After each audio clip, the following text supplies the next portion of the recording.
Olivia entered a marriage full of calculations, where love and regret intertwined like a sweet trap. She tried her best to change fate, correcting the mistakes that once broke her heart. The man beside her was both cold and sorrowful, carrying secrets that had never been forgiven.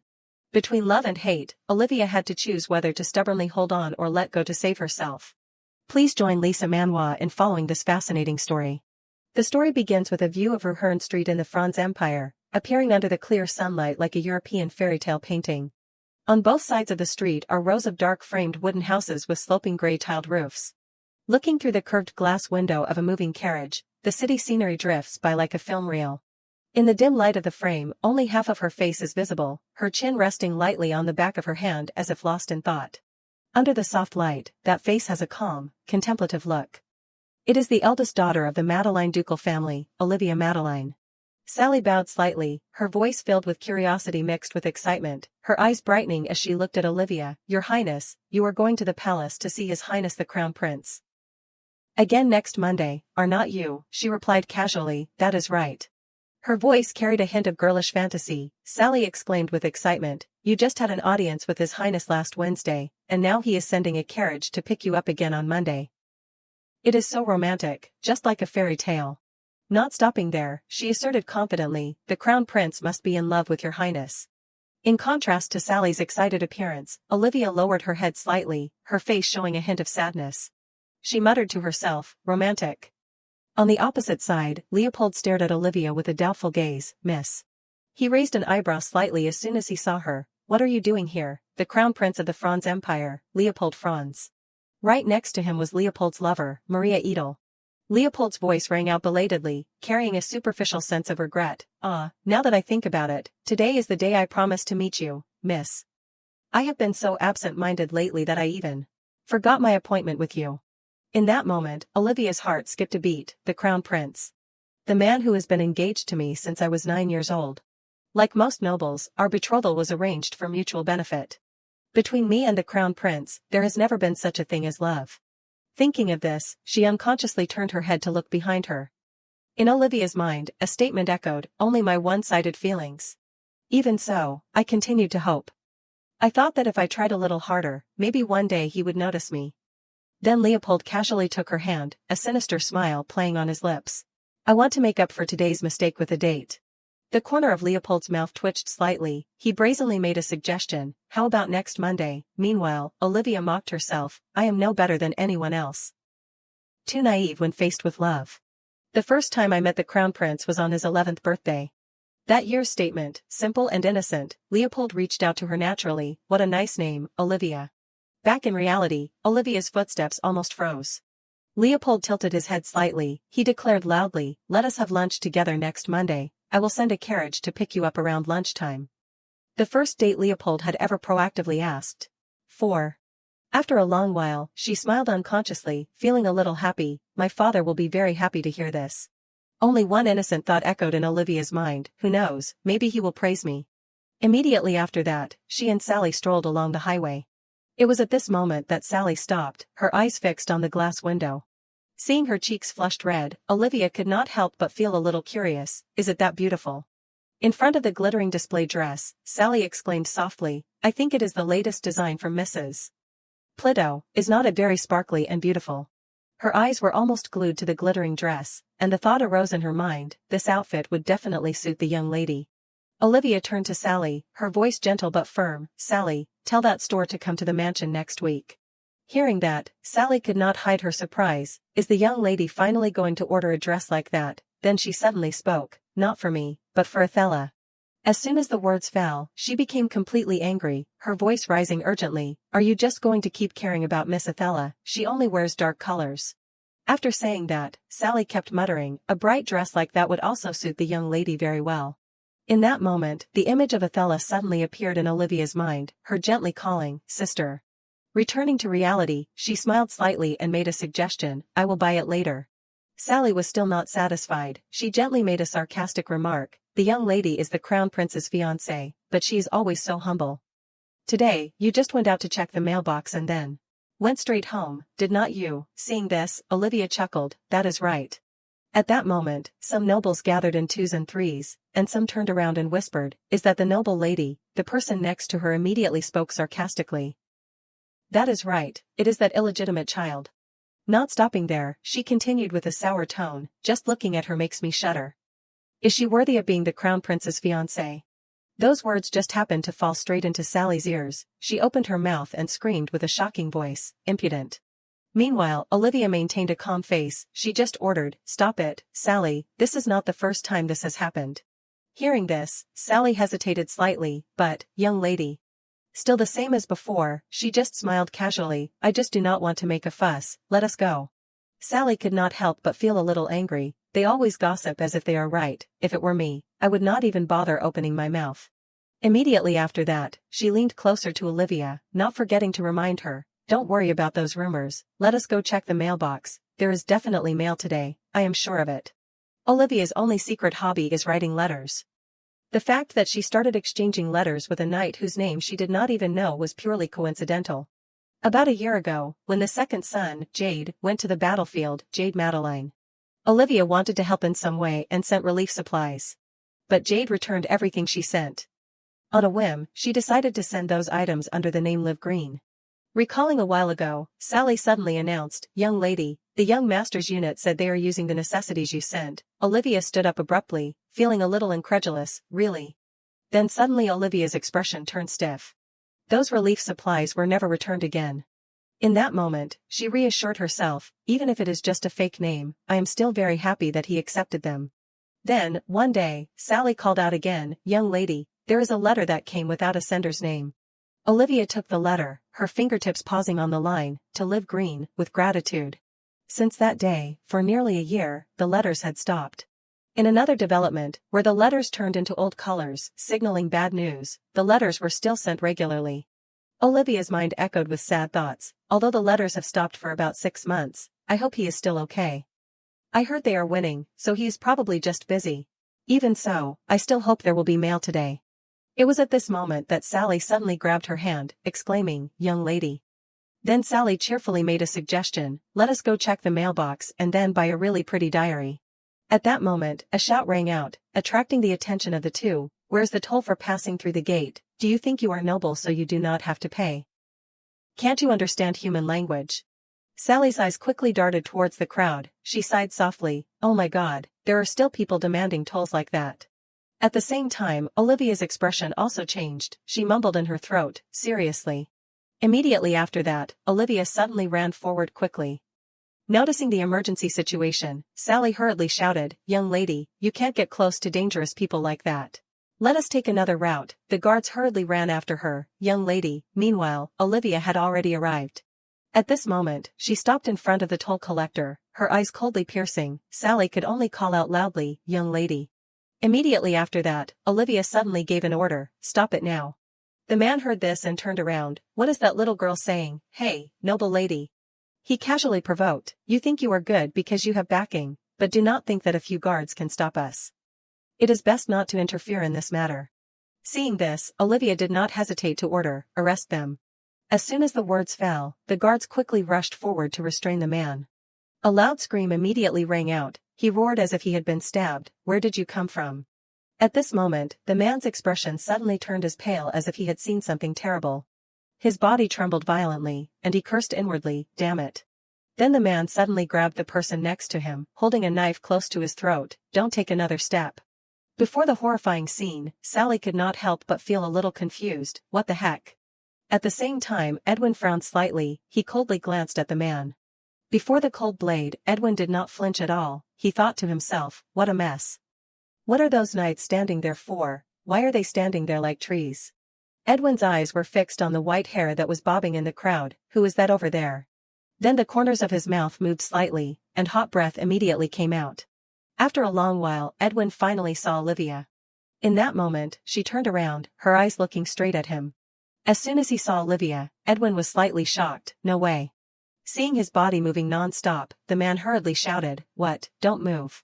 At that moment, the guard suddenly shouted, "Now's the time." Before the body that was rushing madly, he screamed madly, "No, I told you not to come any closer." Immediately after that, a loud noise rang out. Only to see the man crushed under the cold ground. The group of people hurriedly approached Edwin, everyone anxiously asking, "Are you okay?" Meanwhile, his eyes did not leave Olivia, who was present before his eyes. Before she could react, Edwin suddenly ran over. Seeing this, Olivia said hoarsely. She looked at Edwin with worried eyes, "Are you okay?" Suddenly Olivia's expression changed, her eyes widened. Immediately, Edwin's body fell into her arms. At this moment, Sally's voice rang out piercingly, "Young lady." Hearing this, Edwin was almost awakened. He quickly stepped back. The corners of Edwin's mouth curved slightly, his smile as bright as the morning sun. His voice was hoarse with emotion as he sincerely said, "Thank you." Edwin's face showed full of embarrassment and regret. "I am sorry, my legs are weak and I could not stand up, so I got into a bit of trouble. I really do not know how to repay this kindness." His breath became rapid, his head bowed, looking at his trembling legs. "My legs can't stand still anymore." Edwin's eyes wavered between gratitude and helplessness, his voice lowered as he confessed, "I do not know what to do anymore, thank you very much." Edwin's hands clenched tightly, his nails digging into his clothes. His confusion and panic were evident as he choked up, "If it were not for the help of such a kind person, I probably would have." After saying that, a teardrop rolled down Edwin's cheek.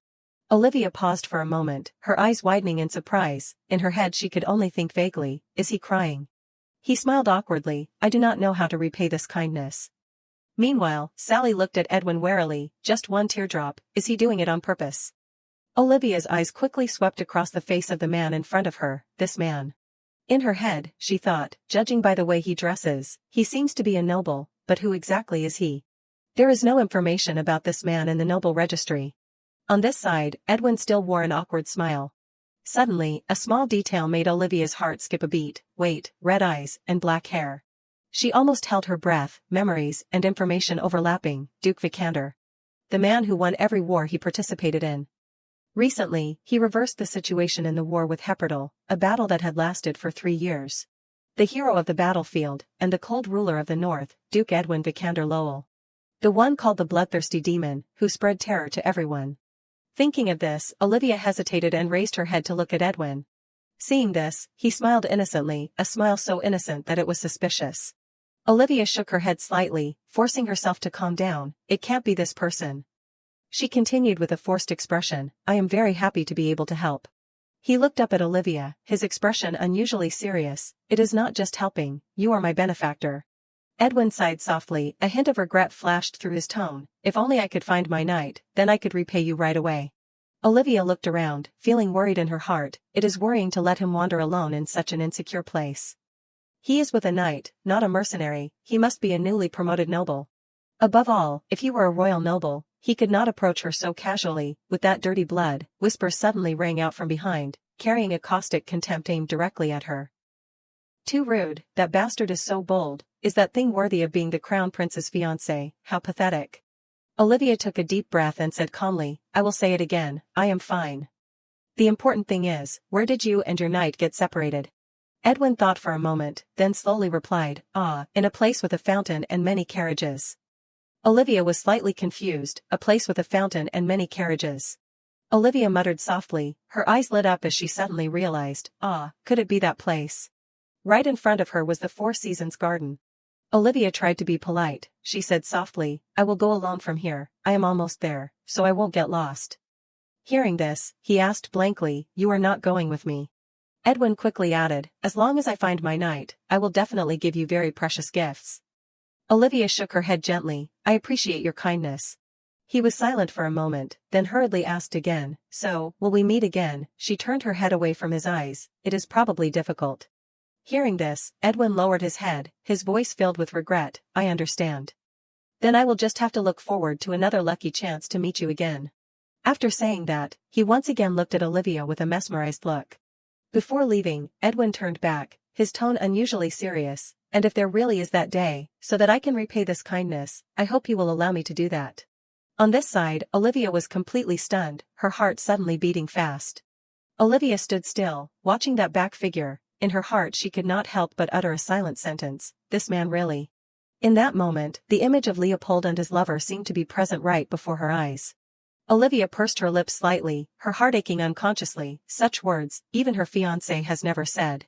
"Wake up, he is only being kind because he does not know who you are." She raised her head, trying to keep her voice calm but not forgetting to emphasize, just so you know, I am very picky, okay, I mean, if it is not my taste, I won't accept it. Hearing that, Edwin could not help but chuckle softly, that is great. He gently reached out towards Olivia, I have always been an ambitious person, so of course, I am only surrounded by valuable things. Edwin tilted his head, flashing a confident smile, you can look forward to it. Immediately after that, the carriage quickly left. At the same time, Winster could not help but be stunned, really, are you a clown, what are you wearing, what kind of game are you thinking of this time? However, Edwin's eyes were still fixed on the carriage that was gradually moving away. Seeing this, he almost fainted, Edwin Vikander is making such an expression. And it is with the daughter of the leader of the Imperial faction, the person he hates the most. Without thinking, Winster hurriedly asked, Your Highness, has something happened to Miss Madeline, or are you planning to vent your anger on Madeline when Deputy Captain Jade is not around? Edwin casually turned his head and ignored him. Winster stared at him, what is this, what the heck is going on? It has been 10 years since the Grand Duke had to fight on the battlefield because of the orders of that wretched emperor. He should not have had any contact with the Duchess, who was raised in luxury in the mansion. He often clashes with Deputy Captain Jade, Madeline's second son.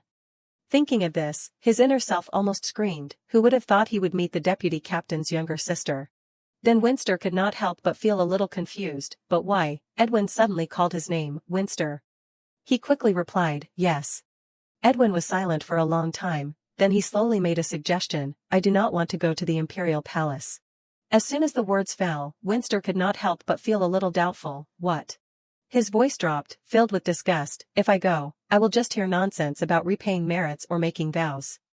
Why does not that emperor just die? Winster was startled and hurriedly lowered his voice. Your Highness, Master. Hearing this, Edwin turned around sharply, he raised his voice to remind, why are you suddenly shouting so loudly, that is really rude, Winster.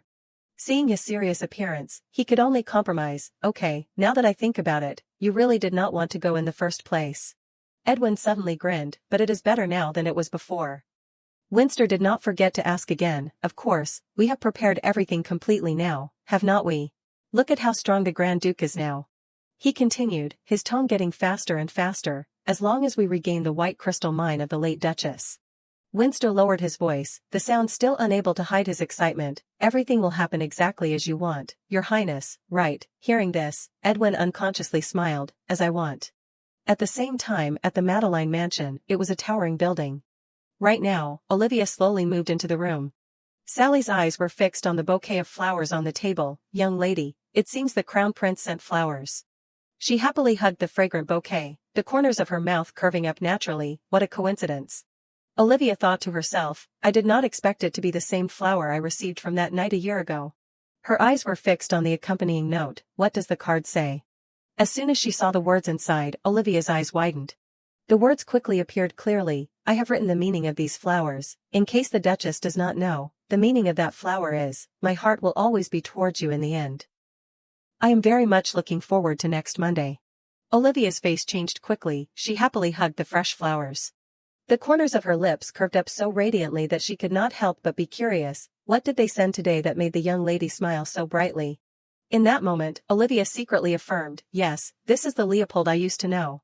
A kind man, who carefully chose flowers with special meaning to give to someone like me. Leopold must be going through something right now, which is why he is acting like this. Maybe it is because I carry the shame of being called an illegitimate child. When everything passes, maybe he will love me. Surely, if I work harder. Her mother's voice in her memory sounded gentle and resolute, Liv, my dear daughter, remember, as long as you try your best, there is nothing you can't do. But then other words overlapped, both pitying and blaming, Liv, my poor child, Olivia. Memory slid to a dark room, someone's voice sounded very familiar, Miss Olivia Madeline, Miss, please do not forget. That person's voice echoed in her ear, the reason why the Madeline ducal family has become a laughingstock is because of you, Miss. Memory moved again to the streets of the Turning Bell Wanderers. Olivia was born and raised in poverty. The image of her mother approaching, her voice trembling as she asked, Liv, my child, why are you crying? Even then, though I was too young, I instinctively realized that the only light that brought happiness to my childhood was my mother, fading away. That I would never be able to see my mother as before again.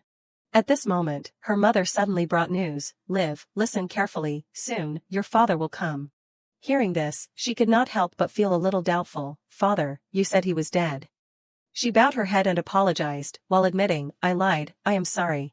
Her mother reassured her gently, you may meet siblings you have never known before, and everything may be quite strange.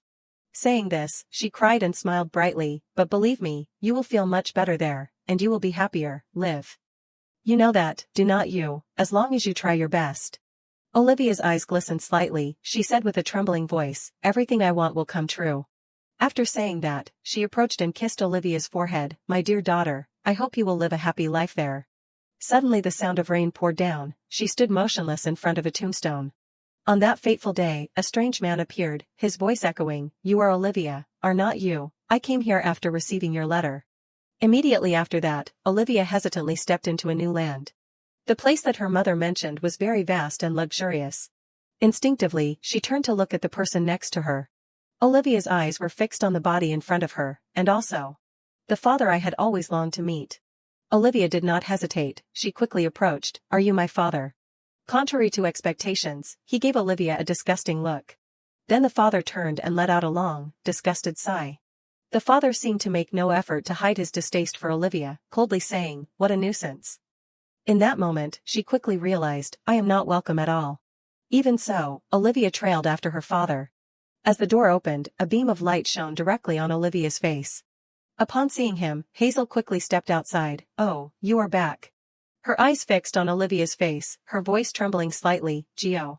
Seeing this, the father quickly reached out to her, Hazel, you said you did not want Athela to go to the palace. Before Hazel's motionless expression, he casually suggested, I have found someone who can replace her. Hearing this, she coldly turned away, the father only managing to shout, Hazel. At that moment, the murmurs of the servants began to rise, their dark eyes staring at Olivia intently. In that moment, she vaguely sensed the contempt, her body involuntarily trembling. The eyes of the people were still fixed on Olivia, their sarcastic tones rising one after another without end, unbelievable, I never thought the Duke would do such a thing. Looking at that shimmering hair, it is clearly Madeline blood. Look at those blue eyes, who would have thought that something so low could be mixed into the noble Madeline lineage? At that moment, Albert clapped his hands loudly, drawing their attention. He glanced around and signaled, come on, everyone, back to work. After saying that, Albert turned to look at Olivia, who was still trembling, he smiled with goodwill, it is a pleasure to meet you, miss. I am Albert Langchazen, the steward of the Madeline family. You must be tired, miss, let me take you to your room first. From that day on, my life changed completely.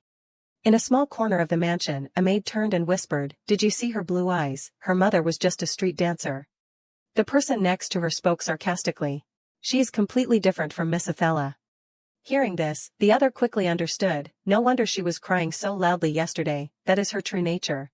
The maid kept mocking, lowly blood is all the same. Perhaps that is why even the Duke does not bother to care about her. She continued, I wonder who will be unlucky enough to be her nanny. In the dark room, Olivia sobbed uncontrollably. Right next to her, the nanny grinned with a sinister expression. She looked up at the woman in front of her, her voice timid but still trying to be polite, Nanny, I want to go out for a bit today. She refused bluntly, no, miss. You know very well. Olivia paused, asking softly with a trace of remaining innocence, why not? The nanny sighed, her voice low but heavy, the Duke is not happy to see you.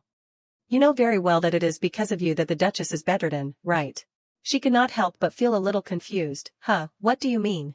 She continued, her voice becoming sharper and sharper, not giving Olivia a chance to argue, oh my, does not miss really know, just because of you, the noble Madeline family has become a laughingstock. For the world. That can't be ignored. The nanny did not forget to make a sarcastic remark, it seems like no one is willing to tell our little miss the truth. She said calmly, her voice as light as air, even the Duke and Duchess, who never used to argue, are now in conflict. The eldest young master always has to be careful with every word. The second young master cries every night, and the most pitiful is Miss Athela, who has been demoted from being the only daughter to the second daughter. Not stopping there, the nanny suddenly accused, it is all because of you.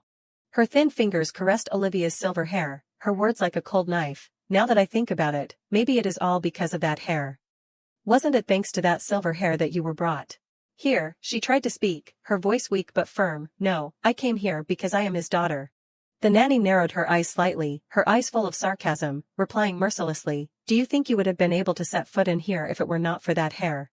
She smirked, "Ah, that is right, or should I help you cut it off?" Olivia shook her head in panic, "No, I do not want to." The nanny sighed faintly, her voice smooth as if accustomed to imposing her will on others, "You are really selfish, are not you?" She dropped a sarcastic sentence, "Do you want the Duke and Duchess to be heartbroken every time they see that hair?" After a long while, the nanny casually looked at her short hair, "Oh dear, it looks good on you." She smiled with pleasure, "It suits the young lady's status very well." In an instant, night fell, the sky dyed a bleak black. In the faint memory, her mother's gentle voice sounded like the only light in the darkness, warm and full of love. "Liv, your hair color is really, really special. There is nothing about you that I do not love." At this time, Olivia lowered her head, crying sadly and uncontrollably, the sound echoing throughout the room. A few days later, in the dark room, Olivia hesitated and sat up. She muttered to herself in a voice so small that it almost disappeared, "I am so hungry." Leopold gently opened the door, "I should just grab something and go back to my room, or the nanny will scold me again." The darkness enveloped her, making her worried. She stretched out her hands in front of her, groping, her breathing hurried, "It is so dark, I can't see anything." Then suddenly, Olivia's feet tripped over each other, only to see her body fall to the cold ground. In the silent space, a familiar voice rang out as if from a distant dream, gentle and sad, "Liv, my dear." At that moment, she gently hugged Olivia, patting her to soothe her. In a fleeting moment, images of Olivia and her mother cuddling together appeared. In the end, her radiant smile appeared clearly. Thinking of this, Olivia's body trembled slightly, her eyes glistening, about to cry. At that moment, a loud call rang out from the hallway, "Hey, who is there?" The person who came was Hazel. She paused slightly. Hazel hesitantly pointed the candle towards her, "Are you?" As soon as she saw her, Olivia was slightly startled, "Madam." Without thinking, she frantically shouted, "I am sorry." Before her trembling appearance, Hazel stopped in her tracks, "What?" It was at this moment that the nanny's voice echoed in Olivia's ears, "You know very well that it is because of you that the Duchess is bedridden, right?" Tears fell pattering on the floor, she lowered her head, her voice choked with guilt and self-deprecation, "I am really sorry for being discovered. I am sorry for coming here without knowing my place." Olivia said in a trembling voice, "It is all my fault that Madam is sick." Hearing this, Hazel slowly stepped in front of her. Her expression changed obviously, her voice mixed with both confusion and suppressed anger. "Who told you that?" Olivia hesitated for a moment before whispering in reply, It was the nanny." After saying that, she closed her eyes tightly, "Oh no, she must be very angry." Olivia lowered her head even further, as if wanting to shrink herself, just like the nanny said, "I should not have gone out." At that moment, Hazel suddenly bent down, her hands lovingly cupping her face. In that moment, she stared at her with cold eyes. Then Hazel reached out her hand, looking at Olivia with concern, "Here, can you stand up?" Before her gentle action, she was almost frozen. After a long while, Olivia looked around the room worriedly, the table was full of delicious food. Seeing this, Hazel spoke, her voice carrying sincere concern, "Have some porridge, you will faint if you keep looking hungry like that." Seeing her still hesitating, she chuckled softly, her voice laced with teasing to dispel the heavy atmosphere, "Hey, do you think that starving yourself now will make you taller later? Nonsense." Immediately after that, Olivia quickly took a piece of cake, her mouth opening wide. Only to see her eating ravenously, her eyes glistening with emotion. Later, Olivia ate slowly. At the same time, Hazel slowly moved her eyes. She stared at the worn-out clothes. Hazel's eyes stopped at her no longer neat hair. "Why is your hair like that? I saw it was very neat a few days ago." Before the sudden question, Olivia hesitated slightly, "That is because." She hesitated, then, as if she could not hide it any longer, confessed softly with fear, "The nanny cut it." Olivia's hands clenched tightly together, her words pouring out in tears like a stream that had been blocked for a long time. "She said people would curse when they saw my hair. And it would make everyone sad. She said I should shave it off, but I said I did not want to. I am sorry, it is all my fault that the atmosphere here has become so bad. I left my room without permission." Her voice trembled with self-blame, "I am sorry." Hazel put her hand on Olivia's cheek, each word spoken clearly and decisively, "Let me make it clear, this is not your fault at all, kid." She quickly raised her head, her voice so small that it seemed to break the moment, "Really, Olivia asked worriedly, "I did not do anything wrong." She smiled as an unwavering affirmation, her warm voice sounding, "Of course, you did not do anything wrong." Hearing this, she secretly breathed a sigh of relief in her heart, "Thank you, madam." In Olivia's head, a frightening thought suddenly rang out, I can't fall asleep, otherwise, the nanny will, she will scold me again, Then she unconsciously fell into a deep sleep, her head resting on Hazel's hand. Seeing this, she opened her mouth and sighed in relief. Hazel's voice was cold and decisive, carrying an authority that did not allow resistance. Nanny, bring the nanny to me immediately. From then on, everything changed as if by magic. She gently called her name, Olivia. Hazel stepped forward, say hello, this is your younger sister, Ethella. In the back, Ethella hid behind her skirt, hesitantly poking her head out. Ethella looked at Olivia timidly, her clear eyes full of curiosity, sister. She was stunned by such a beautiful child, wondering in her heart, such a beautiful child, can I call her name? Then Olivia softly called, Ethella.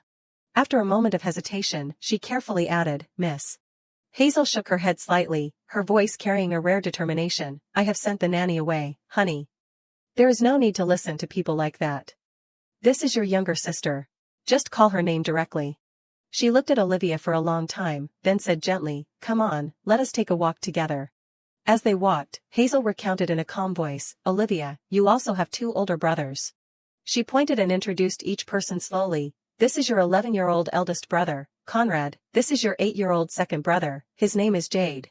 Speaking of this, Hazel turned and reminded, you can call them brothers like Ethella does. Conrad is studying at the academy, but they both should be back early today. A childish voice rang out, full of pouting, Mom, she turned back, her eyes immediately softening, Jade. Hazel smiled brightly, Jade, honey, did you have fun today? Jade said in a childishly reproachful voice, Mom suddenly sent me to Grandma's house, I am mad at you. Then suddenly her mother's voice echoed in Olivia's ear, come here, honey, do you miss Mom? He looked up at her, tilting his head in confusion, but who is this kid? Hazel explained gently, this is Olivia, she is your younger sister, and from now on, you will live together. He widened his eyes in surprise, blurting out, younger sister. But she is even older than Ethella. She continued, well, that is why she is Ethella's older sister. Jade nodded, looking like he understood, I see. Hello, Olivia. Olivia replied awkwardly, her voice small and trembling, hello, brother. A sharp voice rang out from behind, full of contempt, Jade, you idiot. Conrad stood there, his cold eyes looking at her, his voice not concealing his hatred, she is not your sister. He gritted his teeth and continued, each word like a knife to the heart, she is not our blood-related sister, she is very filthy. As soon as she saw Conrad, Hazel hurriedly approached, Conrad. Olivia paused, her heart tightening, in her head only a painful question echoed, is he angry because I came here, because of me, Mom? The whispers of the servants rang out in the hallway, it has been a long time since Madam went out, has not it? Another replied, her voice full of innuendo, yeah. Could it be that she really went out just because of that matter? Another voice chimed in, that matter, what is it, what is wrong? She quickly replied, there is a rumor going around recently that the Duke and Duchess. On this side, her eyes still followed Ethella, not leaving. At the same time, Hazel seriously instructed, take good care of Ethella. Jade quickly replied, yes. He looked up and asked innocently, Mom, but why did not you kiss Olivia too? Jade continued, Olivia calling Mom Madam sounds too stiff. If Olivia is my sister, then you are also Olivia's mom, right? Ethella exclaimed softly, that is right. Meanwhile, Olivia worriedly looked up at her. Later, Hazel gently stroked her hair. She just smiled lightly, I will have to think about that when I get back. Before leaving, Hazel did not forget to remind, all right then, because Mom is going out, you have to be good, understand? The children waved their hands one by one, remember to be safe, Mom. At this time, Olivia unconsciously smiled, gently stroking her hair. But after that, I never had another chance to receive a kiss from Madam. The day Madam went out, we had much more fun than usual. Jade excitedly held up a piece of paper, Tata, I wrote a fairy tale just for you too. He told enthusiastically, this is Ethella, she is Princess Amethyst. Princess Amethyst lives in the Gem Kingdom with a very beautiful older sister. Jade did not forget to emphasize, and this is Olivia, with sparkling blue eyes, you look really lovely, Olivia is Princess Emerald. He smiled brightly and asked, what do you think, aren't my brother's storytelling skills amazing? The princesses and princes of the Gem Kingdom lived happily ever after with Queen Topaz. At this moment, Olivia suddenly shed tears, her eyes moved looking at the two people. Seeing this, Jade asked worriedly, what is wrong, why are you crying? Ethella exclaimed softly, sister, do not cry.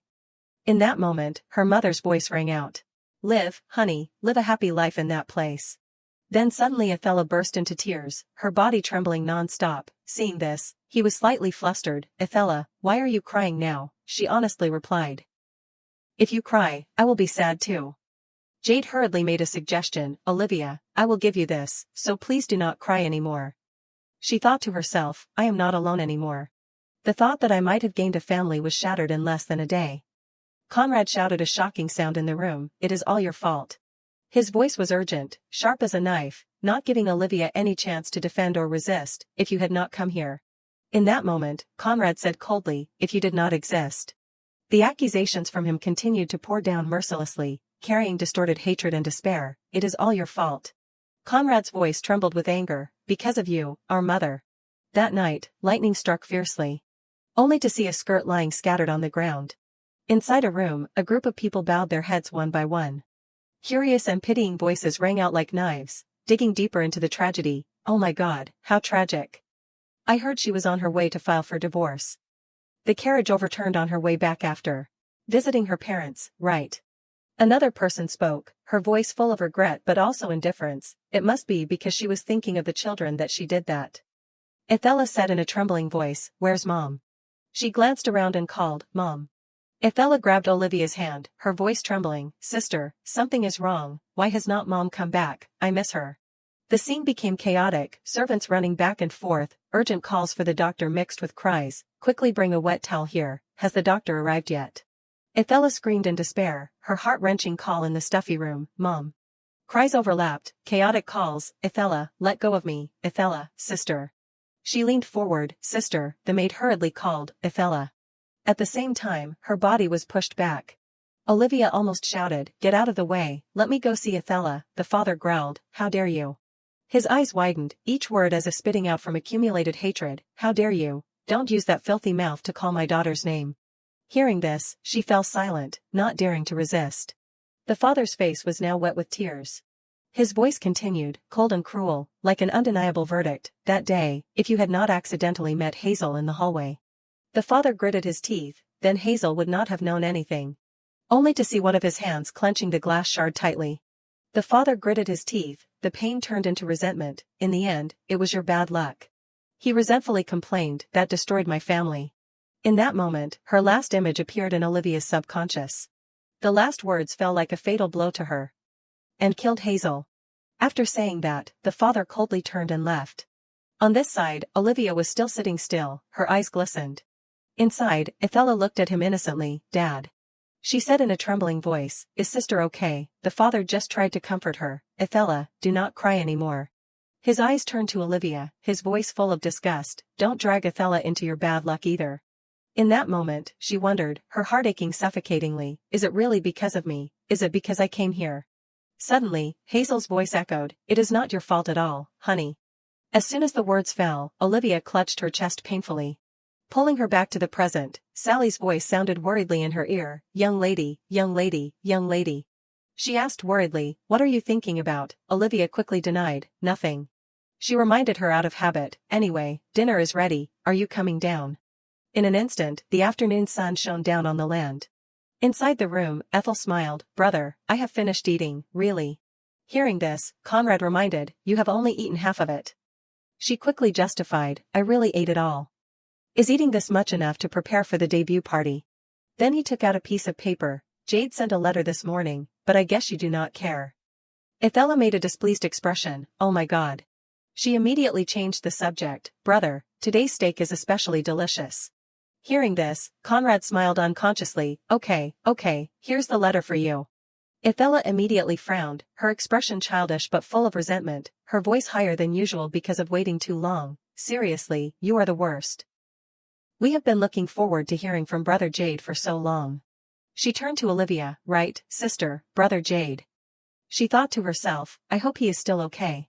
The Honorable Knight Jade volunteered to fight in the war with Hepardy a year and a half ago, and since then, we have not seen him again. Ever since he left for the southern border.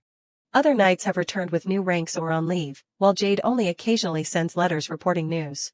Olivia hesitated for a moment and nodded, yes, brother. Then she hesitantly made a suggestion, can I go get mine too? Conrad replied very bluntly, you do not have anyone sending you letters, so what are you asking for? Olivia paused, blinking several times, her voice lost in disappointment. What? Only to see him staring at her, while sneering. Conrad did not forget to emphasize, there probably won't be any today, there are no letters for you. Olivia squeezed her hand slightly under the table, reassuring herself with a familiar thought, even though it had been repeated too many times, he is probably just busy. Ethella quickly changed the subject. Ah, sister. She eagerly suggested, tell me about your debut party. Ethella's voice was full of certainty, as if she was talking about something obvious. Your debut will definitely be perfect, won't it? Olivia was silent, the smile on her lips freezing slightly. A perfect debut party. Before the eyes of many people, she and Leopold walked through casually. However, he put on a displeased expression. I also thought my debut party would be so perfect. I starved myself to lose weight. Wearing a perfect dress and having perfect hair and makeup. Everything seemed to be going so smoothly.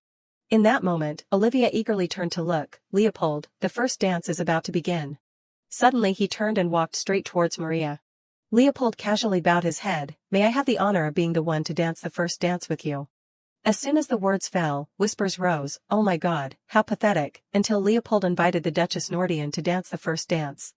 Before that scene, Anne's body trembled, her hands clenching her skirt tightly. Olivia's eyes were fixed on the couple dancing under the lights, her heart aching slightly. I know. Leopold was hesitant about his engagement to me. With the nobility concerned about the crown prince marrying into a family from the imperial faction, it was entirely possible for him to invite another lady to dance the first dance.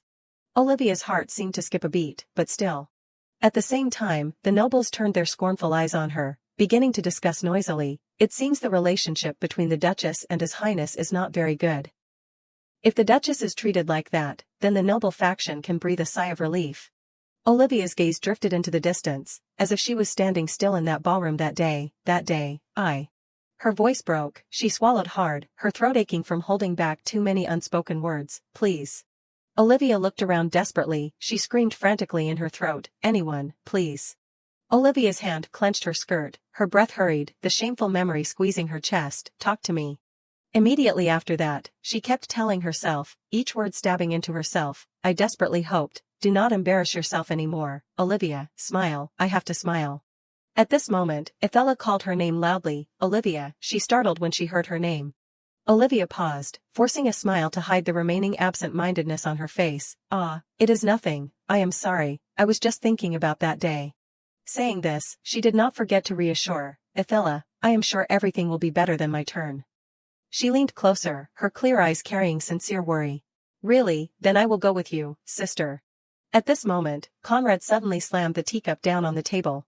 He folded his arms in front of his chin, the corners of his mouth twitching into a sinister smile. Before Conrad's action, Olivia also understood, she hesitated to reply, it is just. Olivia sighed softly, I think I am quite busy, so I probably can't go. Hearing this, Ethella felt a little disappointed, but just now. He smiled politely, his voice light but decisive as if he had planned it. She said she is busy, so there is no choice. Ethella, I will introduce you to a really good lady to go with you. Then Ethella turned and left, leaving behind Conrad and Olivia. At the same time, he gently raised his glass of wine. Conrad suddenly called her name, his voice cold and chilling, Olivia. He stood straight, his eyes sharp, his lips curved up in contempt as he looked directly at her. I already said, you should stay away from Ethella. Olivia opened her mouth to say something, but that voice stopped her, heavy and cruel, you. Not stopping there, Conrad bluntly made a sarcastic remark, are you planning to drag Ethella down to your level? How many times have I told you? His voice lowered, each word as heavy as falling stones, not leaving a shred of concession. You are not a member of the Madeline family, you are just a dependent. In the end, Conrad narrowed his eyes as he ordered, get lost. After saying that, Olivia had no choice but to turn and leave the dining table. Olivia turned, bowing politely as a painful habit, have a good day, brother. Meanwhile, Conrad's hand was clenching so tightly that it was trembling. Only to see his expression darken as if he were a ghost. Olivia is the disaster that has befallen this house. It was because of that child that this family fell apart, and it was also because of that child that mother left. A child that even tearing into pieces would not be enough to appease. Yet I have to replace Ethella to enter the imperial palace, like walking on thin ice. Truly a Madeline who is good for nothing, someone unqualified, and unworthy of being loved. In a small corner, the letter Jade sent to Olivia was clearly visible. Victory has been confirmed. After I finish dealing with a few more things, I will be back soon. Always grateful, brother. Please take good care of Father and Athela for me, that is all. In another development, Edwin appeared with a radiant style. Only to see him wave his hand forward, his body bowed low. In the majestic hall, a voice rang out softly, carrying undisguised authority, "So you have finally come, Edwin Vikander Lowell."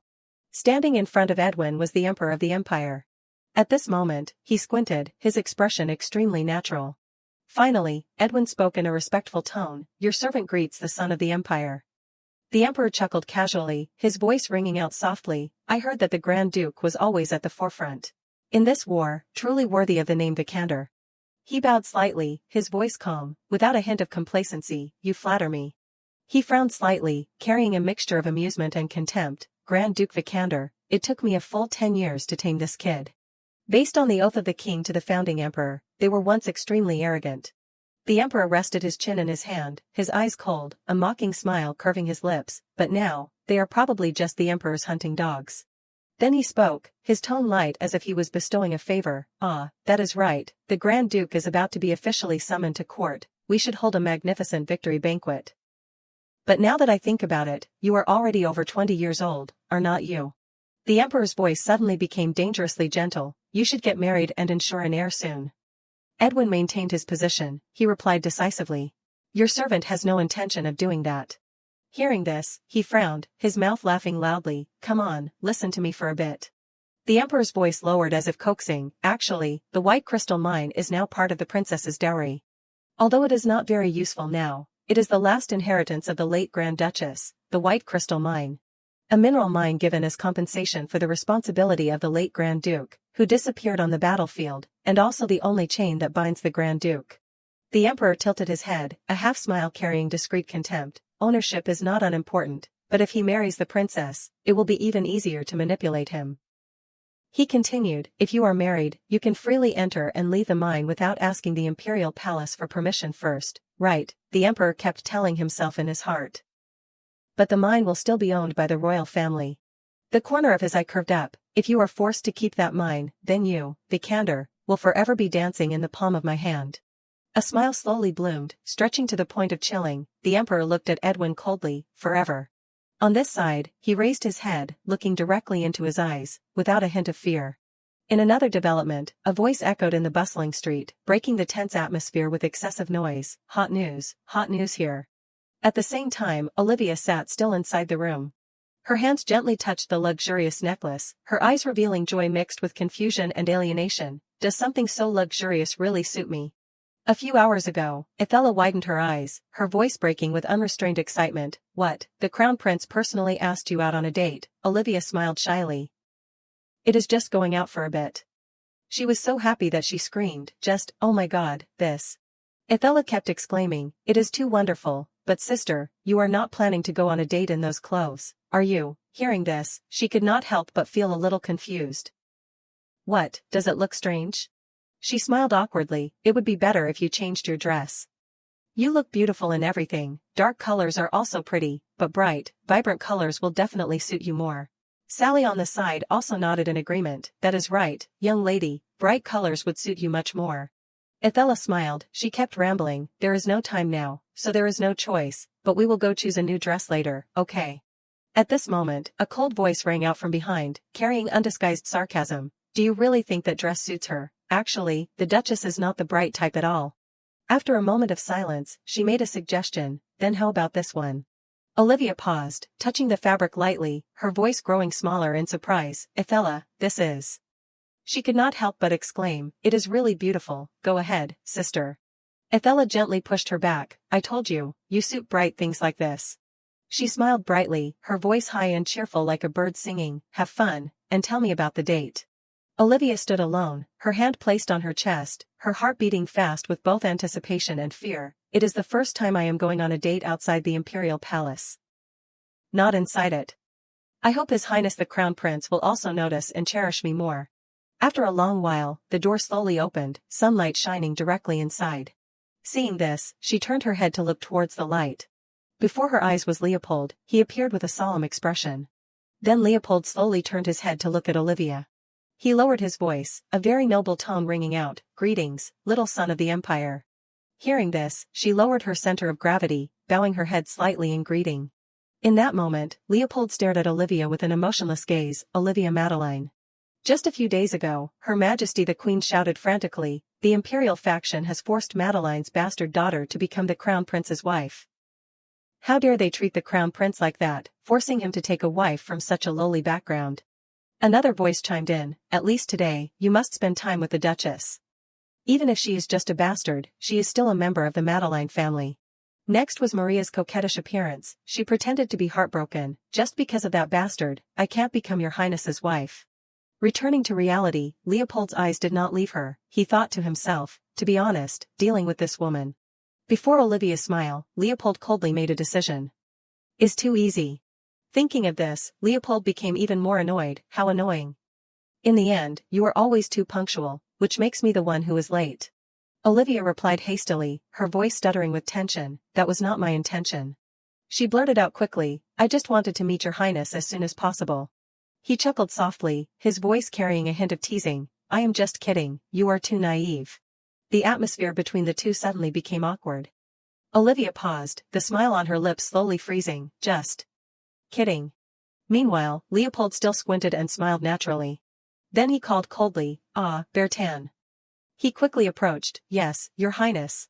Immediately after that, Leopold gave a decisive order, something important is still missing, bring fig jam for me. Hearing this, she paused slightly, fig jam. The corners of his mouth curved up meaningfully, young ladies often like it. Before Leopold's provocative appearance, Olivia thought to herself, it really is. In that moment, she secretly affirmed. What Maria Edel likes. On this side, Olivia's sad face just happened to be seen by him. Once again, the corners of Leopold's eyes twitched up with pride. Olivia unconsciously raised her head, her heart beating fast, chaotic thoughts rising, so that is it. Her heart unconsciously beat faster, her heart constantly aching, this is clearly intentional. Olivia's hands clenched, her nails almost digging into her skin, a vague question flashed in her subconscious, what does he want me to react? He has not exactly been the most reliable person. But he has always been very gentle. 11 years ago, at Leopold's birthday party, as soon as I saw Olivia, mocking voices rose one after another, is she Madeline's illegitimate child? I heard the Duchess died because of her. Look at her eyes, they are blue, she is not even the legitimate daughter, so why is she here? She stood frozen, her throat dry as if being squeezed by her own fear. What should I do? I can't speak, I am so scared, I want to run away. A voice rang out right in front. Not loud but clear enough, you are Olivia Madeline, are not you?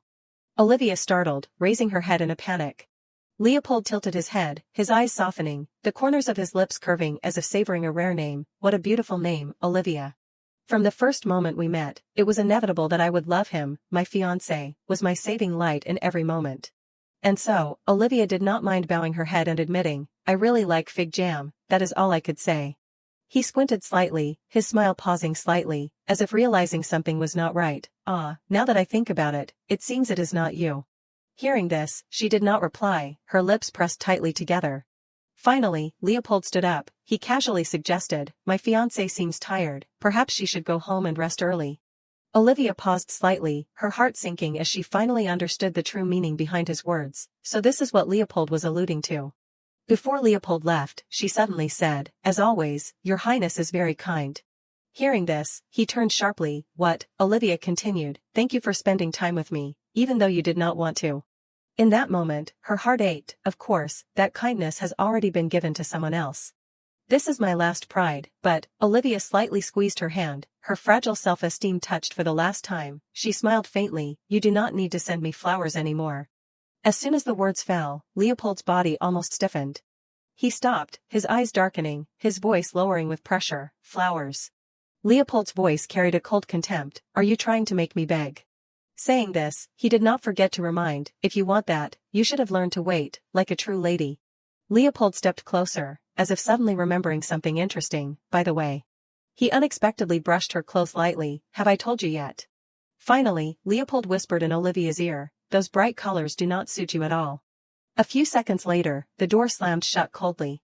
Only to see her body standing motionless for a moment. Chaotic thoughts kept rushing into Olivia's head, so it was not him who sent them, all those precious gifts, those flowers filling my room. The fluttering meaning of the language of flowers, even those sincere cards full of friendly comfort, all of them. Her hands clenched, her eyes shining with despair, it is all a lie. In that moment, Olivia kept reassuring herself, don't cry like an idiot anymore, Olivia Madeline, now is the time to be calm and cold. Her eyes became sharper, the hurt gradually giving way to determination. Who dares to provoke a Madeline? Olivia turned, her skirt swaying slightly. First, I need to go to the Imperial Palace and find out what is going on. I told Sally to return before 4 o'clock, so she will be absent for a while longer. I also told the coachman to return after a few hours, so he won't be back soon. She stood in the empty space, her heart pounding. What should I do now? At this moment, Edwin appeared. He smiled brightly. Miss. Edwin could not help but feel a little curious. Why are you here? Olivia's lips moved slightly as soon as she saw him. This person. Why does he always appear at times like these? A strange man who always makes me feel like I am special, but, with that gentle smile. The scene was recreated. Edwin tilted his head, his voice deep and sincere. If we meet again, I will definitely give you a very precious gift. Olivia shook her head slightly. Her voice softening. I appreciate your kindness. She looked up, her eyes searching but still carrying a faint hope. You said you would give me a gift, right? Olivia took all her courage to ask, is that still valid? Hearing this, Edwin paused slightly. He spoke hesitantly. Of course, miss, what do you want me to do for you? After a long while, she took a deep breath, realizing she was going too far from what was normal, asking someone I just met to wait for me in his carriage. I acted impulsively. It is not like me at all. But, by the side of this man, I feel so at ease. Why is that? At this moment, Edwin brought a gift box. Take it. Olivia's eyes widened in surprise. This is. She looked blankly at the snow-white object. Gloves. Olivia lightly stroked the soft leather, a unique design that she had never seen in this empire. Edwin did not forget to remind her. How is it, now you believe that I did not take your words lightly? Last time, right, I have all kinds of treasures, you just need to ask. Meanwhile, she smiled unconsciously. This is really a gift. Olivia's eyes were fixed on the beautiful glove. Then she shyly raised her head to look at him. I just looked at it. Olivia moved her fingers, her heart beating faster. How strange, the size is a perfect fit. On this side, Edwin's eyes were still fixed on her. Olivia looked up, catching his gaze that still had not left. She shyly looked away. Is he going to keep staring like this? After a long while, the two moved to a very luxurious castle. At the same time, Edwin reached out and took Olivia's hand. Before his polite action, she hesitated to speak. Should I introduce myself to him? On this side, Edwin still looked at Olivia while smiling gently. After a moment of silence, she shyly opened her mouth. It is my name. Olivia looked directly into his eyes without hesitation. Olivia Madeline. Hearing this, Edwin smiled. He could not help but exclaim, Olivia, that is a very beautiful name. Her heart sank slightly, as if he did not care about her last name at all. Surely he knows that I am Madeline. Olivia looked at him, her eyes shining with a very faint expectation. If we meet again, will you tell me your name then? Before the unexpected proposal, Edwin pondered slightly. Ah, that. His voice lowered as if apologizing. Unfortunately, I can't say it now. Not stopping there, Edwin hurriedly reassured. Please do not misunderstand. He smiled, his eyes not leaving her. But I have to go today. Meanwhile, Olivia's eyes suddenly widened. She stood still, a feeling of emptiness spreading in her chest. What made me so sure that this man would really wait for me? Seeing this, Edwin smiled unconsciously. He opened his mouth and exhaled. Finally, Edwin gently took Olivia's hand. Next time. His voice rang out one last time. I will definitely tell you my name, along with the most precious gift. She tried to hide her confusion with a gentle voice. A lady like me does not have many gifts that can be called precious. Then, as if suddenly thinking of something, Edwin continued, ah, if so then. Then he casually suggested, for example, a unique sword, forged from holy steel and precious gems, for example. Before that suggestion, Olivia paused slightly, her eyes staring blankly at Edwin. Meanwhile, he still smiled with a calm expression. After a moment of silence, she lowered her voice. I will be looking forward to it. Inside the palace, the man could not help but feel a little worried. Why is the Duchess in the Crown Prince's palace? At this moment, Olivia gently placed the teacup on the table. He became even more worried. Don't tell me she did not meet His Highness.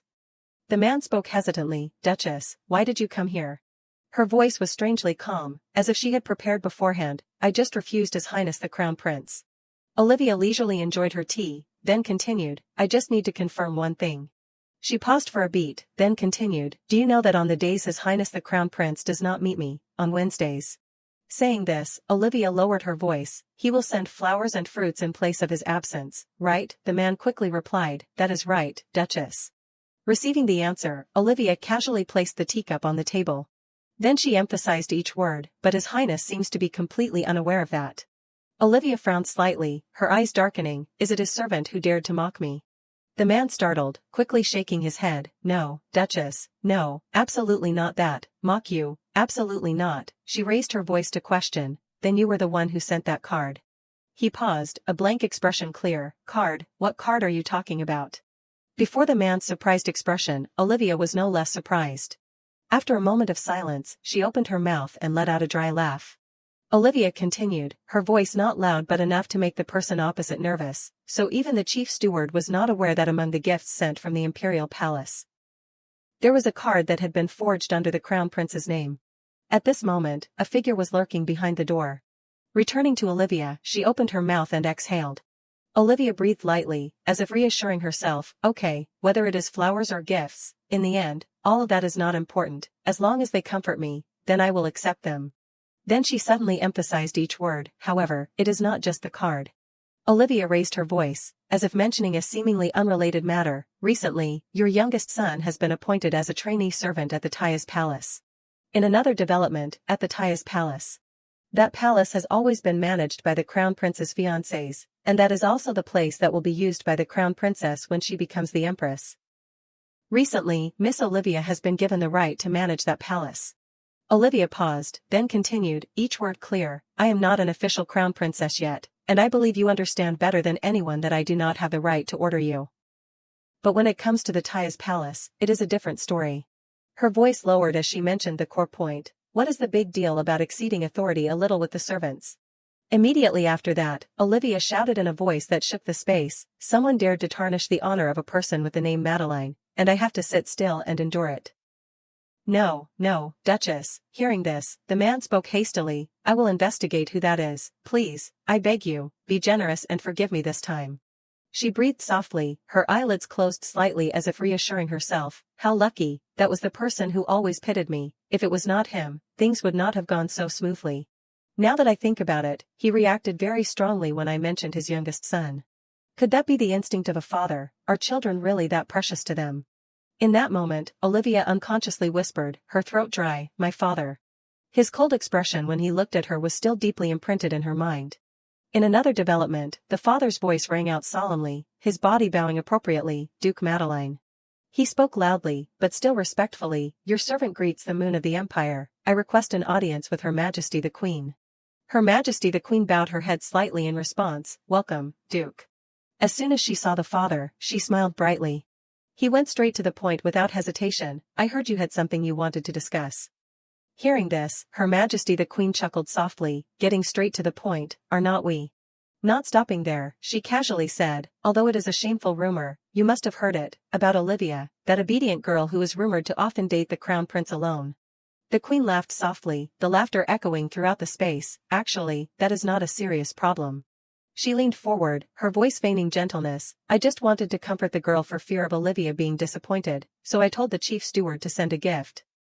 But it seems a maid arbitrarily added some messages of personal comfort to it. The father glanced behind him, was it Countess Chase? The Queen continued, I heard the girl was very angry. And made a fuss about it. The image of Olivia lashing out at the man flashed. She paused, turning to look directly at him, Duke, I do not want such a small matter to become the reason I have to stop seeing Olivia. Of course, if something unfortunate happens, one of your other daughters can still replace her. Hearing this, the father's whole body stiffened, his expression pale. The Queen's voice lowered, carrying undisguised pressure, Duke, think carefully before you act. She narrowed her eyes and smiled, her eyelids thin like a knife, no matter what others say, we are still on the same side, right? Immediately after that, the father walked straight outside. Inside the room, a loud scream rang out, Your Majesty the Queen, this is a trap. Returning to the father, his expression darkened, the scream also being released at the same time, Your Majesty. The scene flashed back to the mansion. At the same time, Olivia stopped in front of the door, she thought to herself, he did say that the culprit was Countess Chase. The man's voice still echoed in Olivia's ear. Duchess, Her Majesty the Queen has ordered Countess Chase to leave the Imperial Palace. Thinking of this, she shook her head slightly, feeling a little confused in her heart. Countess Chase was originally the Queen's person, but everything turned out like this. She's just using the old trick of cutting off the lizard's tail and pretending that everything is over. Don't feel guilty, Olivia, I did the right thing. Not just me. She insulted the entire Madeline family, my reaction was completely justified. Who knows, even Father will get angry for me. Immediately after that, the door slowly opened, Sally looking out from inside. She hurriedly ran quickly towards Olivia. Duchess, why are you only coming back now? Then Sally suddenly brought news, the Duke is looking for you, Duchess.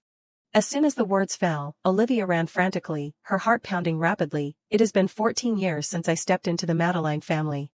I have never been allowed to enter my father's study. Why would he suddenly look for me at this time? Thinking of this, Olivia hurriedly reassured herself, no, do not worry for no reason, maybe he heard about what happened in the palace and got angry for me. Inside, the father once again stared at Olivia with cold eyes, that is the reason. As soon as she saw him, her body involuntarily trembled. Leopold's sarcastic voice suddenly echoed in Olivia's ear, Crown Princess. He brazenly declared, she will become the Crown Princess. The father looked straight ahead, his eyes judging, I only asked for one thing, yet you could not even do that, and now look at what has happened. Hearing this, Olivia's body almost stiffened, her eyes widening. She was stunned, taking half a step forward. Father, what are you saying? He emphasized each word. I heard that the Queen sent you a gift to comfort you, yet you dared to threaten a steward just because of a small card attached. How ridiculous is that the behavior of a future crown princess?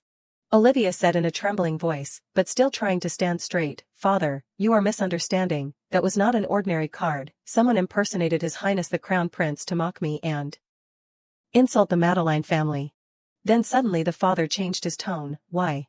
He suddenly asked a question, his voice cold enough to chill. Why is that considered an insult to the Madeline family? Hearing this, she could not help but feel a little confused. What? The father emphasized each word. Didn't you hear what I said clearly? What does mocking you have to do with the honor of the Madeline family? Olivia's breathing began to become disordered. She said in a trembling voice, I mean. Olivia was almost about to cry. She put her hand in the middle of her chest. I am also a Madeline, father. As soon as the words fell, the father's expression changed immediately. Seeing this, she was stunned, looking at him with empty eyes. Those thoughts repeated in Olivia's head like a self-incriminating statement, each heartbeat drumming against her chest steadily and achingly. I always believed that the reason father looked down on me was because I had not tried hard enough. After all, even though he looked down on me, he still brought me back here when I was left alone. He gave me beautiful silk dresses and exquisite food. He even let me stand beside Leopold. The most honorable position of all, but more than anything else. He gave me a new family, at least that is what I thought. The father's cold voice rang out, if you insist on calling yourself a Madeline. His eyes did not waver when he looked at her, then act accordingly. The father continued, each word like a nail, live like a member of this family, so that those dirty rumors no longer cling to you. Without my permission, do not talk to Othello. Do not pour your bad luck onto her, and do not drag her into that Madeline name either. After saying that, he glanced at Olivia from head to toe. It was an eye of scorn and disgust. She blurted out, her voice trembling, her hands clenched together, I did not do anything. Olivia repeated, that was the confusion of a child who did not understand what she did wrong. I really did not do anything. Hearing this, he growled, almost shouting, you did not do anything, yet those rumors still surround you. What about what you did at the Crown Prince's palace today? She quickly spoke up, her voice hurried, that is the Taya's palace, under my management. I did that to protect the Madeline. Then he said decisively, not giving Olivia any more chance to defend herself, leave. In that moment, an invisible wall blocked her path. Without hesitation, Olivia turned sharply. She hesitantly reached out towards the doorknob. In that moment, Olivia unconsciously looked up at the family photo. It was a picture that did not include her. Seeing this, Olivia smiled, a self-deprecating smile instead of her miserable fate. Finally, she turned coldly and left. Once outside, Olivia still stood motionless. Her body almost lost all strength, and slowly fell down. Then Olivia clenched her hand, as if reassuring herself. Edwin's voice rang out in her heart, I can only look forward to another lucky chance to meet you again. He softly called her name, the corners of his lips curving into a smile. Olivia, what a beautiful name. Returning to reality, Olivia could not help but laugh out loud, how ridiculous. Olivia Madeline, finding some comfort by thinking about a man I do not even know well. I just want a good job. You did well. I do not even hope for that much, but still. I just hope, at least for one simple sentence, that it is not your fault. The next evening, at the grand royal banquet, the victory celebration. A whisper rang out in the grand banquet, prying eyes sweeping over Olivia. Her dress is too matching with the crown prince's outfit, just like a couple. But why is she standing alone like that? Another voice rang out, filled with malice. Is she trying to implicitly imply that the Duchess has snatched the crown prince from her or something? Someone could not help but feel a little uncomfortable, want to get some pity thanks to those poor blue eyes. A sour voice rang out, she should have just given that dress to Miss Othello instead, she does not have a bit of tact. In that moment, Olivia reassured herself, it will be okay, Olivia, this happens quite often anyway. After a long while, the bronze bell rang out melodically. The master of ceremonies' voice resounded throughout the hall, please welcome the sun and the moon of the empire. Solemn sound poured down, the proud king and queen. That voice increased a little more, and our esteemed princess. Immediately after that, cheers rang out in unison, showing respect to them, warm welcome. The emperor glanced around, he smirked, finally over, what a protracted war. Nothing is more joyful than today, come, let us enjoy. The emperor's voice suddenly lowered, but I do not see the main character of today's party. Where are they?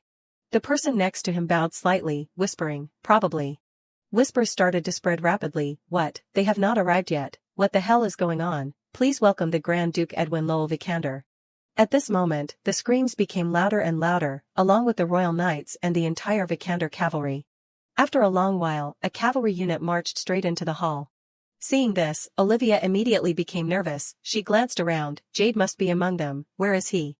Then suddenly Olivia's eyes widened in surprise. A familiar black hair was clearly visible to her. Edwin bowed slightly, he said in a low voice, long live the son of the empire. Edwin stepped forward, his back as straight as a drawn sword, his voice clear, steady, and not at all trembling before the gaze of the throne. Edwin Lowell Vikander greets the emperor.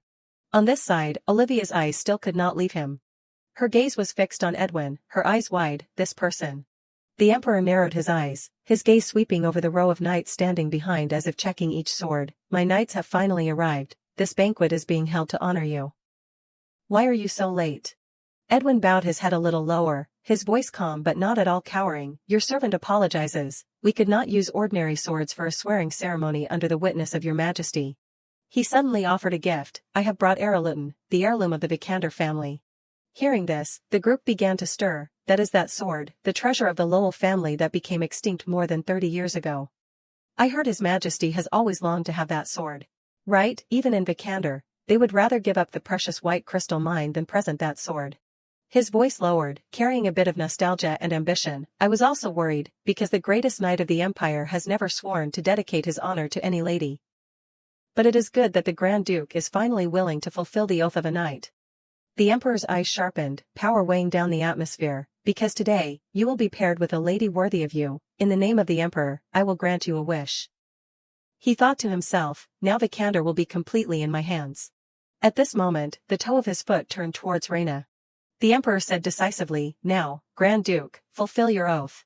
Hearing this, Edwin stepped closer to Reina. He smiled with a friendly expression. Then suddenly Edwin turned his toe sharply. He unexpectedly knelt down right in front of Olivia, Miss Olivia Madeline. His gaze softened for the first time in the luxurious hall. Edwin's voice lowered as if only for one person. It is an honor to finally call you my name, a sword forged from holy steel and precious gems, unique in this world. His voice lowered, carrying absolute respect. Edwin Lowell Vikander, as a knight, I offer this sword to you, miss. In the end, Edwin almost begged, please. A familiar voice rang out in her memory, it must be something so precious that everyone is jealous, only then would you accept it, for example, a unique sword. Forged from holy steel and precious gems, for example. Edwin looked up at Olivia, may I have the honor of becoming your sword? Thoughts in her began to surge, again, that gentle tone, as if he is willing to accept any choice I make. Why is this man so good to someone like me? At this moment, Leopold stepped forward, his voice carrying undisguised authority. Unfortunately, I must refuse your oath, Grand Duke. Immediately after that, he hugged her shoulder tightly. Leopold declared loudly, the Duchess is currently my fiancée, a single Grand Duke swearing to her, would not that cause scandal for my fiancée? Hearing this, Edwin did not forget to emphasize, this is an oath that has been permitted by His Majesty. The corner of his lips curved up very slightly, granted to Miss Madeline with His Majesty's permission. How is there scandal, or are you going against the Emperor's will, is that so? Leopold squeezed Olivia's shoulder tightly. He emphasized once again, once the oath is made, she will dance the first dance with that person. Do not you think that is disrespectful to me? Who is accompanying the Duchess? Edwin smirked slightly, as if he had just realized something. Ah, so that is it. He bowed his head slightly, his voice carrying a polite apology. Since your highness appeared with someone else, I thought the Duchess had come here alone. It seems it was all just a misunderstanding. On my part. Edwin chuckled softly. Outsiders might think I was proposing to the Duchess, not swearing an oath. Hearing this, Leopold shouted angrily, Grand Duke. Reina took half a step forward, her voice softened, but her eyes were still sharp. Brother, please calm down. First of all, you should mention the Duchess's inappropriate attire first. She drew out her words, her gaze glancing at Olivia as if examining. Don't tell me, Olivia. Reina emphasized each word. Don't you know how a duchess needs to comply with etiquette when receiving the oath of a knight? Olivia spoke, her voice not loud but very clear. The first person to swear an oath as a knight was Liam Franz. Immediately after that, Olivia brushed Leopold's hand off coldly. She slowly spoke. That was during the time of the first Emperor and Empress Alika Franz. During a time of chaos and war, the Queen prayed for the safe return of the Emperor. In a pure white dress, it is said that the dress was stained with blood after the battle. Only to see an old picture appear. The corner of the character's mouth inside smirked. She continued, but the Queen, with her gloves still pure white, still wore that blood-stained dress. Olivia emphasized each word, and offered the flowers placed on the altar to the Emperor. She looked directly at the group of people. According to the ancient ritual, nothing recreates that more perfectly than me dressing like this today. Olivia's voice was calm but sharp. I thank you, His Highness the Crown Prince and Her Highness the Princess, thanks to the wise teachings of the two members of the royal family that I deeply respect. I am now able to accept the oath correctly. Hearing this, a noble could not help but speak. But what about the flowers? Her voice slowed. How dare I offer the Grand Duke flowers that are fleeting and easily withered? Then suddenly Olivia's hair flew lightly in the wind. She bowed her head slightly, her voice ringing out clearly. So please allow me to replace them with this jade flower, as a token from the bottom of my heart. Immediately after that, Olivia placed her hand on her chest. She announced her name, Olivia Madeline. In that moment, Olivia reached out and took Edwin's hand. I sincerely accept the honor from the Grand Duke. The lights immediately shone down on the two people. Hearing this, his cheeks flushed red. Edwin hurriedly stood up after hearing the agreement. Then he suddenly rushed towards Olivia. Edwin chuckled softly, his voice laced with teasing gentleness. Forgive me, miss, I knelt for a little too long and my legs are numb. I heard you are an excellent knight. But it seems your legs are weaker than I thought. Edwin's voice rang out clearly. Indeed, you are always the one to save this fragile body of mine, are not you? You saved me when I almost fell, and when I got into trouble on the street. He once again reached out his hand, his voice serious but not forcing. So, will you save me one more time? Please give me the honor of dancing the first dance with you. Olivia slightly curved her lips, her voice soft but mischievous. Your legs are numb, but you can dance right away, Edwin quickly explained, but I feel better now. She did not forget to remind, but to let you know in advance, I am not good at dancing. He bowed his head slightly and replied immediately, I do not mind at all. Edwin smirked, I am good at everything related to physicality, so this time I can finally help you. Hearing this, Olivia unconsciously smiled, her cheeks turning red because of it. Then suddenly a voice rang out, Congratulations, Olivia. Leopold emphasized each word, his eyes not hiding complex emotions. My fiancé has finally received the honor from the greatest knight of the empire. He took another step, his voice lowering provocatively. So, Olivia, what does it feel like to receive the first oath in your life? Leopold's eyes lingered on Olivia's face longer than necessary, then he continued to ask, So, Olivia, what does it feel like to receive the first oath in your life? Olivia recognized that familiar expression too late, her heart tightened slightly. Whenever something displeased him, his lips would twitch slightly. That was the sign that Leopold usually showed. Leopold's voice seemed to be echoing in Olivia's head, Hurry, make me happy. At the same time, Edwin turned to look at him with ice-cold eyes. Suddenly, Olivia approached, she gently intertwined her hand in his. In that moment, Olivia casually took Edwin's hand right in front of Leopold. His eyes gradually darkened, the shock quickly turning into wounded anger. How dare you, Olivia, how dare you reject me? Clearly, she always secretly observed me and followed closely by my side. Before the silent rejection, Leopold could not help but feel a little confused, and yet now, she turned her face away. In that moment, his eyes still could not leave her, his heart began to beat fast. She rejected my gaze. Later, Edwin bowed his head appropriately, his voice maintaining an outward calmness. Your Highness, if there is nothing else, please allow me to step aside. I will dance with the Duchess I just swore to. Leopold laughed coldly, his voice ringing out in the crowded banquet hall. Having been received the oath by my fiancé, you even have to fight with me for the first dance, Grand Duke. After saying that, he slowly stretched out his hand towards Olivia. Then suddenly Leopold lowered his voice, he unexpectedly called her name in a familiar tone. Liv, come with me. The way Leopold called that nickname made Olivia pause. Because that was the nickname that after my mother died, no one had ever called me like that, yet Leopold. He said as if repeating an obvious fact, his voice as light as the wind, you always wanted to dance the first dance with me, did not you? A thought flashed through her like a self-reproach, both bitter and fragile, as if doing a good deed, her voice full of confidence, speaking as softly as silk. At the noble debut party that year, I was denied the first dance. Leopold's hand was still suspended in the air. Seeing this, Olivia smirked, a very bitter smile. It is only now that I get to dance. On the opposite side, he still looked at her with sharp but confident eyes. Finally, Olivia used reason to build a strong wall, trying to keep her voice from trembling even though her heart was beating painfully. This is a victory celebration. Welcoming the heroes from the battlefield, Your Highness. She said decisively, not allowing anyone to interrupt. So for the first dance, I will dance with the Grand Duke. As if remembering something, Olivia became hurried. Ah, that is right. She tilted her head and flashed a bright smile. Your Highness should still dance the first dance with Miss Edel. Hearing this, Leopold's expression darkened, his eyes flashing with anger. Immediately after that, Edwin and Olivia returned to the dance floor. On this side, she carefully touched her chest, for the first time. I dared to push Leopold away. Is that okay? Edwin's voice rang out close to her ear, carrying straightforward concern. Isn't it heavy? She looked up blankly. What? He lowered his voice. That sword, it must be very heavy. Let me hold it for you. Olivia was a little embarrassed. It is not exactly heavy, but... Then she could only nod. Then please do. Then suddenly Edwin threw the sword straight towards Winster. Seeing this, he turned and left with dissatisfaction. Damn it, do not just throw this heavy thing at me. Edwin turned to urge her. Come on, come on. At the same time, the music began to play, the dance about to begin. In that moment, Edwin and Olivia hand in hand, the two danced the first steps together. His warm voice rang out right next to her ear, without any malicious teasing. Why are you so tense? It seems you are even more nervous now than when you received my oath. She replied softly, what is more nervous than getting to dance the first dance for the first time? Edwin was slightly confused, getting to dance the first dance for the first time. Then he shyly admitted, this is also the first time I have gotten to dance the first dance. Seeing this, Olivia lowered her voice, she reassured gently, then that is a big deal, but do not worry too much, I have practiced a lot, so I won't step on your feet. A small smile appeared on his lips, but with those heels, it probably does not matter if I get stepped on. What?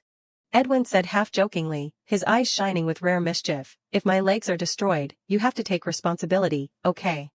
Olivia frowned slightly, unable to hide her surprise at that confidence. You just said it was your first time. His voice was certain, not boasting, just a simple truth spoken calmly. I already said, I am very good at things related to physicality. She blurted out sincerely, I did not expect you to dance so well. He squinted, the corners of his lips curving up, but his eyes were gentle. Are you disappointed that I dance better than you imagined? Not really. In that moment, Olivia's cheeks unconsciously flushed red. She silently wondered, not really, but could this man really be Grand Duke Vikander, the one rumored to be a cold-blooded killer? Why is he so polite? At this moment, Edwin suddenly grabbed Olivia's waist and spun her around. He leaned in close, his eyes fixed on her. What are you thinking? Olivia admitted in her heart, I think I just received a gift that was too precious. Hearing this, Edwin seemed unable to hide his joy. He admitted frankly, I am honored that you recognize my value. Can I dance with you a little longer? Seeing this, she hurriedly corrected, I was talking about the sword, Ereliton. In an instant, the smile in Edwin's eyes disappeared. He lowered in the mind, his voice ringing out softly, that is too much. Then suddenly Olivia's expression changed, her eyes flashing with surprise. She unconsciously turned to look in one direction, where a group of people was dancing. Familiar whispers rang out again in Olivia's head, old memories stacking on top of each other, making the present moment both dazzling and frighteningly fragile.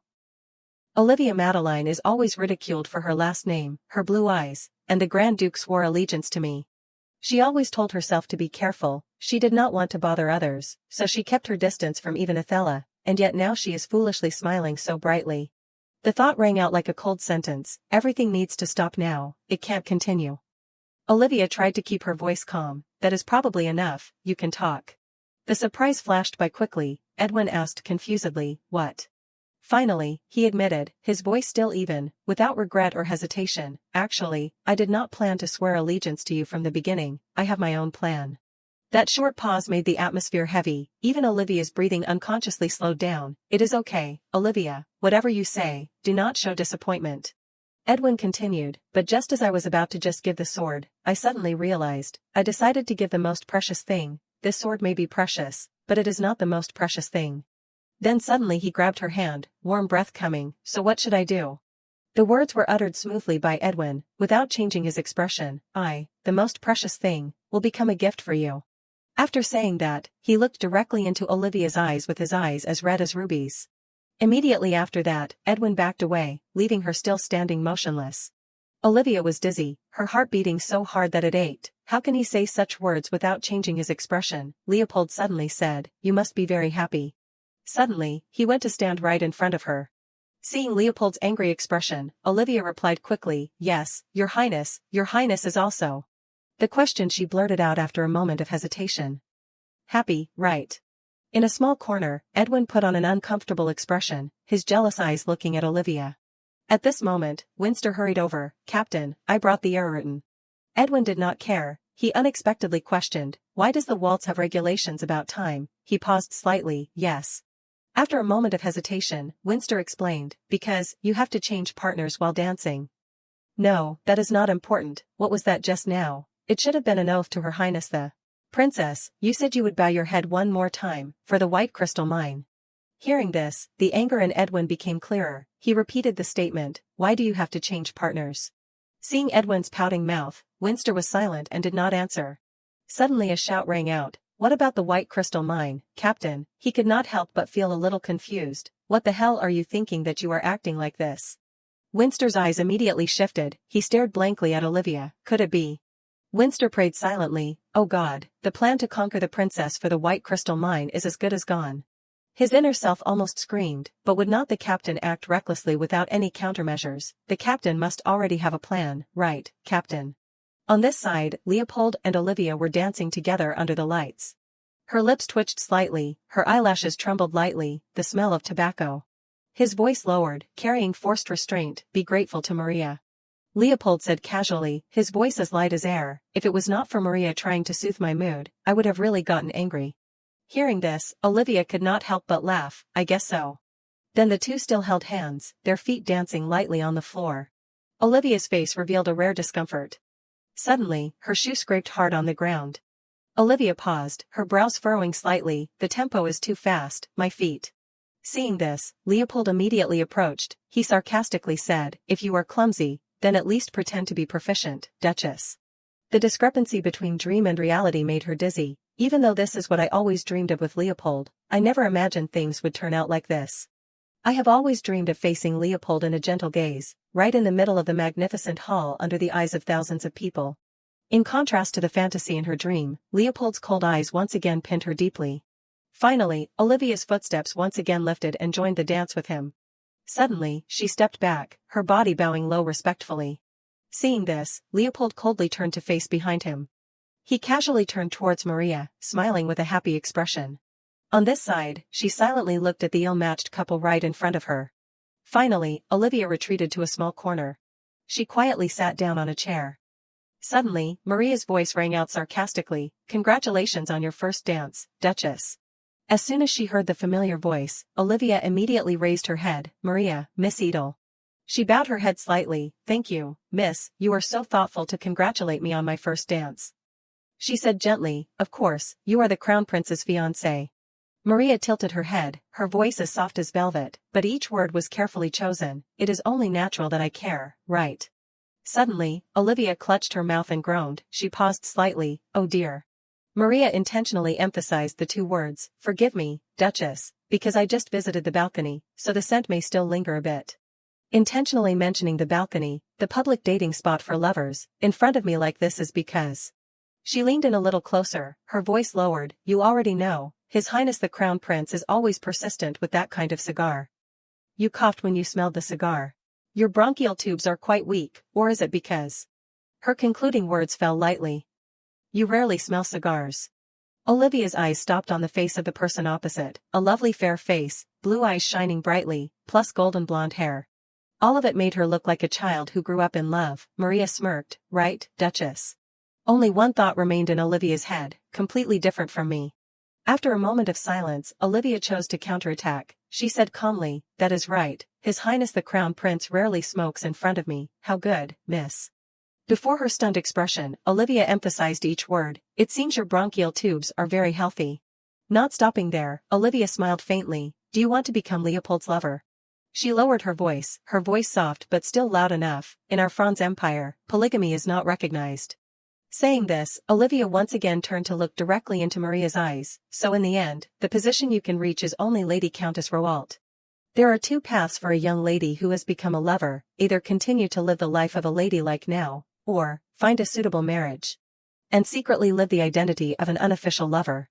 She tilted her head, her voice suddenly becoming strangely friendly. Lady Countess Roalt has been dead for 30 years, so there is a pretty ideal vacancy right now. She finally spoke up, her voice trembling slightly, not because of weakness, but because she was insulted too publicly. How can you say such words to me?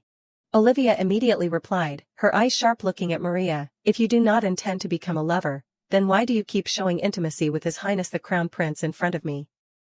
His official fiancé. Standing before the cold words, she was so angry that she gnashed her teeth. In a fleeting moment, tears rolled down Maria's eyelids. Immediately after that, she turned and ran away. Seeing this, Olivia still calmly observed. At this moment, the voices of the other ladies rang out. Duchess. Compliments followed one another. Someone could not help but exclaim, the first dance and the second dance too, were both wonderful. The person next to her agreed. That is right, Duchess, such a great first dance. A casual question rang out, but it made Olivia pause slightly. But where did Miss Edel go? Laughter mixed in, carrying an unhealthy curiosity. Oh come on, do not hide it, please tell us, Duchess, why did Miss Edel get angry? Someone could not help but feel a little curious. Did you know the Grand Duke from before? Whispers continued to ring out. In this situation, the Crown Prince is nowhere to be seen. After a moment of silence, Olivia slowly spoke. You have probably seen it. There have been too many things happening today. After saying that, she unexpectedly turned and left the hall. At this moment, Olivia's footsteps suddenly stopped. Ethella's voice rang out, pulling Olivia out of the whirlwind. Bright styles also suit you. I will lend you this, so you definitely have to tell me about the ball today. She suddenly remembered something, her heart beating slightly. Ah, that is right, I still have to get my hairpin back. I do not see anyone, they probably left. In that moment, the image of Edwin suddenly appeared in Olivia's mind. She thought to herself, the victory celebration lasts all week, there will probably be a chance to meet again. After a long while, the carriage returned to the mansion. Olivia suddenly realized something unusual, her heart tightening slightly. Now that I think about it, I did not see Jade in the cavalry unit. If only I could talk to Jade. That would be great. Where exactly is Jade? A familiar voice rang out behind. Hey. She instinctively looked up, her eyes widening in surprise. Jade. Unexpected joy rose up. Olivia smiled brightly. Jade, when did you come back? I was waiting for you. Before the words of affection were complete, they were interrupted, in the end. Hearing this, her expression changed immediately. Jade's voice was cold, his eyes dark, completely different from the image in her memory. What is your relationship with that madman? He repeated the question. In the end, what is your relationship with that madman? Olivia was stunned, her heart sinking. I do not understand what you are saying. Jade. Anger and confusion intertwined in his voice. At the ball, the Grand Duke swore allegiance to you. Explain why there are such absurd rumors. Her hands involuntarily trembled, silence enveloping the space. Finally, Olivia dropped her hands. She looked at Jade trembling, disappointment breaking in her heart. Meeting again after a year and a half, and he only said that, during the war, his body was not injured. Why did not he reply to my letters? Why did he return the relief supplies? Real concern welled up, he asked seriously. It is just a rumor, right? Jade exhaled softly. I knew it, think about it, who would swear allegiance to you, especially someone like the Grand Duke? Olivia whispered, her voice so small that she almost could not hear herself. It is true. She raised her head, looking directly into his eyes without hesitation. Seeing this, Jade was completely stunned, his eyes looking at Olivia in surprise. She said slowly, each word carefully considered, the Grand Duke swore allegiance to me, Brother Conrad also saw it, you can ask him when he returns. His voice trembled with anger more than worry. Do you know what those words mean? You are really stupid. Hearing this, tears involuntarily rolled down Olivia's cheeks. As soon as he caught sight of her tears, Jade startled slightly. In that moment, Olivia once again looked directly into his eyes. She took a deep breath, her voice slow but firm, as if reminding herself, I am someone who has officially debuted in high society, a proper grown girl. Olivia paused, her throat choked, because that question did not have a pleasant answer. I also have the right to receive that oath, so why? After saying that, she stopped, facing Jade. Olivia's voice trembled slightly, why does everyone say as if this could never happen to me? Hearing this, he gritted his teeth angrily. Jade's eyes stopped on her hand, where the glove was neatly placed, like undeniable evidence, that is a Heffert glove, right? The question he blurted out was full of doubt, could it be, you received it from the Grand Duke? Olivia replied softly, not avoiding, not justifying, as if it was obvious, yes. Jade's voice lowered, so you two knew each other from before, she nodded again, her calmness making the person opposite even more annoyed, yes. Receiving the answer, his body trembled, you. Immediately after that, Jade cursed angrily, stupid. After saying that, he left coldly, leaving her alone and helpless. Only to see the door slam shut in place of his anger. Jade's storytelling voice rang out in her memory, gentle and distant, like a piece of the past that had never been real. Once upon a time, there were two princesses.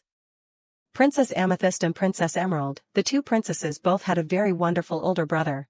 The silence stretched, signaling the inevitable tragedy. He stared at Olivia intently, but then, is it because of you that our mother died? Her eyes stopped before the family photo that did not include her.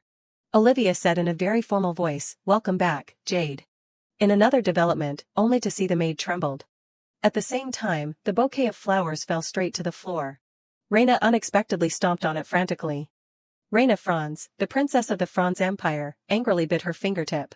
The rage had not subsided, Reina burst into a shout, Edwin Vikander Lowell, how dare you tease me? At this moment, a stern voice interrupted, enough, act like a princess, Reina. The person standing opposite her was the queen of the Franz Empire. She turned sharply, her anger still not gone, but... The curse was spoken by Reina bitterly, Olivia Madeline, that bitch. The hatred flared fiercely, she cursed angrily, daring to stand side by side with the Grand Duke in the first dance like the main character. Then dancing with my brother too. That female lead role was originally mine. The queen's voice was cold, extinguishing the emotions cruelly, it is meaningless, that position must be reserved for a princess. Immediately after that, she gently stroked Reina's cheek, princess. The queen narrowed her eyes looking at her while emphasizing each word, the one who possesses blood more noble than anyone. Before Reina's astonished eyes, she continued, smarter than anyone. The queen stepped closer and closer, she whispered in her ear, and can easily control Olivia Madeline like a puppet, so I believe you know better than anyone. Hearing this, Reina was silent and did not reply, seeming to waver. In that moment, a cruel thought flashed in her mind, how to crush that insolence. As a princess, I will give her a task that is beyond her ability. Thinking of this, Reina smirked with a sinister expression. She smirked, as if just remembering something interesting. Now that I think about it, Miss Madeline often asks me to give her more work with the reason being to prove her ability to be crown princess. Reina slowly turned, she said sarcastically, I guess she is still clinging to the Madeline ducal family at this time. As soon as the words fell, the queen's pupils suddenly shone with light. Reina gently made a guess, begging to do menial tasks, right? Her contemptuous voice rang out, wanting to atone for the late duchess, whatever needs to be done has to be done, right? Reina sighed softly, as if she was really regretful, it is a pity that only the legitimate daughter of the Madeline family does not know the truth, that child is actually trying to defend her. How? After saying that, she unexpectedly broke a fresh flower branch. Reina smiled, her eyes flashing with cruel joy, how pitiful, is not it, mother? Seeing that expression of hers, she smirked coldly. Immediately after that, Reina slowly used a brush to write a few words on the paper. The black letters gradually became clear, we invite Miss Madeline, we hope you will attend. The scene flashed to the next morning, a flattering sound suddenly rang out, Her Highness the Princess. The group of women turned their heads one by one, each one could not help but exclaim, "You are so beautiful today again, that necklace you are wearing, I heard it was a gift from the Prince of Welton. It really suits you." At the same time, Reina gently touched the necklace that was made of precious stones. She smiled slightly, her long eyelashes falling to cover her true emotions. "Is that so?" Reina slowly replied, her gentle voice carrying a familiar calmness, "I am relieved to see everyone happy." In a small corner, someone was trembling non-stop. At this moment, she suddenly lowered her voice, "There is only one person." Reina said softly, "I heard that because of her weak constitution, she could not attend tea parties before, maybe because this is her first time attending an official tea party. She is very nervous. Don't worry." After saying that, she casually glided past each row of seats. Reina's voice suddenly rang out, carrying a vague smile, "Little Miss Madeline." She tilted her head, her eyes sharp but putting on a teasing look, "Or is my tea party not to your taste?" Recalling a few hours ago, Sally clenched her fist with determination. "Today, I definitely," she declared loudly, "I will protect the young lady." Hearing this, Olivia chuckled, "That won't happen." Sally bowed her head and said softly, her voice carrying a rare hint of tension, "I am serious, young lady, you did not see it, but with the oath yesterday." She raised her voice to remind, "Today, both the front and back doors of the mansion are full of reporters. Young lady, we have arrived at the jewelry store." Sally quickly parted the crowd, her movements decisive but still maintaining etiquette. "Come on, young lady, please, make way." Then she paused, her eyes darting left and right. Sally almost froze. What is wrong?" she said while sighing, her face showing helplessness. "See, what did I say?" She turned to look at Olivia, her eyes carrying curiosity and worry. "Now that I remember, why did the young lady come to the jewelry store? I was so busy stopping the reporters that I did not have time to ask the reason for going out," she said softly, her eyes lowering. "I came to return the gemstone. It is better if it is the same one as before." Sally asked in confusion, "What?" At this moment, the bell suddenly rang. Olivia quickly stepped inside, she showed politeness, "Hello, I want to see all the most precious pieces of jewelry in the store." Inside, there suddenly came an exclamation, "Oh my, how could that be?" The jewelry store owner could not help but feel a little doubtful. "None of the items are worthy of the Duchess, I must review the import process." Hearing this, she chuckled softly, "It is okay, I am just a little picky this time." "If that is the case, let me see a few more items." Olivia's footsteps suddenly stopped in front of a display case. Her eyes were fixed on the ring with a ruby red color. In that moment, Olivia was almost motionless. Suddenly a familiar voice echoed in her ear, "Duchess, does that item please you?" Olivia hesitantly pointed to the ring. "Yes, this item is the best, but looking at the style, this is a proposal ring, right?" The other party said casually, "That ring is for her." Then Edwin suddenly appeared, he leaned in close. "How do you know so well?" As soon as she saw Edwin, Olivia gaped in shock. The jewelry store owner asked quickly in confusion, Duchess, that person is?" Without thinking, she hurriedly turned him to the side. "It is an acquaintance, do not worry about it. The tea seems to be cold, can you help me prepare a new one?" She nodded quickly, yes, I will prepare it right away." Once outside, Olivia opened her mouth and sighed. Suddenly Edwin said, "What should I do?" He smiled brightly, "Getting help like this all the time, why do I keep falling into these predicaments?" She frowned, turning to look at Edwin, clearly dissatisfied with this sudden appearance. "What are you saying? It is not good for you to be wandering around the jewelry store without guards like this. If bad rumors spread." Suddenly Olivia's eyes widened, her pupils shifting out of position. Then she hurriedly bowed in perfect form. "Please forgive me for being late. Olivia Madeline requests an audience with the Grand Duke." Before that action of Olivia, he put on a pouting expression. Edwin spoke helplessly, "You do not need those cumbersome things." She emphasized each word, "These are the rules." His voice was slow but certain. "I want to give the Duchess, who has accepted my oath, the privilege of skipping those rules. Do not you want it? If the young lady allows it, I can call your name." Olivia exclaimed in confusion. All the thoughts in her head seemed to be completely reversed. "But wait, what did you say just now?" Edwin could not help but feel a little confused. "What did I say? What?" she hurriedly repeated. "This ring, you said this ring, is mine, moreover, clearly this is a proposal ring."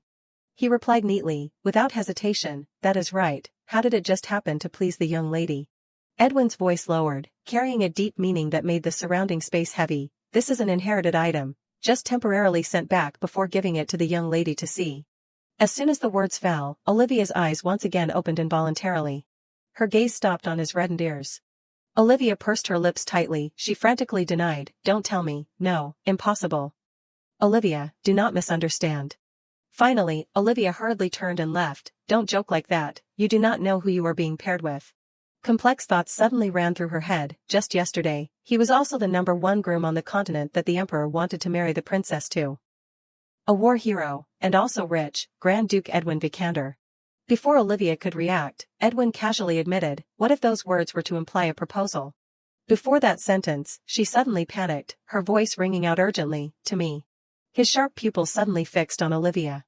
In that moment, her heart suddenly beat rapidly. The corner of Olivia's mouth opened slightly, her voice ringing out softly, I am. She tilted her head to look at Edwin while emphasizing, the Crown Prince's fiancé. As soon as the words fell, the smile on his face froze. Edwin lowered his voice almost whispering, I knew it would not be easy, but... Seeing this, Olivia hurriedly approached, she asked worriedly, Duke, are you not feeling well somewhere? Edwin replied calmly, the corners of his lips curving into a faint smile, it is okay, except for my heart. Returning to reality, a noble turned to look at Reina, she could not help but exclaim, truly the saintess of the Franz Empire, I heard you cherish the eldest daughter of the Madeleine family very much. Yet now you also care about the second daughter, who has not even debuted yet. She even chimed in with a sentence, how thoughtful. At the same time, her sharp eyes turned to look at Othello. Recalling a few minutes ago, she spoke up suddenly, her voice higher than usual, what are you saying? My sister suits all colors, she is also in charge of the entire Duke's budget and the territory. Now, I even heard that she helps with matters in the Imperial Palace, I am really proud of my sister. At this time Othello secretly thought in her heart, rambling on for so long, finally giving people some peace. She regained her etiquette, bowing her head slightly, trying to bring the story back to a safer direction, that, Your Highness, about the dinner party yesterday that you mentioned in the invitation. May I ask what the details are? After saying that, Othello narrowed her eyes slightly, I secretly went out without letting father know because I wanted to hear clearly, sister did not tell me anything about the ball. After a moment of silence, Reina smirked coldly, you came because you wanted to hear about yesterday, did not you? She replied politely, her voice sincere, not hiding her gratitude, yes, thanks to Her Highness the Princess actively inviting me, I only learned that the Grand Duke swore allegiance to my sister. I did not hear anything more. Someone asked tentatively, you seem to be quite close to the eldest miss, she admitted frankly, of course, she is my only older sister. Hearing this, the other person sighed, oh my God. Seeing this, Othello was shocked for a moment. In that moment, the whispering voices rang out behind, carrying an unhidden malice, really, those green eyes, how could the Duke bring back such a mixed-blood child? Poor Miss Othello, having to call that thing her older sister. At this time, she hurriedly stood up, I am not feeling well, so please excuse me. Reina smirked, how kind, Duchess. Her voice was so falsely gentle that it made others nauseous, did you inherit that trait from your mother? Not stopping there, Reina reached out towards Othello, no, really. Her cold voice rang out, without a hint of pity, if it were me, there is no way I could call the daughter of a dancer. Reina emphasized each word, making her pause slightly, unable to utter a word of rebuttal, who made my mother die, her sister, it was all her fault. Seeing her horrified expression, she continued, doesn't the Duchess know? The scene of the past was recreated, Olivia lowered her voice, the matter of me coming here to play has to be kept a secret from the family, I am only showing you, Othello. Hearing this, Othello looked at her with wide eyes. Another voice chimed in, certain and cruel, who in this empire does not know. Reina paused for a beat, her voice suddenly becoming terrifyingly light, the person who caused the Duchess's death, is that green-eyed daughter. Returning to Edwin, he lowered his voice, by the way. Edwin smiled faintly, why are you here? Olivia quickly replied, I came here to choose a gift for you. Hearing this, he unconsciously leaned towards her, a gift for me. Olivia said slowly, actually, the hairpin I gave you last time was my younger sister's. Edwin continued to ask, his voice deep but not reproachful, are you saying you want to take it back? She opened her mouth and chuckled softly, I just wanted to tell you the truth, but I want to compensate you with another gift to replace it. As soon as the words fell, he turned to the side, expressing his anger. Then Olivia sighed softly, perhaps everything would have gone better if I had prepared carefully, but you also know, that situation was not very favorable. Edwin was silent for a moment, his eyes thoughtful as he looked at her. He said slowly, his voice deep and carrying a rare sincerity, I do not want to put you in a difficult position, miss. Edwin paused, as if considering each word, instead. The whole space suddenly fell silent. After a long while, the jewelry store owner bowed deeply, his voice respectful. "You summoned me. It is an honor to welcome you, Grand Duke." Edwin glanced at the other party, his voice not loud but enough to make the listener's blood run cold. "I believe someone as discerning as you will know how to keep silent. I want the young lady to try this on." She replied quickly without hesitation. "Yes, I will go prepare it right away." Olivia shook her head slightly. "This really does not suit me." Before she could react, the jewelry store owner had put the necklace on her neck. She exclaimed with excitement, "Oh my God, I knew it, it suits you so well, young lady." Then the jewelry store owner asked curiously, "Duke, how do you feel?" Suddenly Leopold's voice transmitted to her ear, "Didn't I tell you already, these gaudy colors do not suit you?" After a moment of silence, Edwin replied frankly, "More than expected." He blurted out, not hiding his satisfaction, "It is really, really beautiful." Hearing this, Olivia was stunned for a moment. Edwin said softly, his voice so low that it could only be heard by two people, "It suits you very well." His eyes were unusually gentle, as if affirming something obvious, "Whether it is bright or muted colors, all of it, completely suits you." She replied softly, "As I said, I will give you another hairpin." Olivia's eyes hesitantly glanced behind her. She took all her courage, raising her head to look directly at Edwin. "Sir, I have something I want to say." Olivia said coldly, "If you came for the marriage proposal, it is really not necessary." Hearing this, he could not help but feel a little confused. "Am I not good enough for you?" She shook her head in denial. "No, you are really good, your compliments. Those gentle eyes, caring gestures, warm words, and even those precious gifts, I am really grateful for those things." Edwin opened his mouth, his lips moving. "Is that all?" He declared loudly, as if it were a promise that did not need an oath, "If that is the case, then I will treat you even better than that, miss." She asked softly, unable to hide her confusion, "Why?" Edwin continued, "I was still thinking about how to compensate you." Finally, he frankly admitted, "Because I just want you to be by my side without worrying about anything." As soon as the words fell, Olivia's cheeks involuntarily flushed red. Seeing this, Edwin chuckled. He continued, his warm voice ringing evenly in the silent space, "So, I really want to treat you that way, unless you do not want to receive it." She exclaimed softly, her heart in turmoil, "But..." Edwin's voice became serious, as if affirming an undeniable truth, "You deserve those things, because the good things are all very fleeting." Immediately after that, he reached out and took a box. Edwin turned to urge Olivia, "Please open it." Hearing this, she gently opened the box. Inside was a necklace made of precious jade. Before the expensive jewelry, Olivia looked at him blankly. Edwin shyly admitted, "This is for your younger sister, I simply want to make a good impression on her." After a long while, Olivia left the carriage. She turned her gaze towards him, then unconsciously smiled. The image of Edwin standing side by side with Olivia suddenly flashed. Then she turned to look towards the mansion. "Ethella, will she like it?" Immediately after that, Olivia quickly stepped inside. She paused slightly as soon as she saw the maid. The group of people suddenly widened their eyes as soon as they saw Olivia.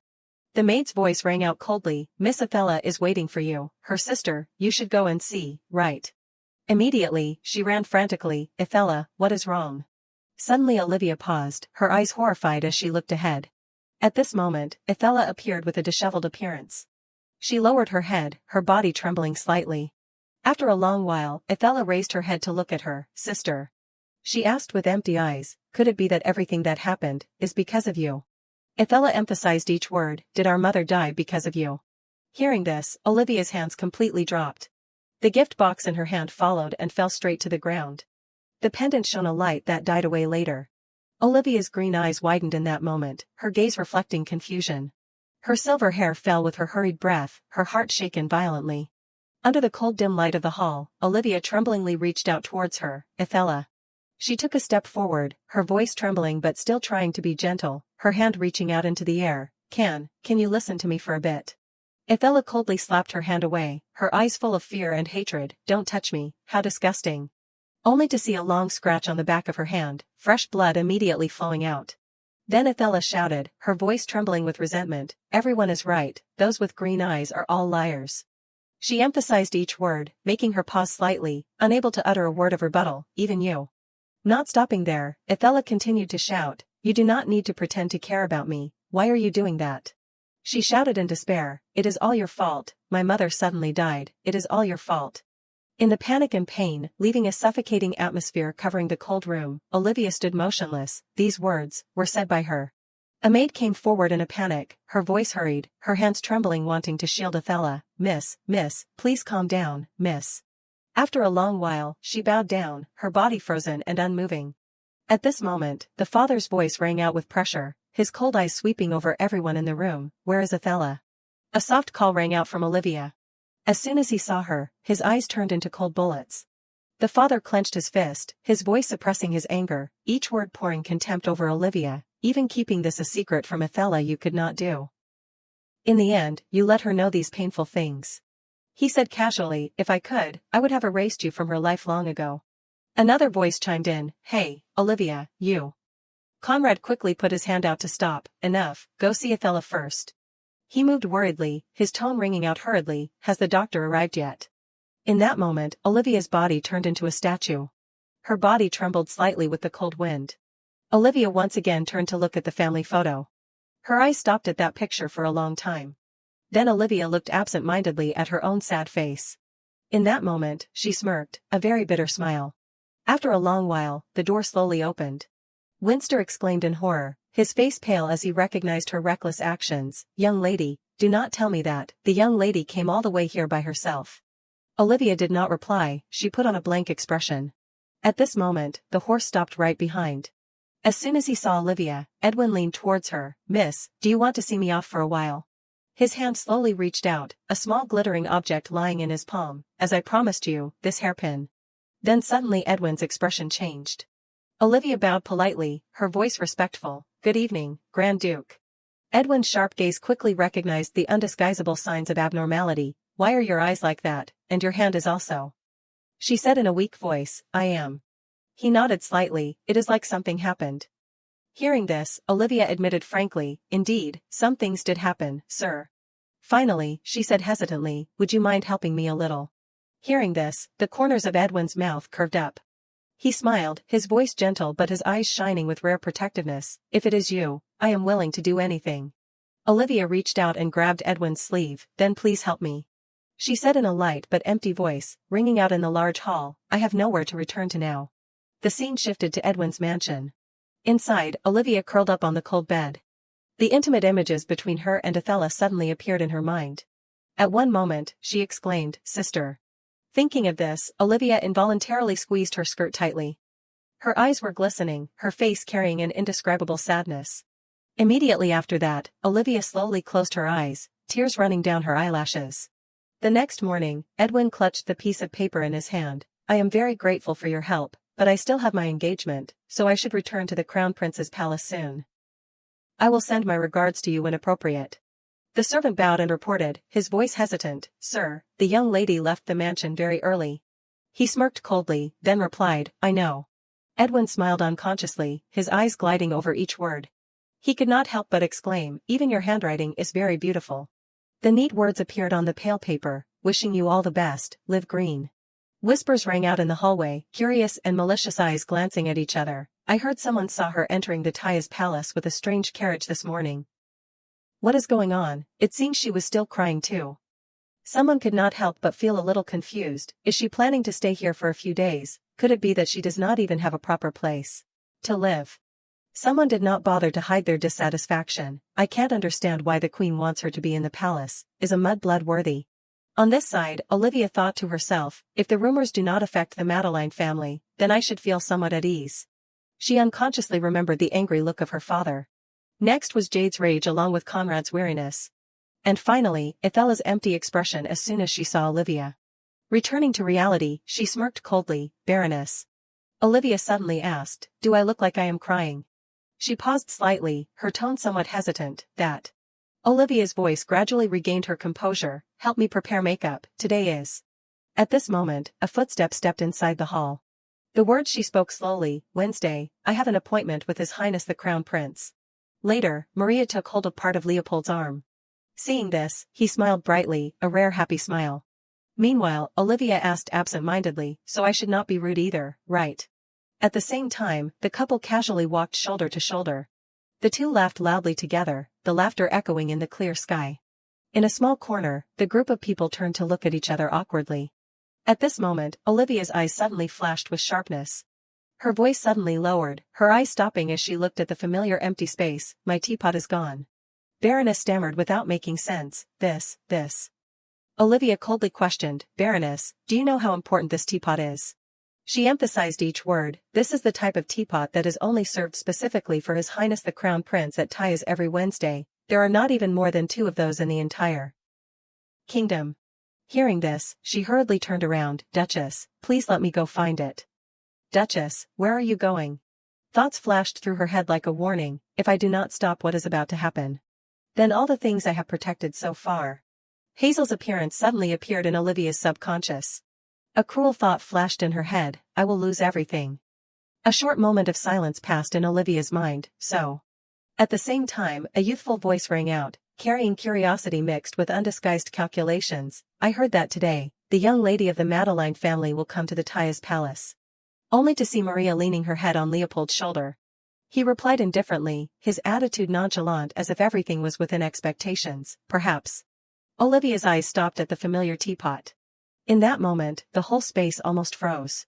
She tilted her head slightly, her voice soft, her eyes glittering as if recounting a sweet memory. I really like being with you here every Wednesday, Leopold. You once said that this place always reminds you of me. During this sunset afternoon, you said that the golden sunlight is like my hair, was not it? Leopold nodded, his eyes gentle. That is right. Then he said casually, just like now. Maria's voice was full of dreams. I really like it, because looking at us will be like a pair of lovebirds. If that young lady gets married here, if I am you, maybe we won't be able to see each other anymore. Leopold's voice was calm, carrying the confidence of someone in power. You do not need to worry. A faint smile flashed on his lips. She will know her place, she would not dare to do anything recklessly with you. Suddenly the voice of her mother rang out. I can guarantee you, Liv, you understand what I am saying, do not go too far. The scene flashed, Olivia absent-mindedly walked through the crowded street. Only to see her face pale, her eyes empty. Olivia suddenly stopped walking, she stood still for a long time. A stern voice rang out, sorry to bother you, please be careful, this place is still being arranged by us, I am afraid there will still be dangerous things around. Suddenly the figure of her mother appeared. She smiled brightly, Liv, is that you, did you just arrive? In that moment, Olivia stood motionless, she could not reply. Immediately after that, Olivia turned and went into a small corner. Her body suddenly swayed. Only to see her long hair falling down, covering Olivia's face. Immediately after that, her body gradually collapsed to the ground. Olivia bowed down, her head resting on her legs. One side of her skirt was stained with black mud from some time. Suddenly a loud noise rang out, Olivia startled. The thought flashed through her head, making her breathe quickly, a robber, if it is a robber, I have to quickly find someone to help. Thinking of this, Olivia became even more desperate, but is there anyone who will help me? At this moment, a figure appeared right in front of her. Edwin gradually revealed his face, he smiled brightly, is everything going well today? Before Olivia's blank eyes, Edwin continued, I was planning to wait for you to take you home. He smiled unconsciously again, what a coincidence that you are also here. Immediately after that, Edwin lowered his body, face to face with her. He gently put a scarf around Olivia's neck. As soon as she realized the situation, she could not help but feel a little confused. Why are you here? Edwin said casually, where you are, I am. Hearing this, Olivia raised her head to look at him with surprised eyes. She still asked naively, her tone somewhat urgent, why? The words rang out slowly, his eyes softening, carrying sincerity, because I want to see you. As soon as the words fell, Olivia's eyes widened in disbelief. Then her eyelashes trembled slightly, tears slowly flowing out. Finally, Olivia could not help but cry. Seeing this, Edwin startled back, what, my lady, what did I do wrong? Then suddenly she reached out her hand towards him. Immediately after that, Olivia threw herself into Edwin's arms, he widened his eyes in surprise. Only to see Edwin's hand standing still in the air.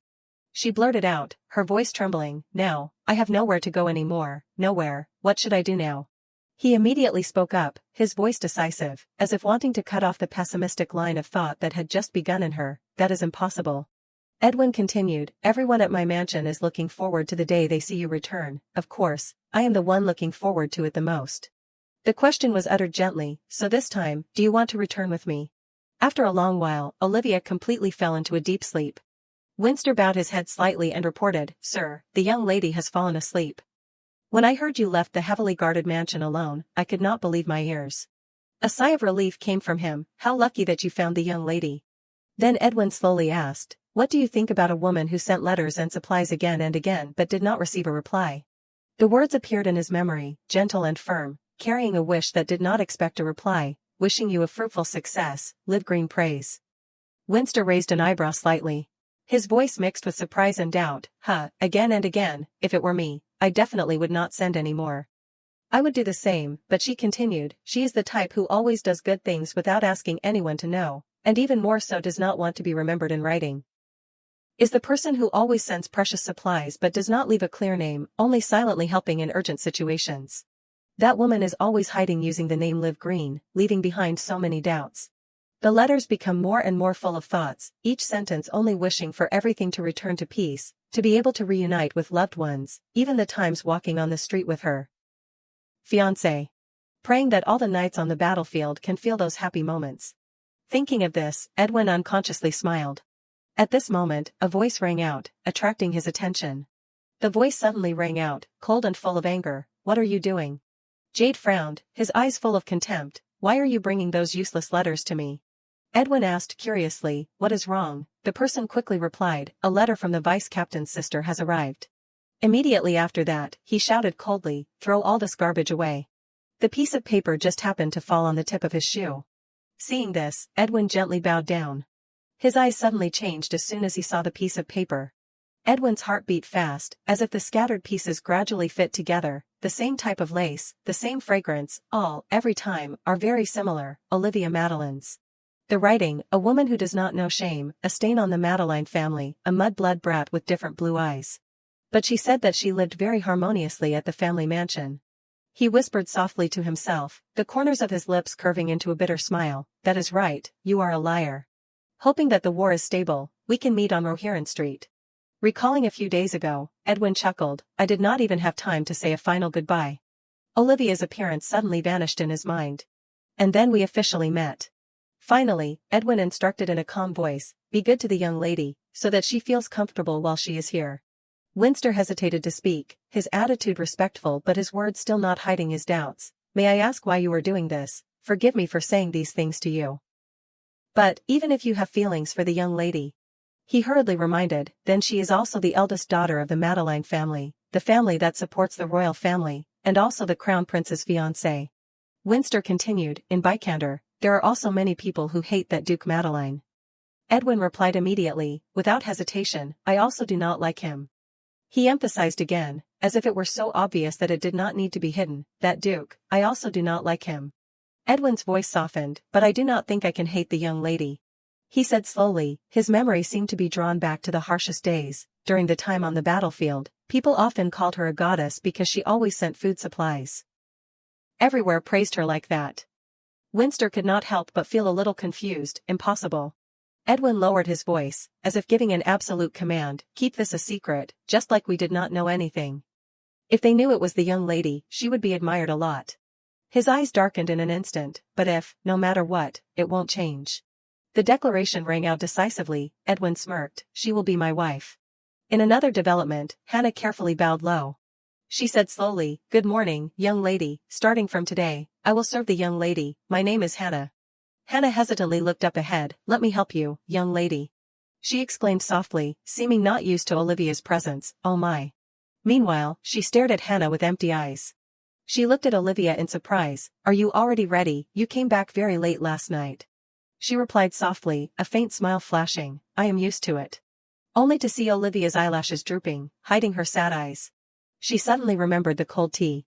Hannah quickly changed the subject, not wanting Olivia to sink deep into heavy thoughts. That is right, are you hungry yet, young lady? Our head chef was very happy when he knew you were back. What dish do you like to eat the most?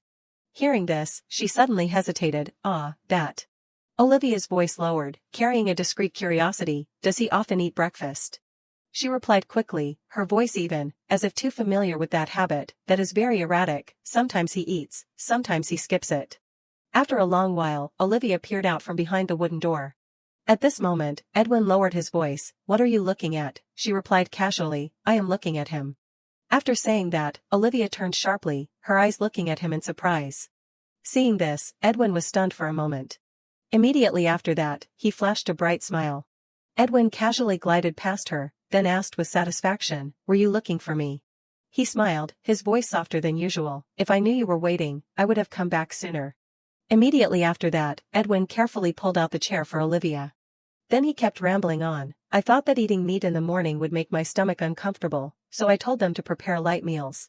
Her voice lowered, carrying sincere gratitude. "You are so thoughtful, thank you for taking me back yesterday." Olivia continued, "I still can't return yet, I am afraid I will have to bother you for a while." She took a deep breath, trying to stay calm. "I do not know for how long, but it is probably quite a long time. If there is anything I can help with here, let me do it, I can do everything." Then Olivia quickly listed, as if proving her worth, "I have managed the budget of the Duke's mansion and the Crown Princess's palace before." She did not forget to remind, "I also have some experience in state affairs, so, I think." At this moment, Edwin gently pushed the plate of meat towards Olivia. He looked at her intently, his eyes mixed with surprise and interest. "You really can do it." Edwin's voice carried a rare trust. "I also have high expectations, miss." After saying that, he suddenly avoided her gaze. On this side, the servant's voice rang out urgently, carrying undisguised fear, young lady, please open the door." She almost begged. The young lady has not eaten anything for 3 days, and now she does not want to open the door to see anyone. The person next to her could not help but feel a little worried. What if the young lady is too weak and can't stand it anymore? The gruff voice of the servant rang out in the hall. "Hey, Mrs. Pluto's dressmakers have arrived." The person next to her replied angrily, "Don't you understand what is going on? Quickly send them away." At this moment, a voice rang out, "I am Mrs. Pluto." Pluto slowly said each name clearly. "Miss Olivia Madeline called me because of Miss Athela Madeline. Although it is late, I still came in person. So, where is Miss Athela?" After saying that, she glanced around. "Where?" Then Pluto paused. She was slightly skeptical. "Is something going on?" A contemptuous voice chimed in, her eyes full of malice. "How shameless, clearly she is left, yet she wants to come back this way," the person next to her whispered. "Why does she keep sending this and that? I bet you, she intentionally made an appointment to attract attention and then find a way back." Pluto replied calmly, her voice still maintaining politeness. "I think there has been some misunderstanding here. Olivia Madeline made an appointment 3 weeks ago, she definitely had to come today." Then she said with certainty, "The young lady did not make an appointment with me yesterday." Pluto frankly admitted, "She made an appointment 3 weeks ago." Inside, Athela paused slightly.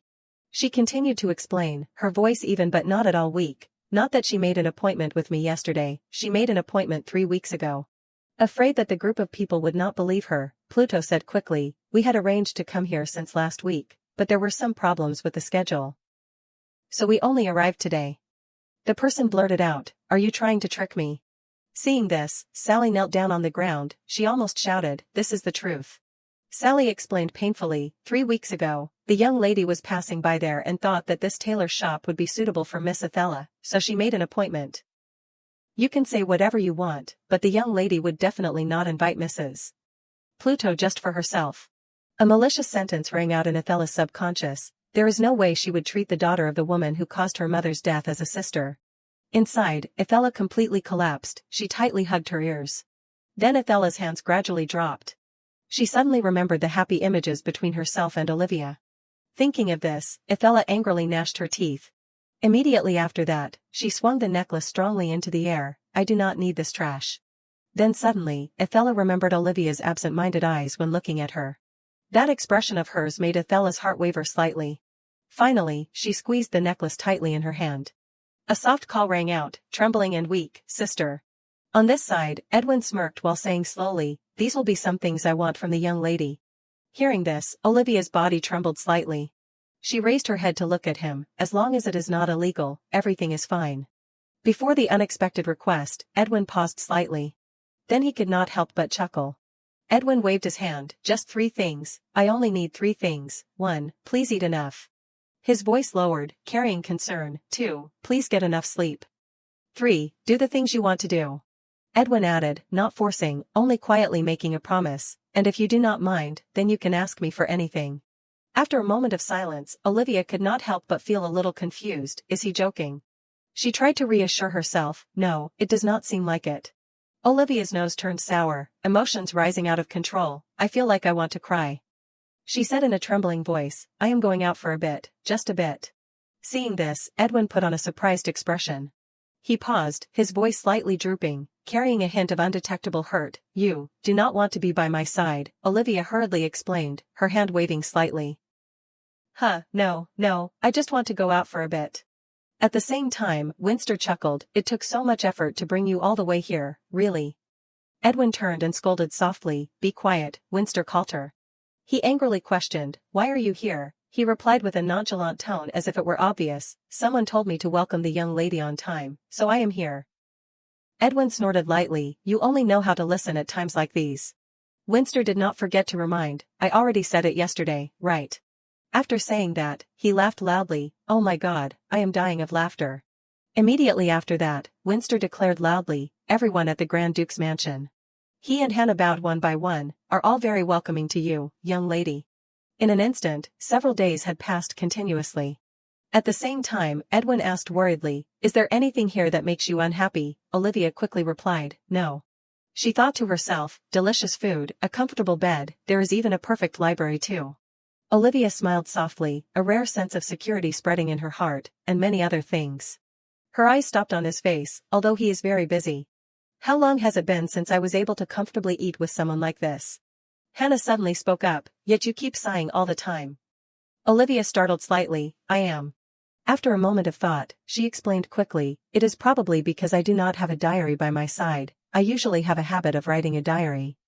Hearing this, she grinned, oh my god, why did not you tell me sooner, I will go get you one right now. Seeing this, Olivia forced a smile. At this moment, Edwin's voice rang out from the side, that is not the real reason, right? He stared at Olivia with sly eyes, seeing this, she turned sharply, Grand Duke, when did you arrive?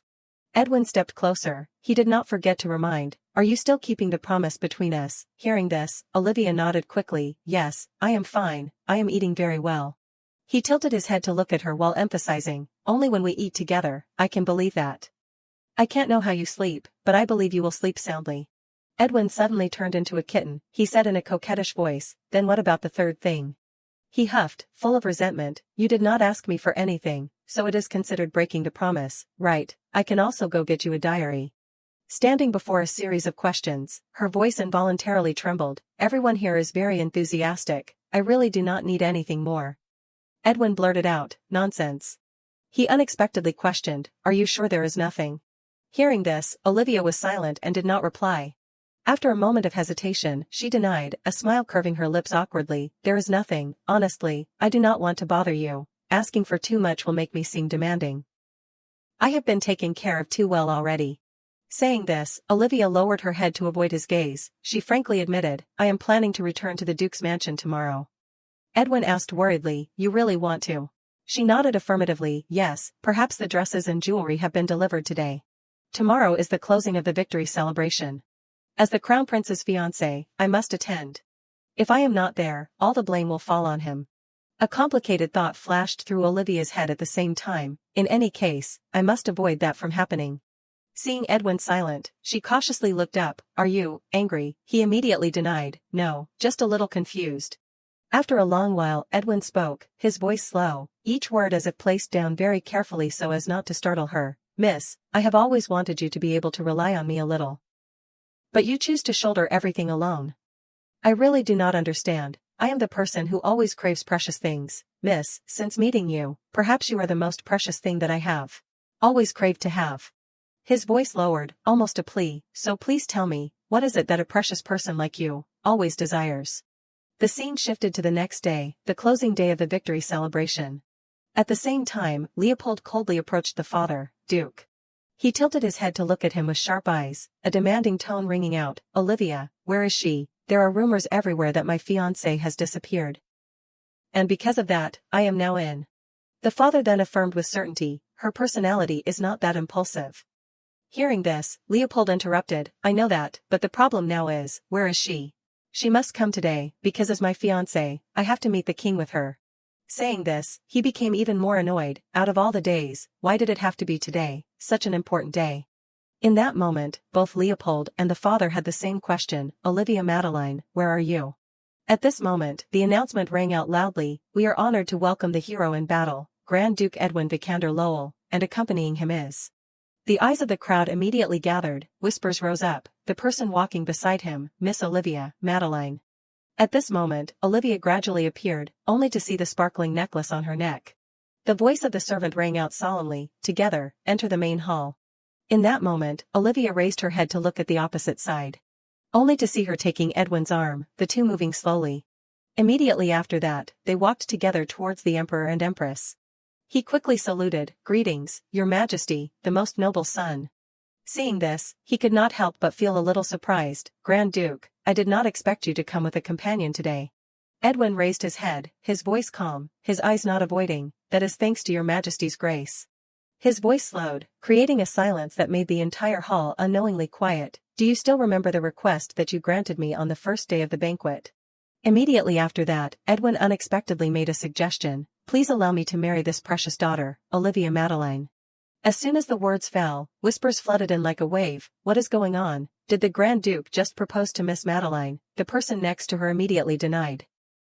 "No way, look at the way he is asking the Emperor for permission to get married. Does that not mean that the proposal was approved long ago?" Someone lowered their voice. "In any case, that young lady really does not have a single day of peace." In that moment, Edwin gently reached out his hand towards Olivia. She turned to look at him with blank eyes. Edwin just nodded as if signaling. Then suddenly Leopold stepped closer. Hey. He questioned angrily, "You just proposed to my fiancé, how dare you be so presumptuous?" Hearing this, he just calmly turned around. Leopold shrugged slightly, he flashed a smug smile. Immediately after that, Leopold reached out his hand towards Olivia confidently. "Come here, Liv." He did not forget to make a sarcastic remark, "And what is with that dress? You must have a spare one." Saying this, he emphasized each word, "I made it clear to you that those gaudy colors." Suddenly Edwin took a step forward, he used his body to shield Olivia. His voice rang out clearly in the hall that was gradually calming down. "From now on, you do not need to send dresses to Miss Madeline anymore, Your Highness. Nor jewelry either."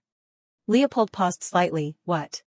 Edwin slightly curved his lips. "Giving her the right jewelry is one of the greatest joys in my life." Suddenly, a shout rang out, "Grand Duke." He did not forget to ask back, his tone rather gentle, "Do you still remember the words I said?" Edwin leaned towards Olivia. "Just look at me. Last night, at the Grand Duke's mansion." At this time, he slowly said the decision that he had already made. "I will use the privilege that the Emperor gave me to propose to you." After saying that, the corners of Edwin's mouth twitched without hiding. He tilted his head to observe her reaction, the corners of his lips slightly curved. "You do not seem too surprised, huh? I am just trying my best to fulfill what you want, miss." Hearing this, Olivia hurriedly replied, "It is just that, I was a little surprised." Edwin nodded in satisfaction. "It should be like that." He continued, "This is originally an effective method to escape all constraints." Edwin nodded slightly, his voice slow and frank. "Okay, and you should also know that, my personal feelings are also partly mixed in." Olivia opened her mouth as if to say something, but the sound only got stuck in her throat. Only to see a black shadow appearing right behind her. Olivia's voice involuntarily trembled, her voice intermittent. "I." He immediately spoke up, his eyes reassuring but firm. "Don't worry, I won't use this proposal as an excuse to force you into anything." She raised her head to look at Edwin with naive eyes. "Why," he continued to explain, "it is strange to call this an exchange, but..." He smiled lightly again. "Indeed, there is something I want you to do, at the banquet tomorrow. Please only look at me." In that moment, Edwin's voice rang out clearly in the thin silence, "Even if you hear anything, or anyone approaches." His eyes sharpened, the declaration echoing, "Because I will protect you, I will be the one who makes them use all their schemes." At this moment, a series of eyes were directed towards the two of them, Edwin and Olivia.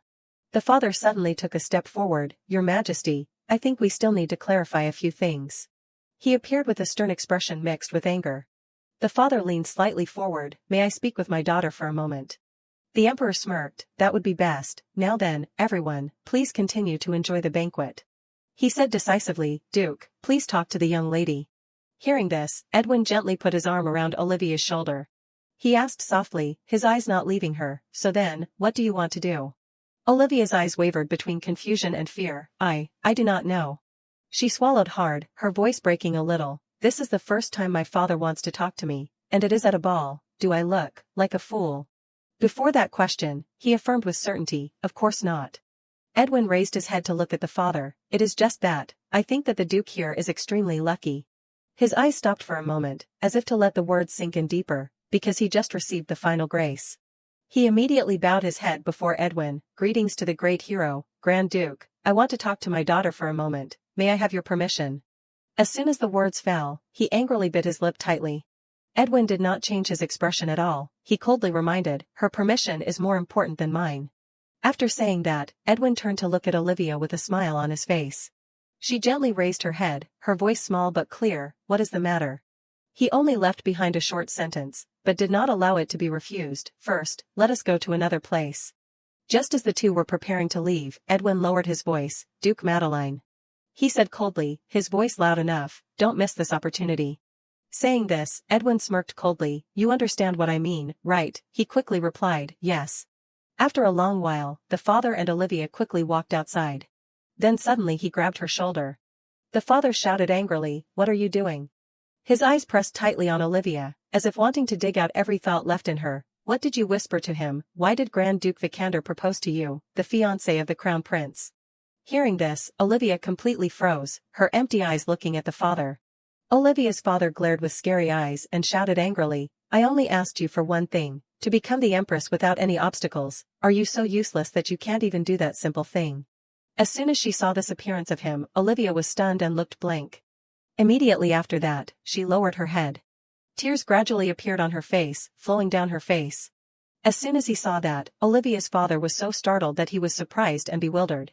However, before she cried for too long, Olivia suddenly burst out laughing non-stop. She laughed so much that her tears were flowing. However, after a while, Olivia stopped. With a cold appearance, she spoke up, I once hoped that one day you would look at me with gentle eyes. As soon as he heard this, Olivia's father was extremely puzzled. What? Olivia turned back to look at him and calmly replied, I never dreamed that one day, you would acknowledge that I am also your daughter. I never whispered wishing that the Grand Duke would propose to me.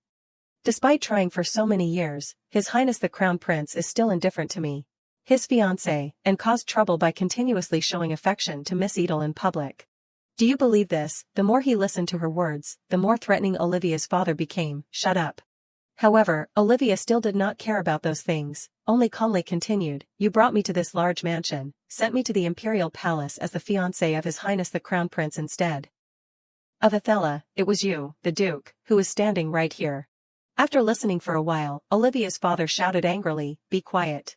With a face full of uncomfortable hatred, he gnashed his teeth and said, it is all because of you, if you had not come to our house, nothing would have happened. You made my whole family fall into misfortune, completely destroying my life.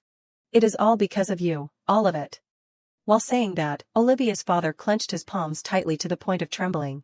Seeing that, Olivia added, whether it is back then, or now. I did not do anything either. Her words directly angered her father. He frowned and scolded, Olivia Madeline, who gave you the guts to say such words? Olivia calmly replied, you said that if you could, you would erase me, right? Under this question of hers, the father did not answer. However, he had thoughts in his heart, if only I could, I would erase you from this life. Meanwhile, a voice from somewhere suddenly echoed in Olivia's mind, so tell me.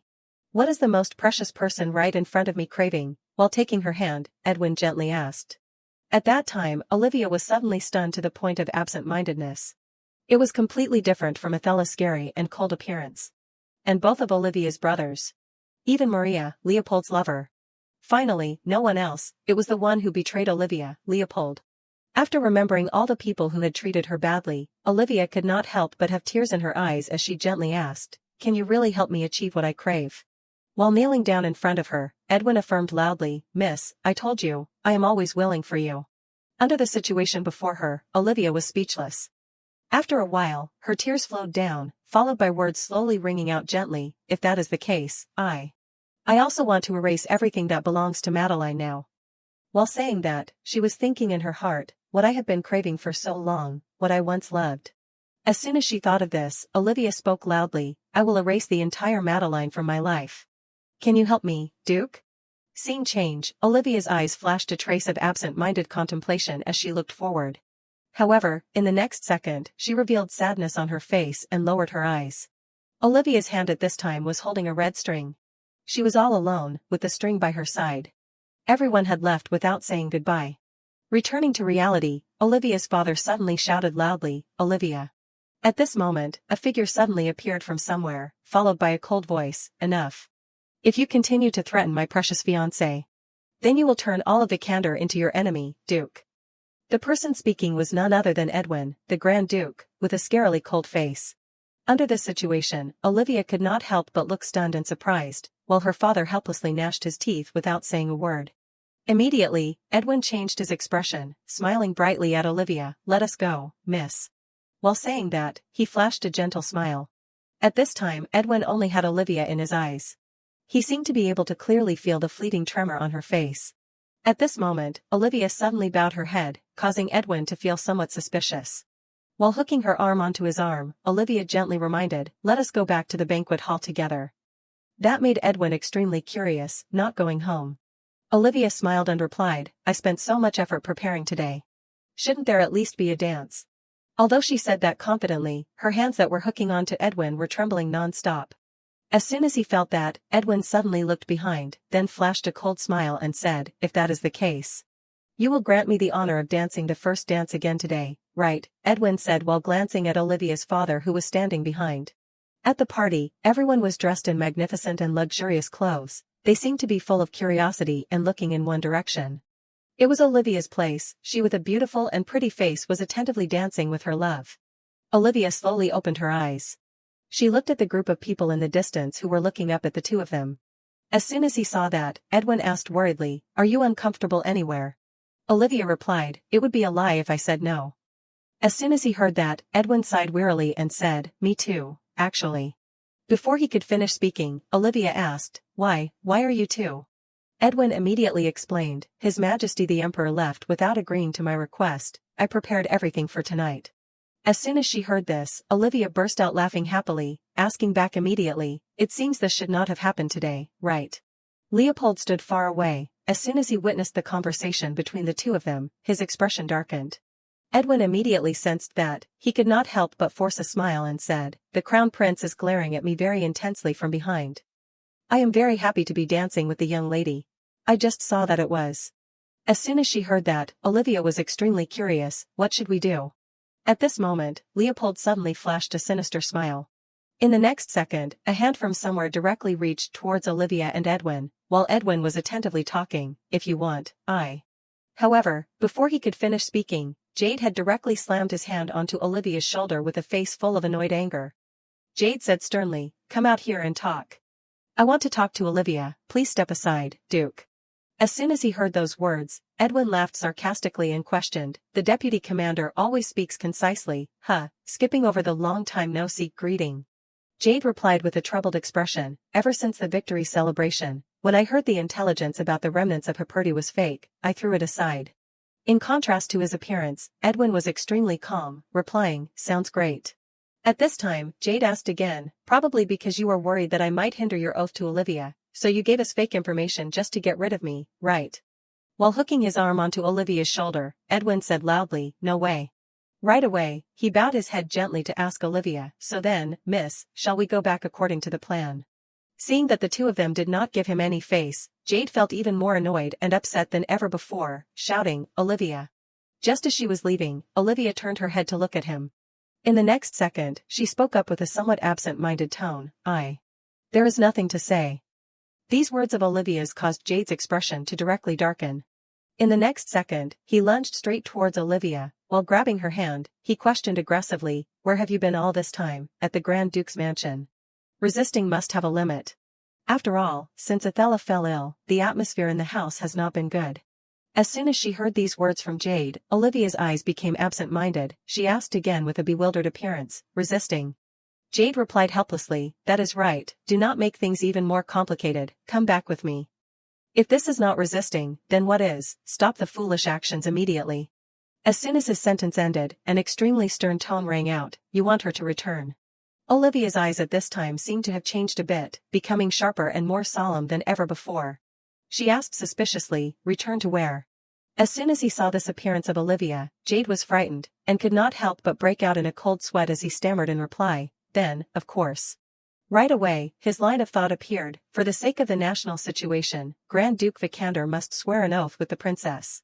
Right away, the image of Conrad appeared, along with that of Jade's tears flowing helplessly. is it because of you, is it because of you that our mother? While he was in extreme pain, Conrad was happily talking to the group of nobles. At that time, Conrad did not know that there was a girl in the distance looking at him non-stop. The door to the room slowly opened, revealing the light shining into the dark room. Inside the room, Olivia was trembling from sickness and coldness. She was locked alone in the room in the middle of a freezing and lonely winter. With fatigue and helplessness, Olivia could not help but wonder, is it Jade, bringing frogs into my room again? As soon as the words ended, Olivia's eyes widened, her face clearly showing astonishment and surprise. As soon as she saw the silhouette of the person appearing before her, Olivia was puzzled. What is wrong? What is that smell? It is alcohol. Without saying a word, Jade suddenly raised his hand. Under the current situation, Olivia suddenly felt extremely scared, immediately closing her eyes tightly. A loud sound quickly rang out. The small candle in the room at this time was lying scattered on the cold ground. Jade lowered his head and said with a helpless tone, "That girl is my sister, why can't you be my sister?" While saying that, he gave Olivia a teddy bear. Afterwards, with tears streaming down his face, Jade pressed his face close to Olivia and said sadly, "I thought you were my sister." Scene change, the plate of food was still untouched on the table. While Olivia was lost in thought, a voice rang out with curiosity, "You still have not eaten, right?" While sitting next to her, Jade said, "Father and brother were too much." As soon as the words ended, Jade turned to look at Olivia with a face and smile full of gentle affection. However, that face could also change unpredictably, becoming a cold-blooded person who questioned, "Is it because of you?" At that time, Olivia only knew how to sit slumped on the ground helplessly and silently. Meanwhile, Jade was still tearing up in painful despair, asking, "Did my mother die because of you?" The more she listened, the more Olivia remained silent without saying a word, her eyes only knowing how to open wide to look at Jade who was standing before her. Returning to the present time, Olivia at this time had grown up. Seeing this appearance of her, Jade seemed to be a little embarrassed and speechless. Memories quickly rushed back in his mind. Under the beautiful gift table a loud voice rang out, swearing, "Is it to receive the oath?" Jade could not help but frown uncomfortably and scold, "You idiot, do you know what kind of person the Grand Duke is?" While saying that, he kept staring at the thing lying on the ground. It was a small chest, with a few pretty pieces of jewelry. The line of the letter on the table quickly appeared, "Brother Jade, thank you for the gloves, although they are very warm, but you and I." Under the current situation, Jade suddenly fell silent, stunned and not knowing what to do. At this moment, a voice suddenly rang out, breaking Jade's memories, "I have nothing more to say, Mr. Madeline." Those words made Jade's expression extremely stunned, his eyes also becoming more absent-minded than ever before. In the next second, he spoke up, What did you just say?" Olivia said sternly, "You are also a Madeline, I have already told father, no, the Duke, from now on, no, it has always been like this." As soon as he heard this, Jade was extremely shocked. Meanwhile, Olivia continued to speak in a certain tone, "I will erase everything related to Madeline from my life. The name that was once everything to me. Goodbye, Mr. Madeline." As soon as she finished speaking, she immediately left without regret. At the Grand Duke's house, Hannah asked with full of surprise and shock, "Everyone is back early?" As soon as she got home, Olivia replied with a smile, "I told you, I do not really like banquets." Hannah could not help but feel a little regret, "Even so, you really looked very beautiful today, young lady." Winster, standing on the side, quickly interjected, "You are back safe, Duke, young lady, is there anything wrong?" Edwin replied, "There is nothing wrong, I am just a little hungry." "What about you, young lady?" While saying that, he turned around to ask Olivia, however, in the next second, Edwin's expression darkened. At this time, Olivia had suddenly fainted, fainting right in front of Edwin, causing him to be extremely flustered, "Young lady." While supporting Olivia in his arms, Edwin called out loudly, "Young lady." At this time, Olivia's face was flushed red, and she was also covered in sweat, looking very tired. In Olivia's memory, when she was still keeping her short hair. While observing her surroundings, Olivia curiously muttered to herself, "Where am I? I should write it down in my diary, I have returned from the ball. Ah, that is right, Hannah bought me a new one." While looking at the books piled up right in front of her, she said, "My old diaries." The diary was the place to store Olivia's mood, an attitude that was completely unworthy of becoming a noble young lady, and I was told to change, I must never be allowed to do that again. Father said that it made him lose his appetite, I must never be allowed to do that again, I must always remind myself, Olivia, do not make mistakes, and always try your best. Perhaps, that was why I came to this place. Olivia at this time was attentively flipping through each page of the diary. Her eyes suddenly paused for a few seconds.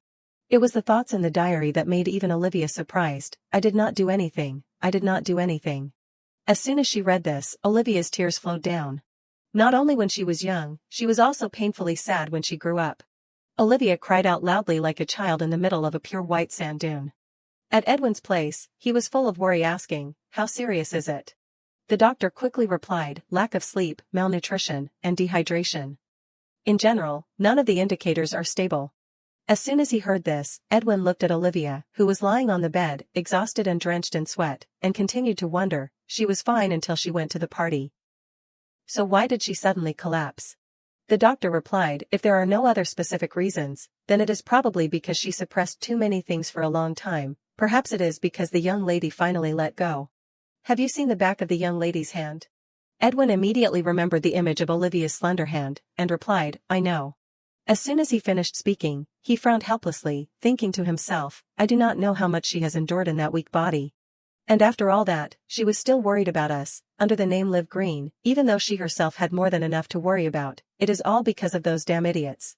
What did they do? What kind of hellish world has tormented her? Right before my eyes, those bastards could not recognize the most precious treasure in the world." While he was lost in thought, the doctor standing next to him reminded, "That is a bad habit, so please make sure that the young lady is not stressed, and help her rest and regain stability." Edwin could not help but agree, of course. As soon as the words fell, he pondered thoughtfully, "I need to have an audience with the Emperor immediately, so that I can take the young lady back to the Grand Duke's mansion without any trouble." At this moment, Edwin noticed his sharp eyes and face through the bright mirror. That appearance made even Edwin sigh helplessly. In the next second, he tried to return to normal, smiling brightly and speaking, "Young lady, I heard you are awake." Olivia smiled in response, "Duke, I am sorry. It seems I have caused you trouble, but I am clearly someone who is usually healthy." Hannah could not help but pout and remind helplessly, "It is precisely because you are usually too healthy that you endured the pain for so long." Edwin quickly interjected, "In any case, the doctor also told you that you need to rest a lot, eat a balanced diet, and take your medicine on time." As soon as she heard this, Olivia wondered, "But I have already rested enough." Hannah hurriedly refused immediately, "No, young lady, I object. You said that you were resting, but then you read books. And you were always paying attention to whether the mansion was lacking anything. You really need to rest and eat seriously more," she said in a very loud and serious tone. That made Olivia not dare to say a word. Edwin sitting on the side also could not help but agree, "Hannah is right, young lady, I will tell the kitchen to prepare a more nutritious menu. And Hannah, you must eliminate anything that could distract the young lady, so that the young lady can rest properly." Hannah obediently bowed her head respectfully and replied, "Yes, the soup and medicine are ready, Grand Duke." In the next second, she flashed a bright smile on her lips, and said, "Well then, I will go now." This appearance of Hannah made Olivia confused, while Edwin enjoyed himself laughing secretly. The hot soup was brought up. While holding the spoon towards her, Edwin said gently, "Now then, ah." Under the situation before her, Olivia suddenly felt shy to the point of blushing. In contrast to Edwin's face that was smiling happily like a flower, Olivia was silently muttering to herself helplessly, "This shameless person." In the next second, she said loudly, "Give it to me, I can eat myself." As soon as he heard that, Edwin put on a pitiful appearance and replied, "Don't say that, your throat will hurt." In this situation, Olivia was indeed angry but could not speak, her face clearly showing resentment. Edwin was full of joy. While bringing the hot spoon of soup towards her, he said, "Come on." However, no matter how much he said, Olivia frowned and looked at him without moving. Edwin tried to say it one more time, "Ah," however, the result was still the same. Immediately, Edwin's expression darkened, and he said sternly, "If you continue to refuse to eat, then from now on, I will personally feed you every meal." As soon as he finished speaking, the atmosphere between the two of them became unusually quiet, thousands of question marks were raised. A few parts of grievances appeared on Olivia's face. In the next second, she had to grit her teeth and endure to let Edwin feed her. After finishing eating, Edwin said, "You have finished eating, so take your medicine." The medicine bottle at this time was neatly placed on the table, while Olivia was still eating attentively. She drank all the soup that Edwin fed her. After a while, Edwin could not help but wonder, "How is it, does it suit your taste?" Olivia replied, "It is very sweet." As soon as he heard that, Edwin said with a smile, "I told them to add more honey, I am glad you like it." However, Olivia's next sentence made Edwin suddenly pause, "I do not usually like sweet things." But it is good that it is not bitter, what a relief, but, I seem to be a little sleepy. Edwin's attitude suddenly softened when he heard this, accompanied by a faint smile on his face. In the next second, he said softly, it is probably because of the medicine, go to sleep. Sleep well, Olivia. At another place, Ethella was strolling aimlessly in the hallway of her house. At this moment, a voice from afar rang out, causing her to feel a little surprised. What, the Duke's eldest young lady? It was a group of servants not far away, they were whispering and talking non-stop. I heard that she just received a proposal from that monster Grand Duke, that notorious butcher. So she was eliminated from the race to become crown princess, or was she married off because she fell out of favor? In any case, that position was originally too high for her. Is not it very reasonable for them to get married? I heard that he begged the emperor to grant that wish, so they will be getting married soon. As soon as she heard this, Ethella's mood seemed to sink. While the group of servants were still chatting diligently, Ethella was so shocked that she slowly retreated backwards. However, before she could retreat a few steps, she stood frozen with countless thoughts in her heart, with the man known as a monster on the battlefield, my older sister, is about to get married. Right away, the image of Olivia immediately appeared in Ethella's mind. With a bouquet of fresh flowers in her hand, Olivia said gently, look, Ethella, His Highness the Crown Prince gave me flowers. The more she thought about it, the more shocked Ethella became, immediately turning around and leaving. While running quickly and panting, Ethella did not believe her ears. No matter how much I argue with her, this can't be. My older sister loved the Crown Prince so much, even so, I still have to stop this from happening. But with what qualifications? Just as she thought of this, Ethella's expression became extremely absent-minded. In the next second, another line of thought cut through her mind, those with blue eyes are all liars. People say that the reason my mother died was because of that girl with blue eyes. But my sister, no, I have to help my sister. You are really cruel, you are trying to separate my sister and His Highness the Crown Prince, I will tell father and... After thinking of this, Ethella stood in front of the half-open door, she was raising her hand intending to call her father. However, before she could say a word, a voice from inside rang out, we can't push Ethella into the position of Crown Princess in place of Olivia. We must bring Olivia back, that child was originally born for this purpose. As soon as she heard this, Ethella was stunned. Meanwhile, Conrad still said seriously, if Ethella becomes the Crown Princess, then is not that the same as letting her die a slow death in that venomous place? We absolutely cannot let that happen. The more she listened, the more Olivia's father felt helpless and did not know how to deal with the situation. Conrad, on the other hand, still asked firmly, I am sure you also agree with that, right, father? They did not know that Ethella outside had heard everything, she seemed to be rooted to the spot upon learning these things. At this moment, Ethella suddenly paused slightly because she detected someone standing behind her. She turned her head back to look confusedly. It was Jade, he was looking at Ethella attentively, accompanied by a reminder ringing out, follow me. While Jade had turned his back to leave, Ethella still stood still, full of questions. Brother Jade, what does this mean? It is not the truth, right? It is not, right? Jade immediately replied, what is not true? Ethella clutched the hem of her skirt, replying helplessly, older sister, the reason she became the crown princess. Isn't it because of me, right? Under her confusion, Jade only said coldly, I do not know. Meanwhile, Ethella still held on to a glimmer of hope, please tell me that everything is a lie. The more he saw this appearance of her, the more annoyed Jade became. You are really making my head spin. Before the current situation, Ethella suddenly shouted, please tell me it is a lie. The position of crown princess was originally mine, and she was brought here only to fulfill a purpose, is that really so? As soon as the sentence ended, Ethella's line of thought appeared, all the pieces are fitting together, suddenly having an older sister, the family keeping me away from high society. As if wanting to hide, the servants treating my older sister as if she did not exist, my sister hiding her tears every night after returning from the imperial palace. Suddenly creating distance with me, my sister getting engaged to the crown prince and being endlessly busy. When my mother passed away, my sister was only 6 years old. While thinking of this, the image of Olivia as a child with disheveled hair suddenly appeared in her mind. The more she remembered, the more Ethella's tears involuntarily flowed, and that was the child who wholeheartedly loved her mother.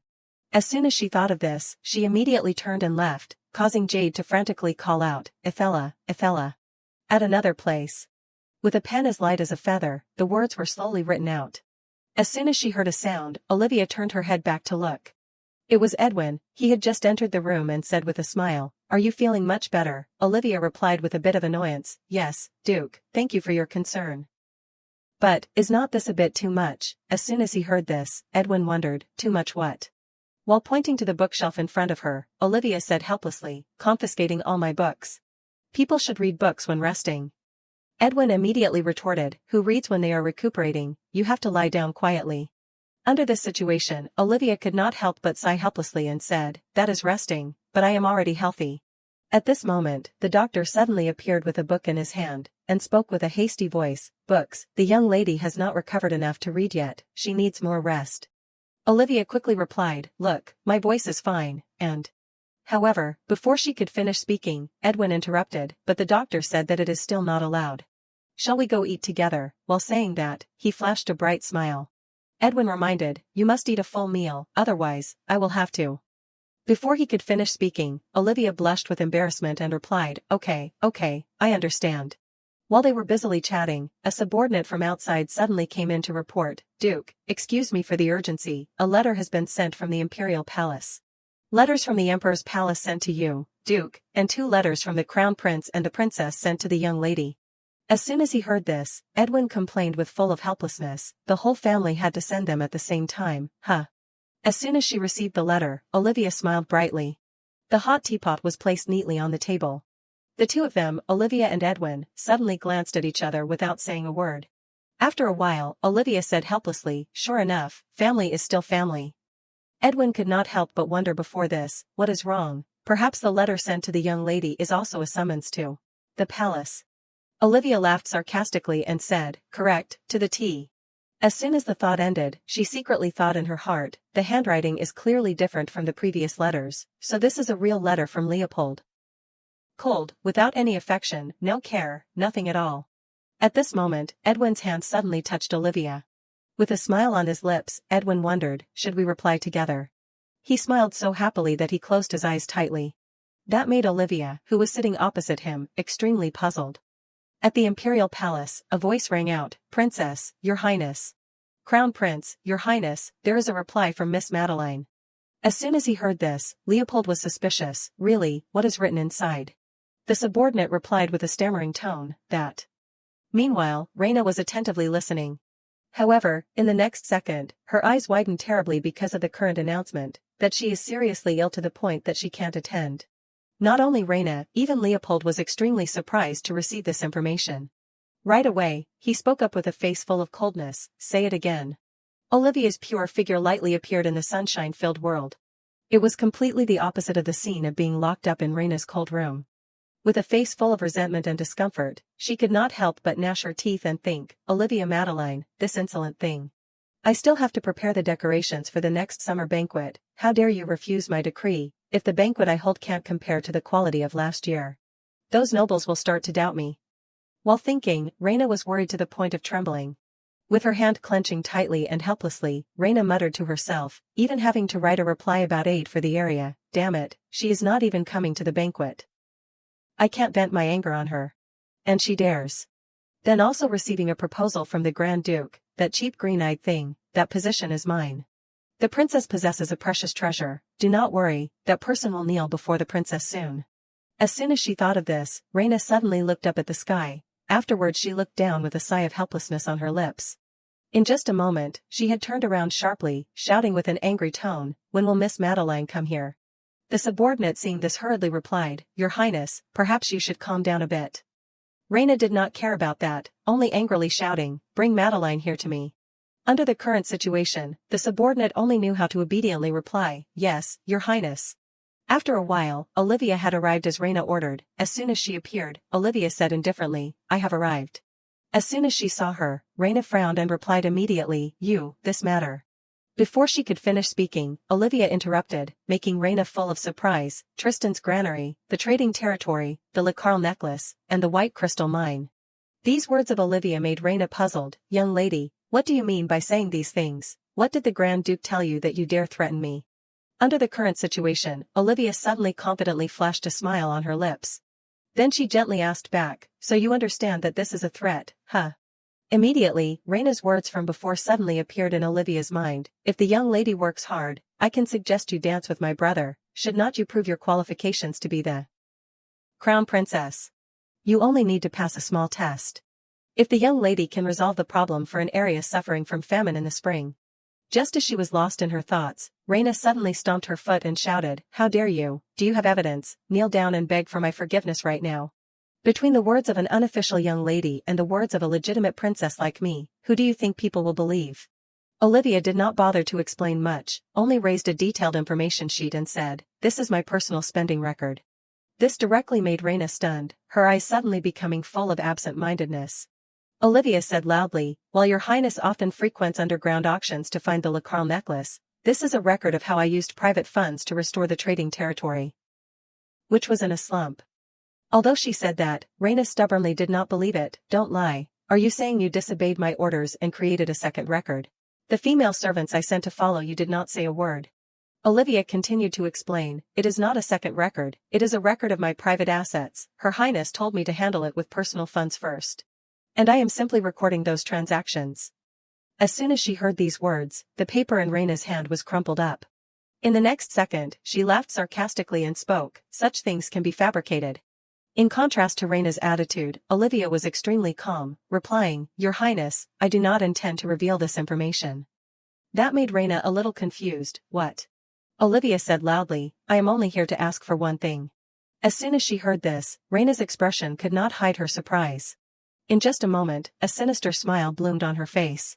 Then she asked sternly and coldly, "Ask for what? After threatening me, now you have come to beg." Olivia smiled and said, "I need a dowry." As soon as she spoke those words, the paper in Reina's hand was torn in two, followed by a cold voice ringing out, "Don't say such nonsense." Olivia replied calmly, "It is okay, I still have the original."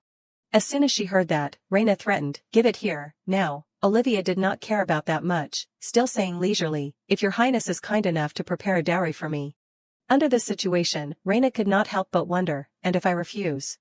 As soon as the sentence ended, the figure of the emperor suddenly appeared in her mind, with a cold voice, "You are planning not to take responsibility for these things, Reina."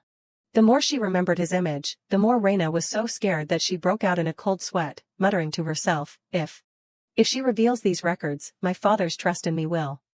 Just as she thought of this, Reina helplessly asked, "What do you want?"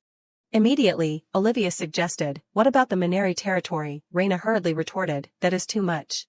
You dare to ask for the fifth most prosperous land among my territories." Olivia's face was still full of calmness as she spoke. "Then what about the Haviel region?" The more she listened, the more uncomfortable and annoyed Reina became. However, she still tried to calm herself in her heart. Calm down, Reina. The most useless place in all the land I own, but it can shut the mouth of that insolent green-eyed thing, that is the place." After calculating everything, she gently said, "There is a place that is very suitable as a dowry." As soon as she said this, Reina secretly laughed in her heart. "Father said that place will be useful one day, but I never thought it would be useful in this way. It looks completely barren on the outside."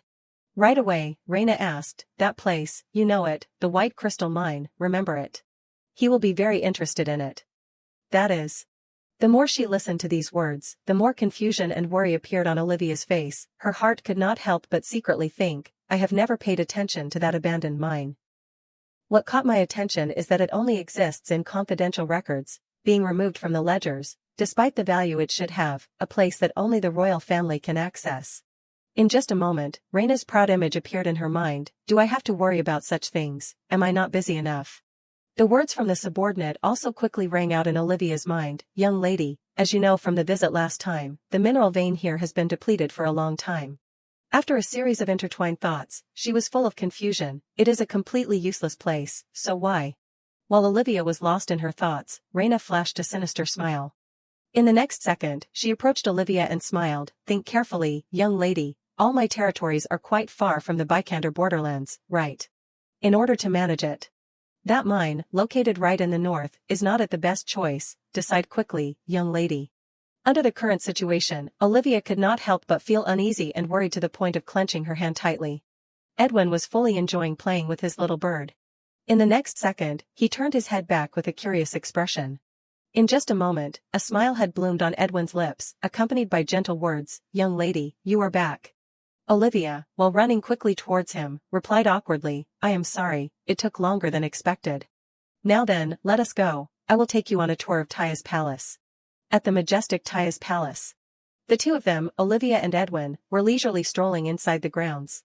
Delicious-looking snacks were arranged, causing Olivia to smile non-stop. Edwin was no exception, a bright smile clearly appearing on his face. They stood in the middle of a beautiful field of white daisies. Right away Olivia's voice rang out, "And this is the back garden, where I have put in no small amount of effort over the past year." On her flower board, she also wrote clearly in detail, "Buttercup Dance 82.03.34.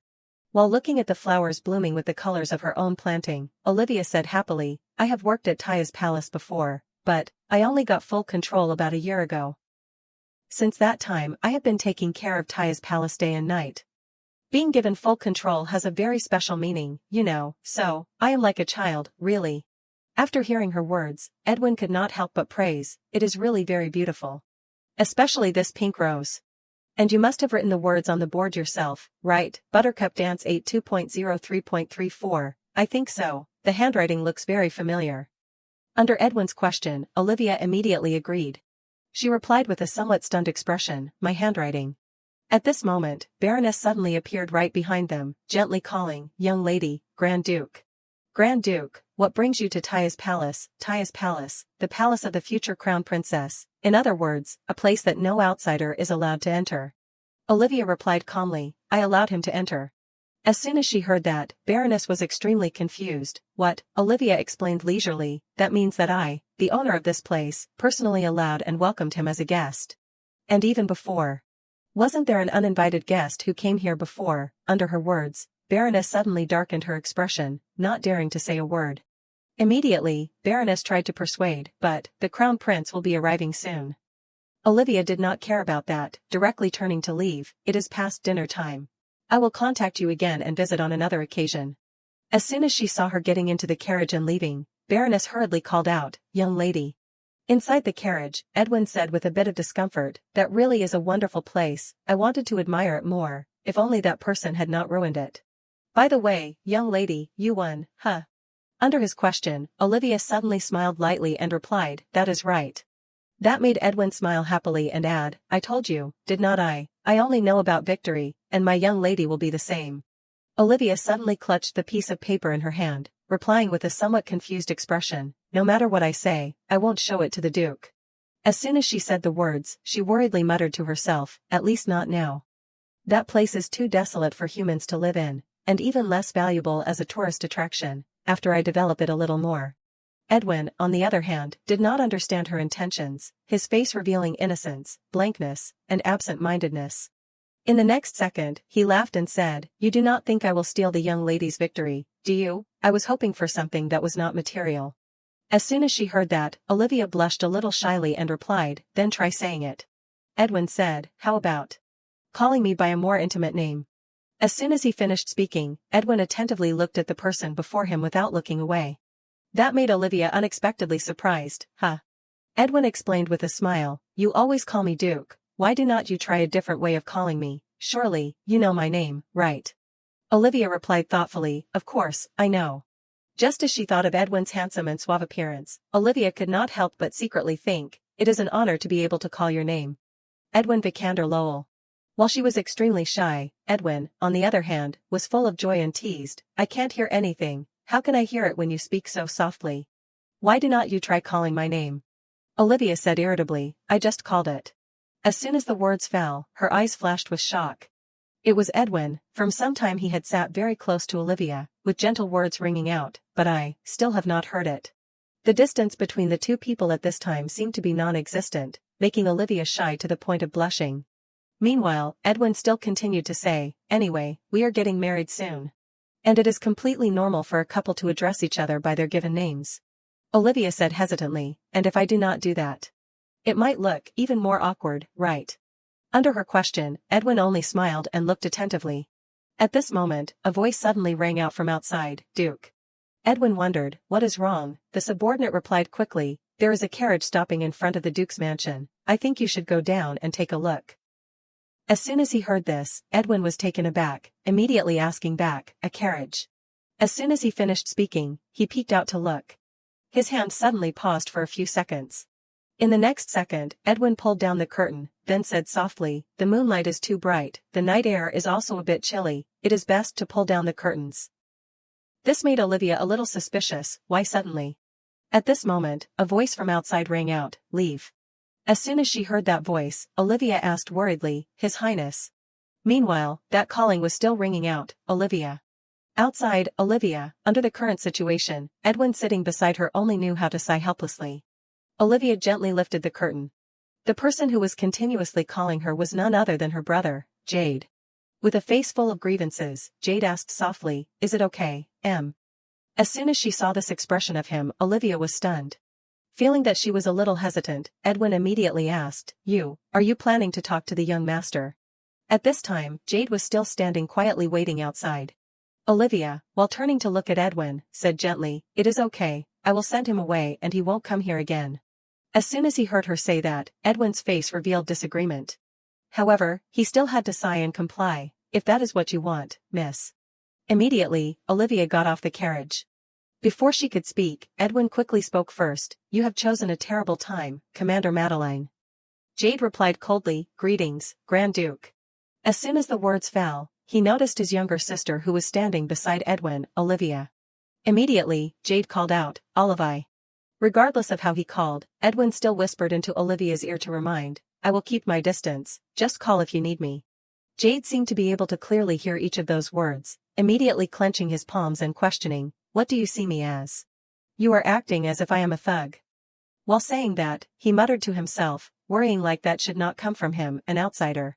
It should come from me, her family. As soon as he thought of this, even Jade felt suspicious. Family. Jade's face suddenly became drenched in sweat, his eyes flashing with a trace of worry. At this time, he was standing opposite his beloved younger sister, Olivia. In the next second, Jade stammered and spoke first, "What are you doing here anyway?" Erasing from Madeline, "It has no meaning at all." Just saying those meaningless words and disappearing, I was very, very worried. As soon as he finished speaking, Jade was full of confusion with himself. What was I planning to say, in order to return, so as not to make me worry anymore? I am worrying about Olivia. Ethella was very worried about you. That child has not seen you, your servants, so, come home. At this time, Olivia suddenly said indifferently, "The notes related to the territory are in the second drawer of the table on the left. Ethella can't read the notes right away, please review them with the manager Derek. Manage a different thing each day, I will send a letter with a list of things to note, and..." Before she could finish speaking, Jade immediately shouted loudly to interrupt, "Enough. Olivia, what are you talking about, handing over work?" In contrast to his uncontrollable attitude, Olivia explained extremely calmly, "I have already said, I won't be returning to Madeline anymore. So I will make everything clear right now to avoid future trouble." While she was focused on talking, Edwin, not far away, was also listening attentively. Olivia was gently pulling her skirt down. As soon as he saw that, Jade angrily gnashed his teeth and cursed, "Are you crazy?" In the next second, he directly grabbed Olivia with his hand. Jade's eyes suddenly flashed a trace of panic because of this action of himself. He stood frozen, speaking with a face full of confusion, "What the hell am I doing? All of these things you always have been stubborn and enduring fiercely until now, for what the hell are they for?" Olivia replied coldly, "For what the hell? Young Master Madeline." The more he listened, the more Jade frowned uncomfortably and retorted, "Don't call me that, you either, Olivia." The words were not spoken, only able to echo in his mind, "You are the Duchess Madeline." Under Jade's words, Olivia only calmly said, "You said that I was tenacious and strong, I was just. Had always tried my best for the family. And hoping, one day, they would notice me, one day, they would acknowledge my efforts. One day they would side with me." As soon as she finished speaking, Jade suddenly fell silent and did not speak, the atmosphere between the two also becoming strangely silent. While Olivia was still continuing to speak, "Then one day they acknowledged me as a family member." Under this question of hers, Jade only knew how to stammer and look away, without saying a word, "I." Seeing this, Olivia affirmed in a certain tone, "But now I do not need it anymore. Because I feel like I am about to have a real family." As soon as he heard this, Edwin in the distance was suddenly so shocked that his face flushed red. After saying everything she wanted to say, Olivia turned coldly and left, so then, farewell. She gradually moved towards her fiancé, Edwin. The palace door quickly slammed shut, expressing refusal of Jade's presence. At this time in the house, Olivia was clenching her hand tightly because of fatigue. Seeing this, Edwin, standing behind, could not help but ask worriedly, "Are you okay?" Olivia replied, "I think so." As soon as he heard her say that, Edwin asked suspiciously, is it too much pressure? Olivia smiled and said, no, definitely not. As soon as she finished speaking, her previous affirmation suddenly rang out in Edwin's mind, I feel like I am about to have a real family, a family. Seeing that he seemed a little absent-minded, Olivia gently shook Edwin's sleeve. In the next second, she called, Ed. That made Edwin extremely surprised, his face showing a blankness without saying a word. While he was confused, Olivia was full of joy as she looked at him attentively. While gently hugging Edwin, Olivia called again, Edwin. The more he heard, the more Edwin became stunned and frozen. Seeing that he did not have any reaction, Olivia could not help but wonder, what is wrong, Edwin? In contrast to Edwin's shyness, Olivia was innocently not understanding what was going on. Edwin said shyly right away, no, it is just that, honestly speaking, I did not think you would really call my name. As soon as he heard this, even Olivia widened her eyes in surprise. Then she hesitated and looked away, replying, just because you told me to call your name like that. If you do not like it, I won't. Before Olivia could finish speaking, Edwin hurriedly touched her hand. That made Olivia curious. With a pleading tone, Edwin spoke, please, continue to call me that.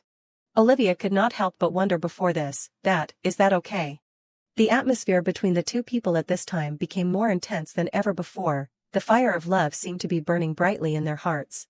At this moment, a voice suddenly rang out, breaking the atmosphere, you two over there. Aren't you coming inside, it is very cold outside. Under the current situation, Olivia immediately turned and went inside the house, replying awkwardly and shyly, I will go in first. Meanwhile, Edwin was blushing like a tomato, while covering his face he said, I want to take a walk, the weather is cool, it is a bit pleasant. Hannah replied with a smile. Okay, then we will take the young lady inside first. As soon as she entered the house, Olivia attentively observed her surroundings once. Then she suddenly smiled, a name kept echoing in Olivia's mind, Edwin, Edwin. A strange name, but it sounds very nice and beautiful, Edwin, Ed. When, every time I say it, the corners of my lips can't help but smile. At Edwin's place, at this time he was sitting slumped down under a small tree in a corner of the Duke's mansion. His face was so hot that it felt like it could evaporate at any moment. While covering his face shyly, Edwin secretly muttered to himself, I probably look very stupid now. Under the current situation, Edwin tried to return to his original state. However, Olivia's gentle appearance appeared in his mind, accompanied by a call, Edwin. Just like that, Edwin became weak-willed again. After a while, his eyes slowly opened. Then Edwin tried to clench his palm. While looking at his own mansion, Edwin said softly, Olivia. At another place, while lying with Leopold on the bed, Maria asked suspiciously, Your Highness, today, you are here, but your mind is somewhere else.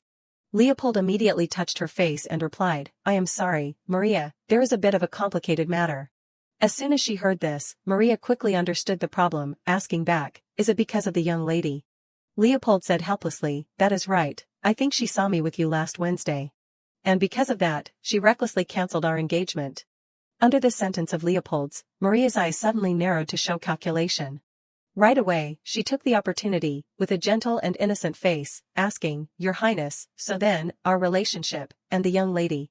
Leopold gently hugged Maria and reassured, Don't worry, Maria, I will take care of it properly. If there is someone to blame, it must be her, the one who dared to break the promise. While saying that, an image of Olivia suddenly appeared in his mind. The more he remembered, the more disinterested Leopold became. While sitting up and putting on his coat, he said, How troublesome, and just because of such an easy woman. After all, just one word from me, and she would tremble. You know that clearly, right, Maria?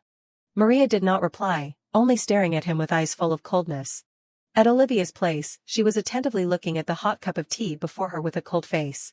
At this moment, a servant suddenly came over, respectfully asking, Young lady, shall we go to the garden? Olivia quickly changed her expression, turning her head to look at the person with a gentle smile. Olivia said, His Highness said he would arrive soon. At Leopold's place, he was enjoying the warm water in his palace. Meanwhile, Olivia was having to sit and wait.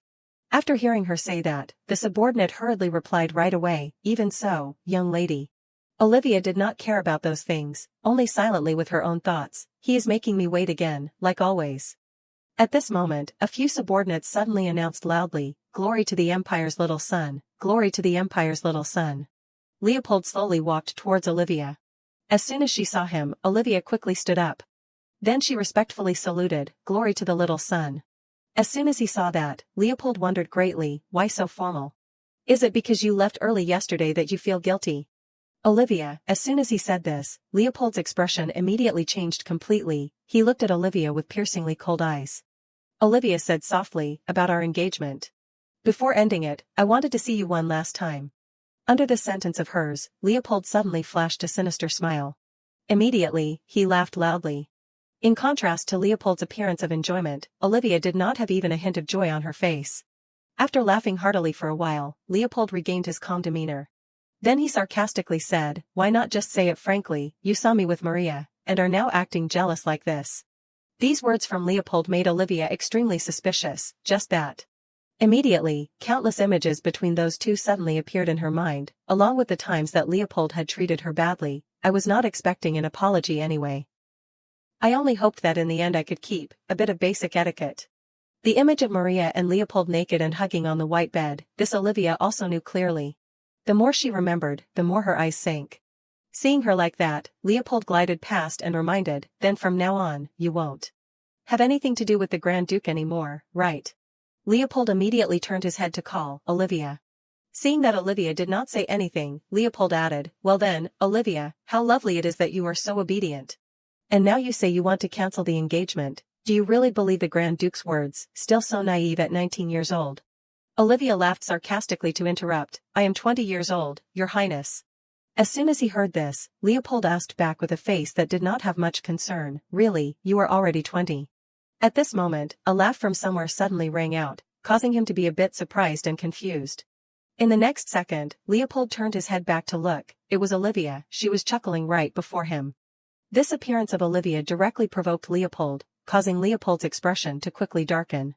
Olivia's line of thought suddenly rang out, since I was 9 years old, I had given my whole heart to you. Until the day I accepted the Grand Duke's proposal, no, if I am being honest, even until now. While she was still lost in her thoughts, Leopold was attentively looking, afterwards flashing a sarcastic smile on his lips. The smile had not lasted for 3 seconds before his expression changed, asking with a cold tone, laughing alone in front of other people, young lady, where is your etiquette? Olivia replied calmly, but then, Your Highness, was not it you who abandoned etiquette first? These words made Leopold extremely confused. What do you mean? While sitting down on a chair, Olivia calmly said, didn't you bring Miss Ethel into the palace without asking for my opinion? As soon as he heard this, Leopold frowned and questioned back, what, are you daring to blame me, young lady? Olivia replied, I am just saying it because I thought you valued etiquette. As soon as the words fell, Leopold directly slammed his hand on the table to remind, enough. Stop making a fuss, Olivia, before I really cancel the engagement.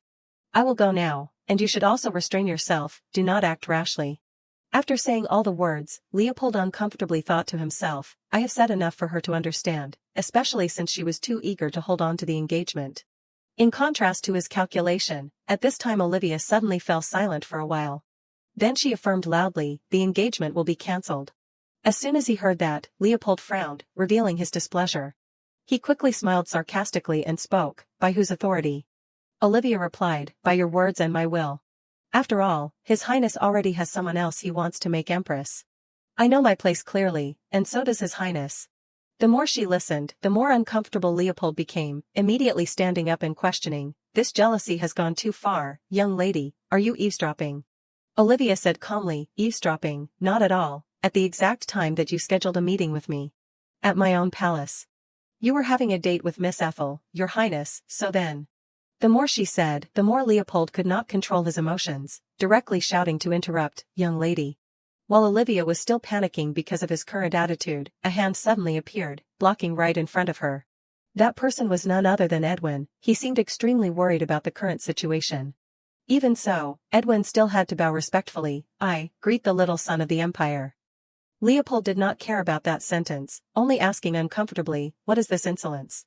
How dare you, right in the palace of the Crown Princess? Olivia immediately interjected, I invited him here. I have full authority over this palace, Your Highness. After I said I wanted to cancel the engagement, I intended to meet you. I thought this was a place that belonged to me, but it is not. So, for the last time, I used the authority given to me. I think it was the right choice. To close that dreamlike period. While saying this, Olivia flashed a very bright smile on her lips. After saying this, she also quickly approached Edwin, then spoke with a cold face, so then. The more she said, the more annoyed Leopold became, to the point of gnashing his teeth. In the next second, he shouted loudly, "Stop it right now." As soon as she saw that appearance of Leopold, Olivia seemed to remember something. Before leaving, she could not help but say goodbye, glory to the little son of the Empire, Olivia Madeline. Sooner or later, I will welcome you again as Grand Duchess of Vikander. As soon as he heard this, Leopold's eyes became extremely absent-minded. Just like that, he only silently watched the two people before him leave. Olivia's line of thought suddenly appeared. Our first meeting was when I was 9 years old. At 14, I held on to the handkerchief that I never gave you before you went to the battlefield. At 18, I naively thought that my first dance would definitely be with you. And at 20, at the palace that I firmly believed was mine, I saw my fiancé professing his love to another woman. According to Olivia's recollections, the door of the crown princess's palace quickly slammed shut. Olivia suddenly spoke, from behind. "Are you okay?" As soon as he heard this question of hers, Edwin was a bit confused and puzzled, from behind. Olivia replied, "This is the first time I have left while leaving someone behind. So it feels very strange." Just as she finished speaking, Edwin quickly said, "I have always been behind you. Looking so wonderful, radiant as always." While saying that, he slowly approached the girl, and when I am by your side, the scene becomes even more magnificent. After resolving all the problems, the two of them hooked arms and walked happily in their own world. At another place, a subordinate was bowing his head respectfully and announcing, "He is currently busy with important national affairs." That made Olivia and Edwin stand stunned and speechless. The subordinate, meanwhile, continued to speak. "The emperor has ordered that no one is allowed to enter, until he is finished with his work." The more he listened, the more Edwin darkened his expression, coldly reminding, "It has been 3 hours now. Go and check with him again, tell him that Grand Duke Vikander has come for what he promised." As soon as they saw his scary and murderous attitude, all the servants in the imperial palace were terrified and scared. The emperor's subordinate was no exception, hurriedly replying, "I will go check." As soon as the words fell, he clearly felt the terrifying ferocity of Edwin. However, that scariness did not have any meaning for Olivia, the one Edwin secretly loved. She gently asked, "Should we go back later? Honestly speaking, I am feeling a bit tired." As soon as he heard this, Edwin attentively looked at Olivia without looking away. Seeing her so innocent, Edwin could only sigh helplessly. In the next second, he said, "If that is what you said, miss, let us leave." As soon as he heard that, the servants standing around could not help but sigh in relief. However, before leaving, Edwin still left them with a sharp look. The eyes were a bright red like blood, as if they could kill someone at any moment. Just like that, the two of them left amidst the banquet of the nobles inside the great hall. As soon as they saw the two people chatting and laughing happily, the nobles were endlessly talking and discussing, "Why are those two together? Is she really planning to marry the Grand Duke? What about His Highness the Crown Prince? Is there another choice? There is still the youngest young lady." Conrad, standing not far away, heard these words and his expression darkened. Meanwhile, at the emperor's place, the subordinate was speaking to report, "The Grand Duke has left, your majesty." With an uncomfortable and annoyed expression, the emperor could not help but secretly think, "That bastard. I thought he brought Ararutin because he wanted to occupy the white crystal mine, yet I even gave the white crystal mine to the princess. That sly fox, how dare he trick me just to get a request?" And confidently thought he could use that request to propose to Miss Madeline. Immediately, the memory of the past appeared in his mind. At that time Olivia's father said loudly, "This child also carries the Madeline bloodline, if you accept this child as the crown princess. The land of the Madeline family will belong to you, your highness." Under those words of her father, Olivia's eyes showed fear and horror, but she did not dare to say a word. The more he remembered, the more annoyed the emperor cursed secretly, as if just destroying the loyalty of the duke's family was not enough. "He even dares to bare his fangs at me. How insolent, that mangy dog." At this moment, a hand suddenly appeared from behind him, accompanied by a voice ringing out, "Oh dear, your majesty. Is there something bothering you? You are going to ruin your handsome face." The emperor replied irritably, "The Grand Duke has come here. He asked me for permission to marry the young lady." As soon as she heard this, the empress was briefly surprised and evaluated. "Really, he does not know his place." The emperor said wearily, "Indeed, but I once said I would grant him anything he wanted. It is hard to refuse. But if I approve, I am worried about the relationship with the Madeline family." The empress could not help but suggest, "Then why does not your majesty proceed according to the ritual?" This made the emperor a little suspicious and curious. "The ritual? The Empress replied calmly, yes, your majesty, according to ancient books, in order to clarify the inheritance. A woman who is engaged to the royal family cannot marry another noble within a year, so please allow the marriage based on the condition of a 1-year grace period. While saying that, she remembered Olivia's smiling face. Then she continued to speak, a young lady who likes ancient texts like the young lady will definitely agree. After listening to this, the emperor was secretly happy in his heart. 1 year, with the time of 1 year, I will definitely have a better plan, whether it is bringing the eldest daughter back to her original position, or welcoming the second daughter to be the crown princess. While calculating, he remembered the 2 daughters of the Madeline family. Accompanied by Edwin's pitiful and adorable appearance, he seems very infatuated, so bringing the eldest daughter back would be best. While the emperor was lost in his calculations, the empress continued to say, however, your majesty, I have something I am wondering about. The emperor could not help but be curious. What is it, empress? The empress quickly asked. Did the young lady also agree to the Grand Duke's proposal? Under this sentence of hers, a loud laugh rang throughout the room. In the next second, the emperor picked up the glass of wine in his hand and said, people say that the young lady quite loves the crown prince. I did not expect that someone as wise as the empress would stand by my side. Another legitimate reason to attack the Grand Duke just appeared before my eyes. The empress replied calmly, you flatter me too much, your majesty. As soon as the words fell, she was full of expectations in her heart. The son will suffer the same fate as his father, that moment when that handsome face is distorted in despair. I am really looking forward to that. While the 2 of them were chatting happily, a female servant slowly approached and called, your majesty, empress. As soon as she heard the information the servant said, the empress was suddenly so shocked that her eyes widened, asking, what, are you saying the young lady is demanding to cancel the engagement? Returning to the past, when Olivia was still a simple and innocent girl. At that time, just as Leopold passed by, she would look without looking away with a face full of admiration. The more she remembered that scene, the more the empress became uncomfortable and annoyed, to the point of gnashing her teeth and evaluating, as one would expect from a half-blooded lowly person. She says she is being honest, but in reality she is extremely superficial, so presumptuous, insolent, and mediocre. There will be no 1-year grace period at all. I must go to His Majesty immediately and request him to change the fiancée to the youngest daughter. Let him suffer the pain of witnessing that innocent face withering and expiring. Duke Madeline, while saying that, she darkened her expression terribly. At this moment, she suddenly caught sight of Leopold, Crown Prince. Leopold could not help but frown and ask, Your Majesty, is there something you came here for? The Empress quickly replied, I just heard you say a half-blooded lowly person dared to be insolent with you. I just told His Majesty about the 1-year grace period, but that can't be. Drive Olivia Madeline away and take Athela Madeline as the Crown Princess, Crown Prince. As soon as he heard this, Leopold wondered, a 1-year grace period. The Empress replied right away, that is right, Crown Prince, a woman who is engaged to the royal family, in order to clarify the inheritance.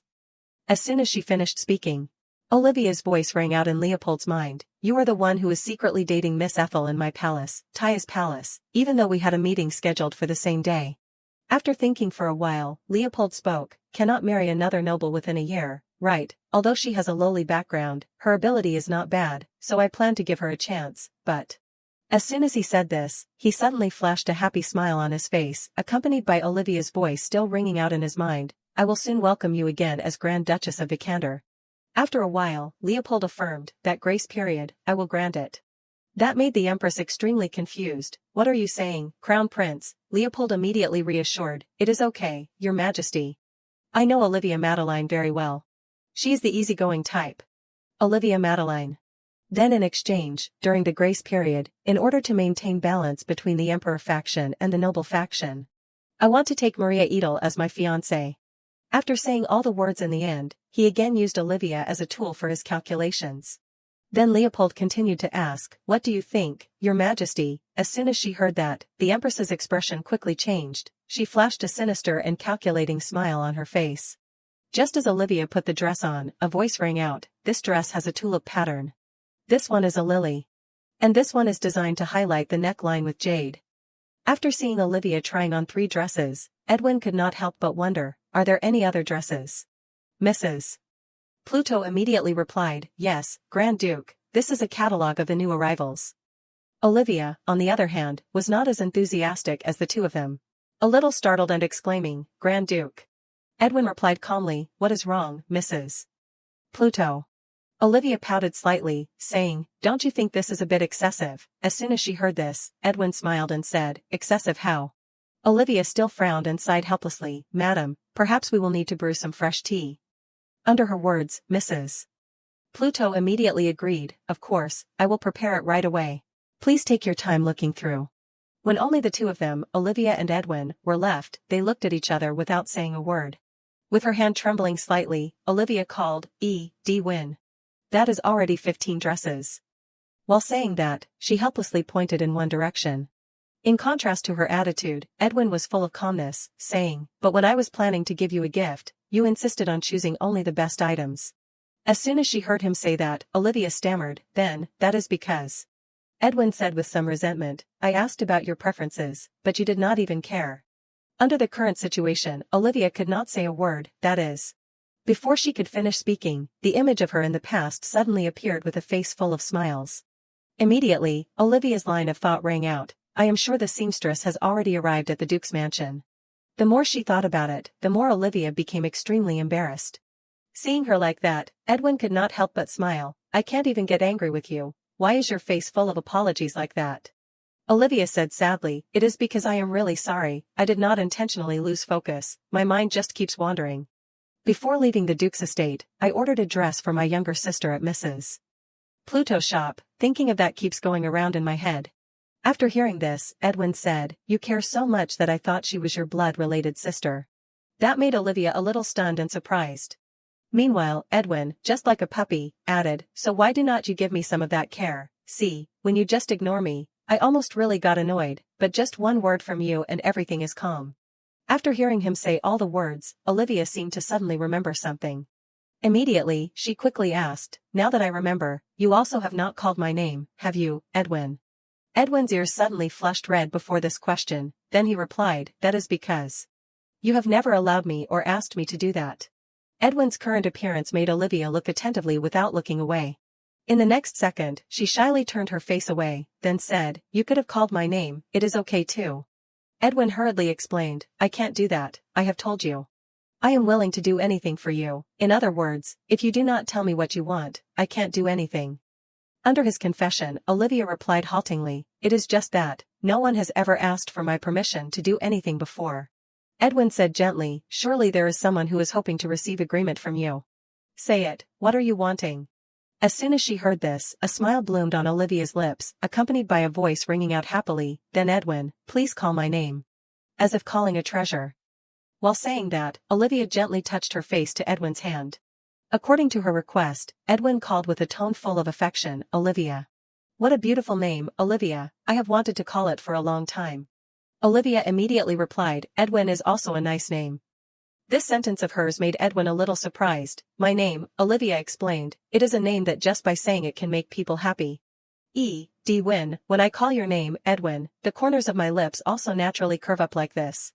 She was saying and illustrating the adorable gestures, causing Edwin to suddenly stiffen. In the next second, he blushed and covered his face while whispering, "And also tormenting jewelry." This appearance of Edwin made Olivia confused. "What, surely my wardrobe will be filled with just the dresses from today." Edwin quickly composed himself, saying, "The shoe and jewelry box are separate." Under the current situation, Olivia suddenly worried, muttering to herself, "My only dowry is an abandoned mine, I can't receive so much." In the next second, she spoke. "I have jewelry, I still have that pink diamond necklace." Edwin quickly interjected, "But you have not worn it since the recent party." Under Edwin's words, Olivia stammered and did not know how to explain, "That is because." Before she could finish speaking, Edwin gently touched that beautiful face, wondering, "Why are your eyes full of sadness when thinking about your younger sister?" Olivia quickly looked up to look at Edwin. Then she sadly closed her eyes and replied, "Because, just like you said, I am full of sadness. If only I could just tell her. I did not do anything. Othello refuses to listen and always says next time, the tea parties, the cafes, the debut, all the places she wants to go. Even so, I hate her words." Immediately, Othello's question echoed in her mind, "Did my mother really die because of you?" After hearing this, Edwin concluded, "Then surely she really hates seeing you." Olivia spoke, "I was heartbroken, sad, and perhaps even really hated her, but I still want to meet her." Seeing this appearance of Olivia, Edwin could not help but flash a helpless smile.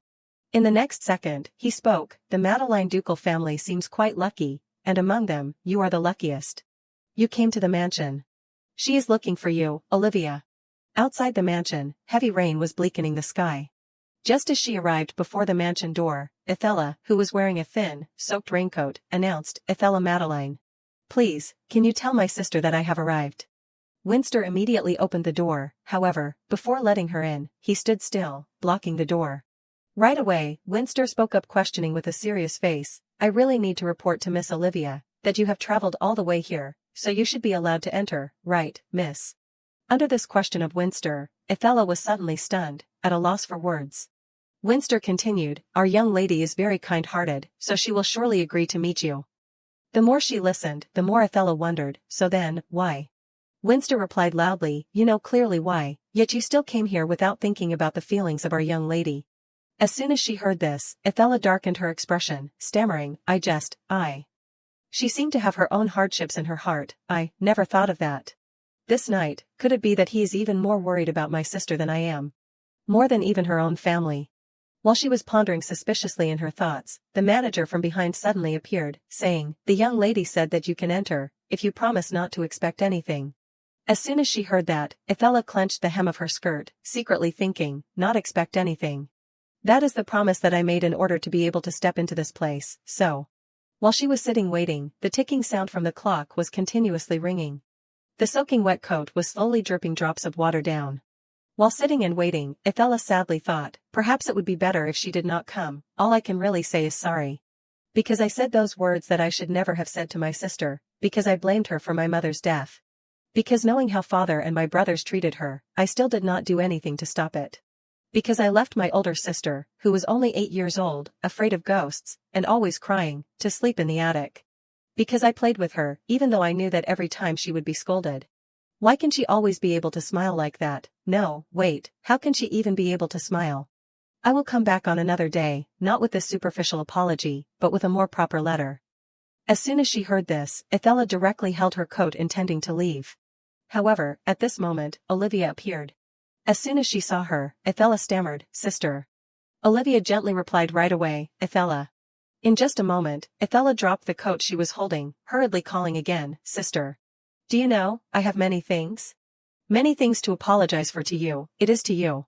Seeing that Olivia seemed to be avoiding her, Ethella withdrew her hand, then said gently, I am sorry for coming so suddenly.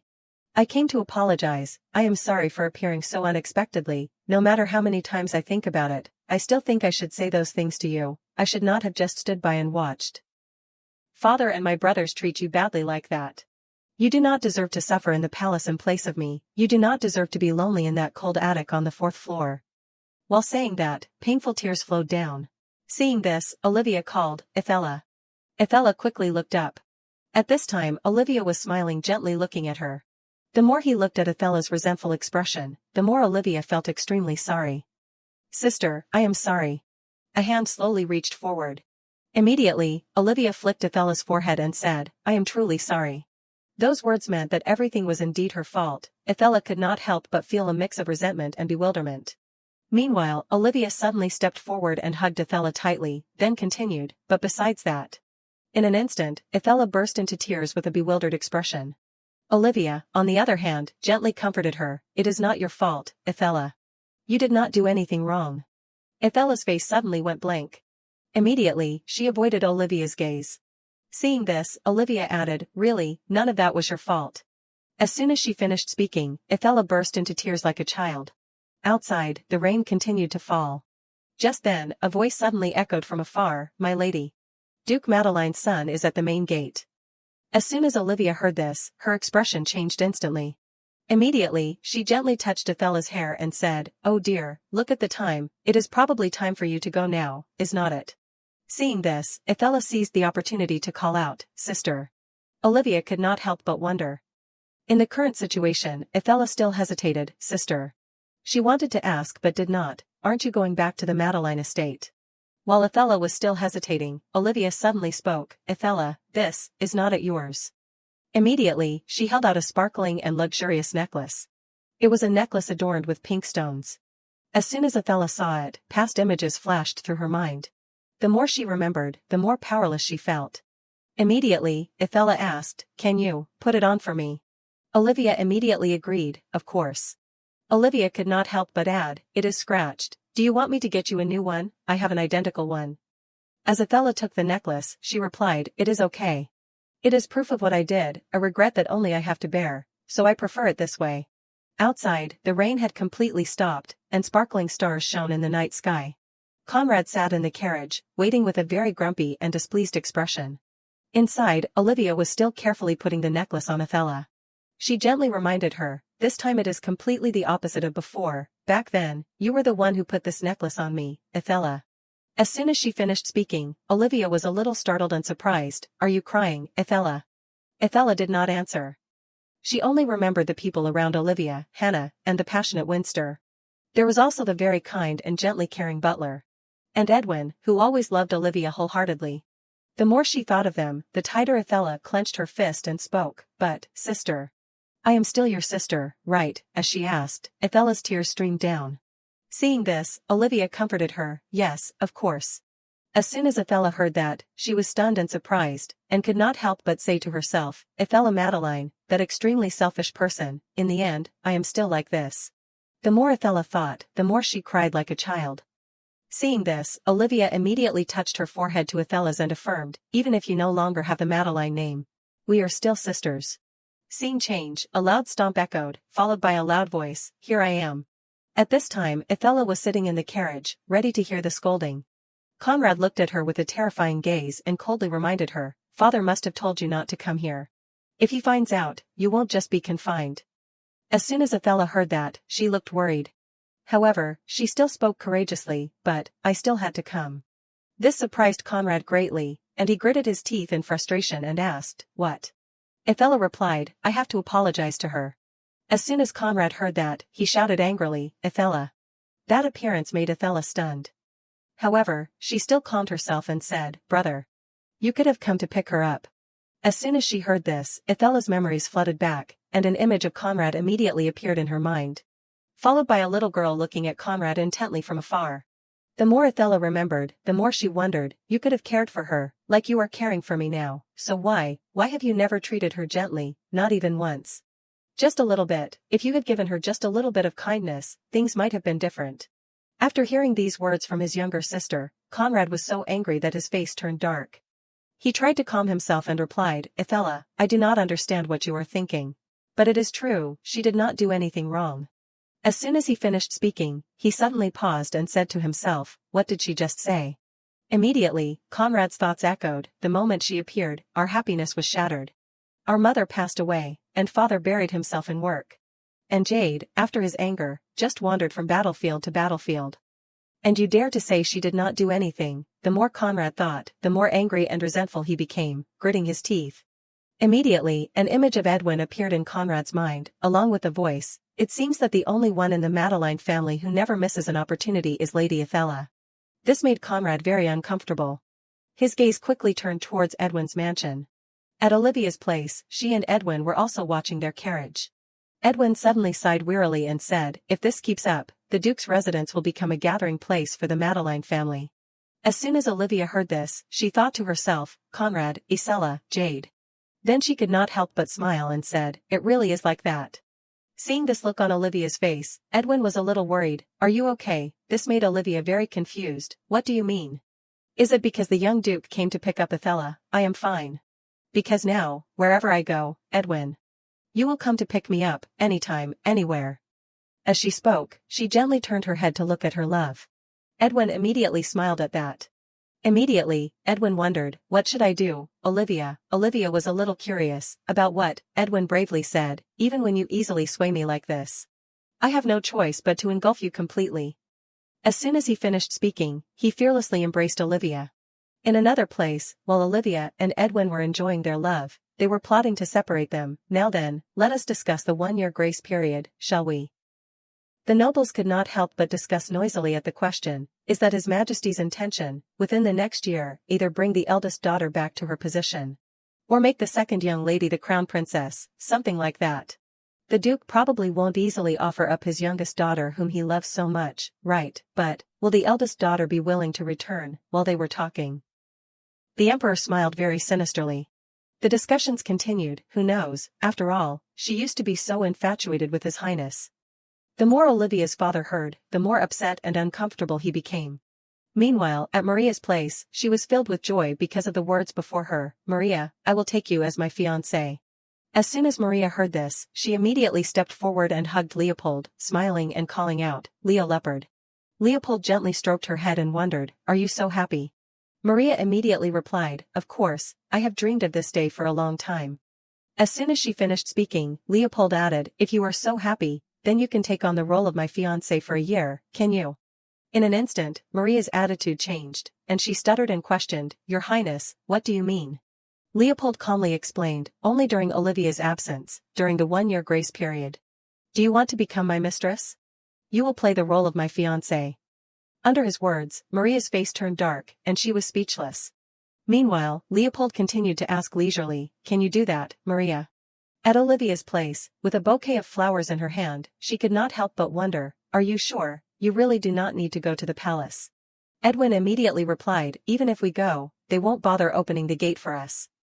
Instead, I sent a letter saying that I would come to ask for permission to marry tomorrow afternoon. So we will go tomorrow afternoon. As soon as Olivia heard this, she pondered, morning, tomorrow, there is a meeting of the Council of Nobles every Monday morning, so Edwin. Seeing this look on Olivia's face, Edwin quickly sat up and said with a smile, why are you looking at me so intently, it makes my heart beat so fast. With a slightly worried expression, Olivia replied, I am just wondering, why are not you attending the Council of Nobles? Immediately, the thought appeared in her mind, the Council of Nobles. It is a mandatory meeting for all high-ranking nobles, but Grand Duke Edwin never attends. Contrary to Olivia's worried face, Edwin said very calmly, I am always busy fighting on the battlefield. Olivia replied helplessly, but the war is over now. As soon as she finished speaking, she seemed to realize something unusual. Immediately, Leopold's words suddenly echoed, if you are so smart, tell me, young lady, what do you want me to do? Meanwhile, Edwin was as obedient as a puppy, asking, do you want me to tell you to go to the meeting? Olivia replied, I am just curious, please do not mind it. As soon as she finished speaking, Edwin immediately raised Olivia's hand. Then he said gently, come on, just tell me, if I attend the Council of Nobles, what will Vikander gain? As soon as she heard this, the corners of Olivia's lips suddenly stiffened. Immediately, she replied, you can speak about the mineral tax, you have already given all the spoils of war to His Majesty, have not you? Edwin replied, that is right. I have never thought much about taxes, Vikander is already rich enough. Unless Olivia spends more extravagantly. The more she heard him speak, the more Olivia wondered, how did you know I was worried about the Duke's taxes? I tried to restrain myself, I only bought 15 dresses. Edwin immediately said, in that case, it seems that things will be different, perhaps I will have to attend the council. As soon as Edwin finished speaking, the thumping of a vibrating heart echoed, and Olivia was lost in her own thoughts, he really listened to me, he really listened to me. Meanwhile, Edwin happily asked, so, are you going to buy the rest of the shoes too? Seeing this, Olivia hurriedly refused, wait, Edwin. Seeing change, while Edwin was carefully preparing, a voice echoed, are you really going to attend the Council of Nobles? Edwin replied, yes, perhaps starting next Monday. Today is just the afternoon audience. Thinking about it, I do not like the fact that all the money I have worked so hard to gather ends up in the Emperor's pocket. As soon as Winster heard this, he said seriously, this decision may take us one step further away from the White Crystal Mine. Edwin solemnly reminded him, investigate the princess again, continue to guard the mine, but monitor her every move. The royal family will never realize the true value of that. Just then, the butler suddenly approached him and announced, Duke, there is a letter from the palace. You are summoned to the morning session today. The letter says that they will discuss the wedding. As soon as Olivia heard this, she was very surprised, the morning session today. But there is less than an hour left, Edwin, prepare quickly, what if we are late? Seeing her looking so worried, Edwin immediately replied, doesn't it usually take you the whole morning to get ready, Olivia? Under his words, Olivia was confused. She did not know that the letter also mentioned, Lady Madeline is also requested to be present. Edwin quickly approached, reassuring her with a smile, don't worry, what if we are late? Olivia hesitated, but, Edwin, on the other hand, said very optimistically, if we are late, then it is the Emperor's fault for sending the letter late. As soon as he finished speaking, he seriously thought to himself, he clearly did it on purpose, I do not know what he is planning. As soon as he finished thinking, Edwin continued, besides, the main character always appears at the last second. So, Olivia, let us have breakfast first and then get ready. We have to eat well. In the current situation, Olivia could not help but be shocked by Edwin's words. Immediately, Edwin added, all right, I will get ready after eating. My princess. At the emperor's palace, the nobles were filled with judgment. He still has not arrived. As soon as the emperor heard this, he could not help but rejoice in his heart. Of course not, I only sent the letter an hour ago. It is ridiculous, it is so ridiculous. Immediately, he chuckled and asked, you said you wanted to have a serious conversation with the young lady before today's session. It seems that conversation did not go smoothly. Olivia's father, standing on one side, immediately bowed his head and replied, I beg your pardon, your majesty. As soon as those words were spoken, another voice suddenly interrupted. It seems that Lady Madeline was a little too excited.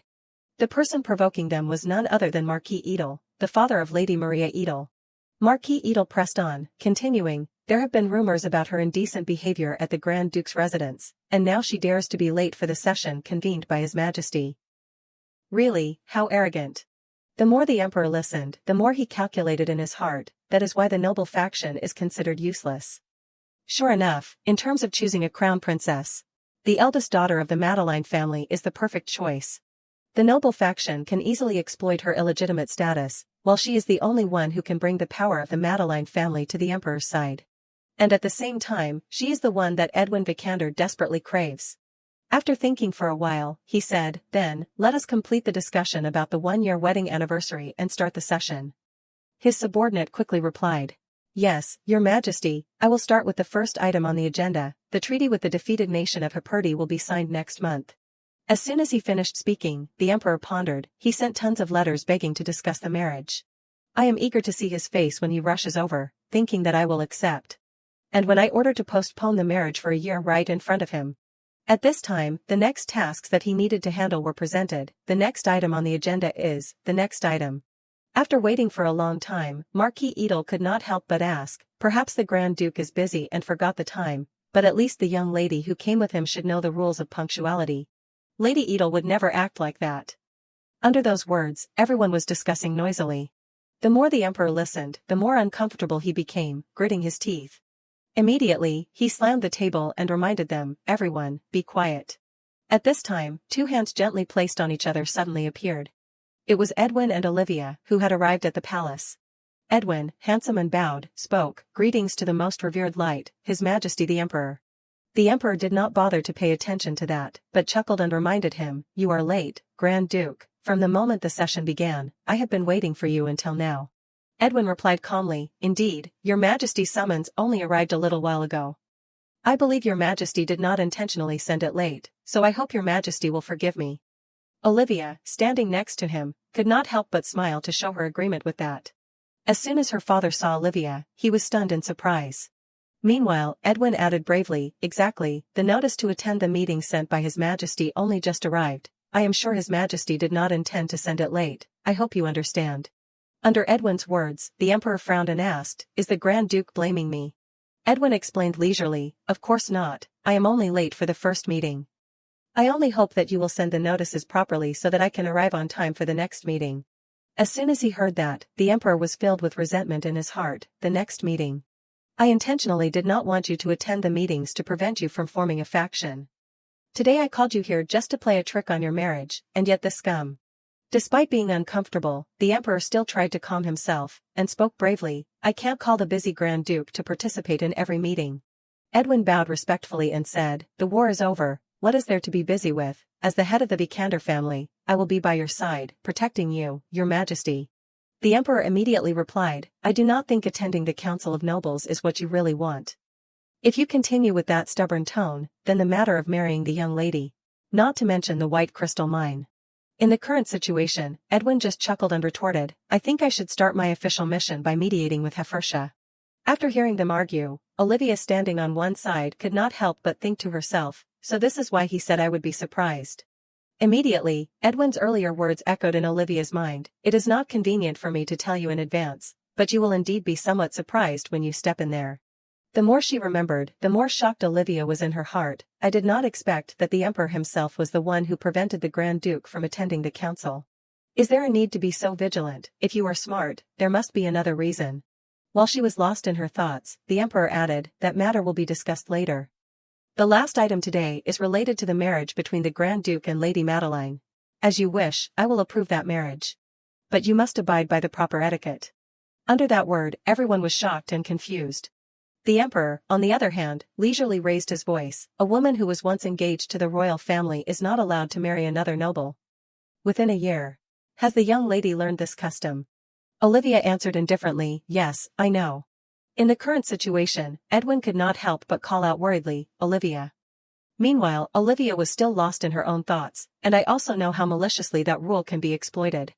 The emperor, on the other hand, said very satisfied, since I have promised to grant your wishes by decree, I will allow it, but I order you to strictly abide by the 1-year grace period. As soon as he finished speaking, he looked at Olivia's father in the distance with calculations in his heart. He won't want to lose his second daughter, so within a year, he will be forced to return his eldest daughter to her original position. While he was rejoicing in his heart, a voice suddenly echoed, causing the emperor to be surprised. I thank your majesty for this favor. Olivia said gently, coincidentally, I had also set aside a year to prepare them. As your majesty has announced, the duke and I will hold a legal marriage after a year. As soon as he heard that, the emperor looked confused. She obediently agreed like that. At this time, Edwin suddenly smiled.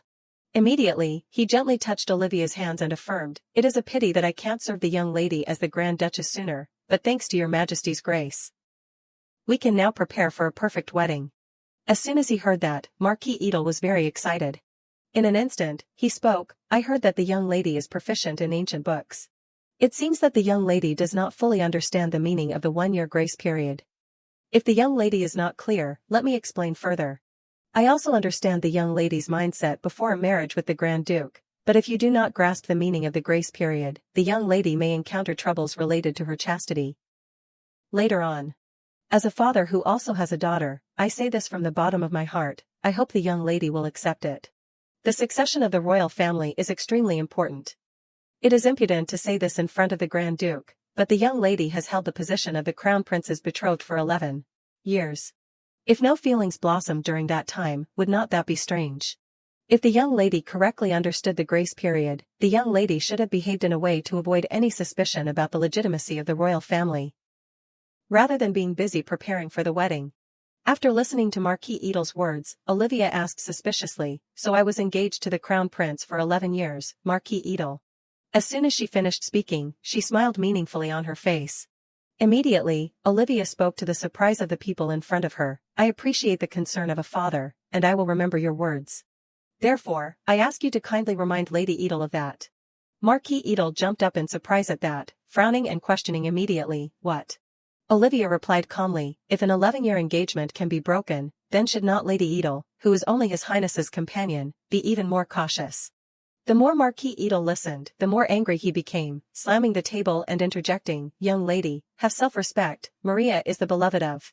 Seeing him behaving so rudely, the emperor could not help but remind him, Marquis. Meanwhile, Olivia continued calmly, if so, then you must remind her carefully, Marquis. No one knows what can happen with an engagement. We must avoid any bad rumors about your beautiful Lady Maria. Marquis Edel could not say anything to this, he could only frown and show his displeasure. At this time Edwin suddenly spoke, I did not expect His Majesty to have prepared the position of the Crown Prince's betrothed. Olivia quickly added, we must avoid any bad rumors about your beautiful Lady Maria. Those words from the two of them suddenly darkened the emperor's face. Immediately, he gritted his teeth in extreme frustration. Then the emperor said coldly, the meeting is adjourned, everyone leave. I said, everyone get out. As soon as they saw this appearance of his, everyone did not dare to make a sound, and directly turned around and left. After only the emperor was left alone, he could not help but order, you, call the princess to my room. As soon as he met the princess, the emperor said sternly, there is something I need to confirm myself. Reina answered innocently, what is it? You just ordered me to reinvestigate that abandoned mine, as she asked, the hand holding the teacup in Reina's hand trembled. Meanwhile, the emperor said bravely, yes, investigate carefully and submit a report to me. The previous investigation said that nothing unusual was found. Reina forced a smile and answered, yes, that is right, your majesty. The emperor continued to question, and the mages did not mention the sparkling phenomenon in shaft number 7 at all. Under that question, she suddenly fell silent, and could not help but worry in her heart. Shaft number 7, how many shafts does that abandoned mine have? What is the sparkling phenomenon? It is all because the report from that half-breed wrote it in a mess. Seeing that appearance of Reina, the emperor found it strange. Why do not you answer? This matter is important. As he spoke, he showed a terrifying expression. That, of course, frightened Reina to the point of breaking out in cold sweat. Just as he raised his hand to the sky, a joyful and excited voice rang out, indeed. It is a perfect day. As Edwin said, he smiled brightly. However, immediately he put on a bored expression and said, my lady, can you show a little more joy at your absolute victory? As soon as she heard that, Olivia giggled happily. Edwin, meanwhile, continued to add, just as you said, Olivia, now I will attend the Council of Nobles. You have been granted permission to marry, and you can also go to Vikander territory to prepare for the wedding. So why is your face so gloomy? Olivia replied indifferently, a gloomy face. It is not that, I am so happy that it is like I have been bewitched. The more Edwin listened, the more curious he became. Bewitched, does the palace also have magic? Olivia, have you ever seen magic? Olivia hurriedly explained. Ah, no, it is just a figure of speech. Immediately, she changed the subject. By the way, where's Sir Coulter? He just left in a hurry. As soon as Edwin heard this, he was startled and surprised, and asked immediately. Looking for Winster, right in front of me. Olivia hurriedly explained, no, I did not mean that. While she was flustered and confused, Edwin suddenly reached out to her. Immediately, Edwin smiled and asked, do you feel any better? In the current situation, Olivia could not help but be a little stunned and lost. Her eyes suddenly drooped down. Then Olivia said, I am just a little sad, you should have told me sooner. As soon as she finished speaking, Olivia sadly said to herself, that you could not attend the council all this time, not that you did not want to. How foolish, Olivia, what a shallow person, you did not realize that all along. The discerning nobles must have seen it clearly already, that the emperor hates Edwin attending the council. And then this matter will quickly spread into rumors. As soon as she thought of this, Olivia looked at Edwin and said gently, I am grateful that Edwin has done everything for me, but if it is not what you want, please do not do it. I do not want to do what you hate either. That word of her caused Edwin to be surprised to the point of being stunned. Immediately, he burst out laughing, causing Olivia to be very embarrassed, and quickly called out, Edwin. Just touching Olivia's shoulder, Edwin spoke, my Olivia, a sweet and innocent girl. What to do with you, with your weak heart to that extent? I thought you were stronger already. At this rate, are you going to break our promise? The more Olivia listened, the more confused she felt. What is it? Edwin immediately explained, actually, the reason why I did not attend the council until now was just because it was annoying. And I only just agreed to appear diligently because you persuaded me. Even though she had heard this, Olivia still kept a bored attitude, replying, but. Seeing this, Edwin immediately interrupted, do you really think I would be absent just because of the emperor? Before he could finish speaking, Olivia hurriedly covered Edwin's mouth. She could not help but remind him, Edwin, this is not the Grand Duke's residence. As soon as she finished speaking, Olivia was a little stunned when Edwin kissed the palm of her hand lightly. Her eyes widened, showing surprise. Under the gentle light of the sunset, Olivia hurriedly spoke, How shameless. As Olivia said, she was so embarrassed that her face turned red, while Edwin said very calmly, what is wrong? We are getting married soon. Olivia pouted and stuttered, even so. Before she could finish speaking, Edwin immediately interrupted, I give up, I will go call the carriage before I get scolded again. As soon as he finished speaking, he changed the subject, oh right, Olivia. Do you know the meaning of a kiss on the palm of the hand? As soon as she heard that, Olivia was helpless and even more helpless. As she watched Edwin teasingly leave, she said to herself, oh my gosh, really? When only Olivia was left alone, she suddenly fell silent and said to herself, there is no need for that, but, are there really different meanings for each place where you place a kiss? The more she thought, the more her eyes drooped down, showing thought. Just like that, a thought quickly appeared in Olivia's mind, thinking about it, the letter. The letter from the anonymous knight, since the war ended, his letters have not come anymore. Even so, before going to Vikander territory, I should try to send one last letter. Not with a pseudonym, but with the name Olivia. To thank him for being my comfort, and to say that I sincerely hope that his path will open up to the best things. While she was still pondering, Edwin approached, calling gently, Olivia. In an instant, he reached his hand forward. With a gentle voice, Edwin said, let us go. Olivia, just touching her hand to his, replied with a smile, yes. At Princess Reina's place, she was talking to the emperor with great embarrassment. Your Majesty, I beg your pardon, I was originally recuperating from the flu. I am afraid that my body has not fully recovered after rushing back. I will rest a bit and then report back. As soon as she returned to her room, Reina was filled with anger and loudly, has Count Eubler not arrived yet? The subordinate hurriedly replied, Your Highness, Count Eubler has been given leave because his wife is in labor. As soon as she heard that, Reina frowned and ordered, Call him here immediately. I said call him immediately. As soon as she finished speaking, she was filled with worry and fear to the point of breaking out in cold sweat, thinking to herself, why did the emperor call me just because of that useless abandoned mine? I already gave it to that mixed blood guy. At this time a voice suddenly rang out from somewhere, everyone pay attention. Reina was quickly attracted by that, and could not help but turn her head to the window. At this time, outside, the voice continued to ring out, next, change formation. Reina carefully observed the people below, they were gathering into a formation. The leader was none other than Jade. As soon as she saw him, Reina's eyes showed clear scheming and calculation. Memories quickly flooded back into her mind. At that time, Reina was standing on one side, carefully observing Jade and Olivia at the party. The more she remembered, the more Reina smiled with great interest on her red lips. Immediately, she spoke, now that I think about it, I have never had afternoon tea with Sir Madeline. Afternoon teas are always wonderful. The day that arrogant half-breed does not dare to raise her head in front of me. The day that the second young lady is in despair with a completely shattered face. And today too. It is another perfect Monday. Quickly bring Sir Madeline to see me. In the current situation, Jade had no idea, still fully focused on his work with sweat dripping on his face. Just walking slowly on the palace corridor, Jade thought to himself, but now. There is no need to worry about it anymore. Immediately, an image of Olivia's joyful smile flashed through his mind. The more he remembered, the more Jade felt confused. Why? As he thought, Jade bathed to make his body cleaner.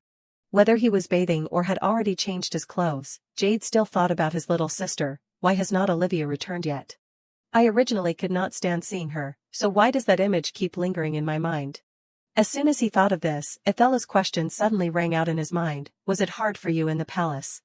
The more he thought, the more Jade felt confused. Is it really because of the palace? Is that why she has not returned yet? Even if I put a frog in her blanket, or lock her outside in the rain, or even tear up the book she loves. She always smiled. Olivia at that time always looked at Jade and smiled, calling, brother. The memories quickly shifted to another time, when Olivia was introduced by her father. From today onwards, Olivia is the Crown Prince's fiancée. Under that word from her father, Jade suddenly showed surprise on his face. The more he remembered, the more Jade said to himself, after all, she is still the young lady of the Madeline family. My siblings all carry jewels in their eyes. Ethella carries the purple of amethyst, and Olivia carries the green of emerald. But she is still my sister. While Jade was pondering, a voice suddenly rang out from behind, Sir Madeline. Her Highness the Princess invites you. As soon as he entered the palace, Jade said blankly. So it was, you were. Before he could finish speaking, Reina interrupted, I know very well that you do not like that half-breed either. As the princess, I have protected that lowly child for so long, and then what does she do? She shamelessly seduces Grand Duke Vikander, who was originally promised to me. What else can you expect from a bastard born of a lowly dancer? In the current situation, Jade suddenly darkened his face and said to himself, low-born, bastard, half-breed. Immediately, he gritted his teeth in extreme frustration and said, how can you? Even so, he tried to remain calm in front of the one called the princess in front of him. And could only think uncomfortably, how can you talk about a person with such words? Contrary to his attitude, Reina asked calmly, Sir, do not tell me you are asking me how I know you despise that half-breed. Aren't you the first one to despise her blatantly? Under this question, Jade's face suddenly became drenched with sweat, and he said confusedly to himself, Olivia is only. I just wanted her to suffer a little pain, a little humiliation. As soon as he thought of this, an image of Olivia appeared in his mind. Her eyes were full of loss, revealing a clear look of disappointment and fatigue. Contrary to Olivia, Maria smiled happily next to Leopold, who was considered her fiancé. Leopold at that time was also happily responding to Maria's feelings. As soon as she saw this, Olivia looked blankly at her brother. At that time, Jade only responded with a face without a trace of change, and was extremely indifferent. As more and more fragments of memories flooded back, Jade painfully said to himself, I was not stubborn or persistent, I just thought that one day she would accept me as family. But now, there is no need for that anymore. As soon as he thought of this, Jade suddenly stood up abruptly, causing Reina to be puzzled. Sir. Sir. Jade did not care at all, and directly turned around and left immediately. Under this attitude of Jade, Reina suddenly scratched her head in discomfort, thinking to herself, what is this about? I thought I could seduce his family and take back the white crystal mine. That guy dares to treat me, a princess, like this. As she spoke, she picked up the vase in front of the table and raised it. Then she continued to frown and shout, leave the great hall without my permission. Daring to be so rude to Her Highness the Princess. Seeing Reina about to smash the vase because of her anger, a noble girl suddenly appeared, saying, Your Highness, please do not bother with Sir Madeline, that kind of person is not worth making you frown. As soon as she heard that, Reina was able to relieve some of her anger, put the vase down and replied, All right, there will be another opportunity to take back the white crystal mine. There is no need for that man. The girl quickly spoke, Indeed, Your Highness, thinking about how rude he really does not deserve the name of a war hero. It seems that all those called war heroes are really uneducated. Your Highness, why do not you rest for a while? I will summon Count Eubler. While waiting, would you like to see a performance by the troupe? As soon as she heard this, Reina was a little curious. The troupe, yes. The girl immediately replied, It is the troupe that Your Highness liked very much at the Summer Palace. And is now waiting to serve you. As soon as those words were spoken, Reina smiled and said, All right, I should rest for a while then. Let them in. In an instant, the troupe appeared with colorful costumes. One by one, they stepped in. Seeing this, Reina could not help but glance and carefully observe. Immediately, she licked her lips, showing endless pleasure. Drums and gongs quickly rang out. While carefully enjoying the performance, Reina comfortably leaned her shoulder on the man sitting next to her. With a delighted face, she even offered wine to the man. Laughter rang out enthusiastically, the atmosphere was extremely lively. At this time, Reina suddenly whispered something to the person sitting next to her. She seemed to be very enjoying her current moment. Her face clearly showed joy, as if all calculations did not exist at this moment. Right at this time, Reina suddenly groped the man's body, causing his expression to suddenly darken. In another place, Olivia was dozing off by the window. As soon as he saw that appearance, Edwin smiled gently. Images of Olivia in the past quickly appeared in his mind. The more he remembered, the more the corners of Edwin's lips curved up with a very satisfied expression. After a while, Olivia vaguely woke up. As soon as he saw this, Edwin immediately asked, Are you awake? Olivia replied shyly, You should have woken me up if I fell asleep. As soon as he heard that, Edwin said calmly, You looked like you were in a deep sleep. Otherwise, do you want me to carry you inside? Those words of his caused Olivia to suddenly become shy and flustered. And hurriedly reminded him, Edwin. Immediately, she asked a little curiously, Wait, have not you gone inside yet? Were we just walking around the garden this whole time? As soon as she finished speaking, Olivia worriedly said to herself, I have never fallen asleep in front of anyone, have I really let my guard down to that extent? My face must be swollen and ugly now.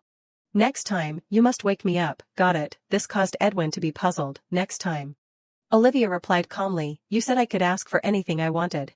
Right after hearing that, Edwin reached out to her, then said gently, This time, I obediently only looked at you, but next time, I promise to wake you up. And then, can I do as I please? Olivia shyly pushed Edwin's hand away, refusing decisively, Absolutely not. Seeing this, Edwin teased her, answering immediately, You do not even need to know what I am planning to do. Olivia retorted, Whatever it is, the answer is no, and there won't be a next time either. The more she listened, the more sincerely Edwin spoke, That is a pity, I was hoping there would be. So, if I doze off in front of Olivia, is that okay? Under this question of his, Olivia suddenly became stunned. What? Edwin replied calmly, It is just that, when the sun is warm, people easily get sleepy in the carriage. And if that is the case, I might even doze off before you, who knows? The more Olivia listened, the more embarrassed she became, shaking her head. Immediately, she spoke, Then, let us agree that when we arrive, we will wake each other up. Sleeping too long in the carriage makes my whole body ache. Edwin wondered, So, what if we are not in the carriage? As soon as she heard this, Olivia became curious again, What else? Edwin quickly explained, For example, if we fall asleep while having tea in the living room. Olivia stammered, Then. Before she could finish speaking, Edwin immediately suggested, Or, offer a shoulder for the sleeping person to lean on. Shouldn't we be that close already? Under this situation, Olivia only replied casually, So, you Seeing Edwin listening to her seriously, Olivia felt a little flustered and worried in her heart. Was I being too much? Meanwhile, Edwin continued to say, Are you serious about that? Really? As he asked, Edwin's face flushed red with embarrassment. That caused Olivia to be shocked and stunned. Immediately, a thought flashed in her mind, perhaps Edwin. At this time, Edwin suddenly lifted Olivia's chin, and said gently, even though I was planning to take it slow. As soon as he finished speaking, his foot lightly touched Olivia's shoe, followed by a skillful shielding motion. Under the current situation, Olivia's eyes widened, showing clear surprise and bewilderment. Meanwhile, Edwin was still looking at her carefully. The space between the two was so quiet that it seemed like you could hear their hearts beating loudly. Olivia's lips suddenly parted. Under this situation, Edwin could not help but swallow his saliva worriedly. Just as they were about to kiss, a voice suddenly rang out from outside. Duke, has the young lady woken up? Olivia hurriedly pushed Edwin aside, then replied, Yes, I am awake. With a few strands of Olivia's hair in his hand, Edwin could not help but think to himself, but still. We still have countless opportunities. In another place, as soon as he saw Jade standing in the rain, a voice quickly rang out with confusion, Duh. As soon as he saw his beloved brother, Jade quickly spoke, Second brother. You do not know either, right, second brother? As he asked, Jade smiled awkwardly. That made Conrad feel very confused. Know what? Jade replied with a face full of loss, Olivia, that she was treated like that. As soon as he heard this, Conrad frowned uncomfortably and asked, What did you hear that made you like this? What did she do after all? Jade hurriedly explained, the princess called her a half-breed. Under that word of his, Conrad only asked coldly, So what? That surprised Jade greatly. What did you say? So what, second brother? Everyone in the palace calls her that. They call Olivia a half-breed. Under the current situation, Conrad only replied with an indifferent attitude, So what if they do? That word caused Jade to suddenly freeze, his eyes widening in bewilderment. Images of his beloved brother quickly appeared in his mind. At that time, Conrad had called gently, Jade. Then he stroked Jade's head with care, an admirable scene of love and affection. It seemed far from the current Conrad, when he said coldly, I abandoned her because of that. You really do not know. The more Jade listened, the more desperate he became, second brother, please. Meanwhile, Conrad continued to add calmly, the whole family is in chaos because of that Olivia girl. If you are done talking, go inside. Jade did not listen to that at all, and immediately turned around and left, causing him to shout loudly, Jade.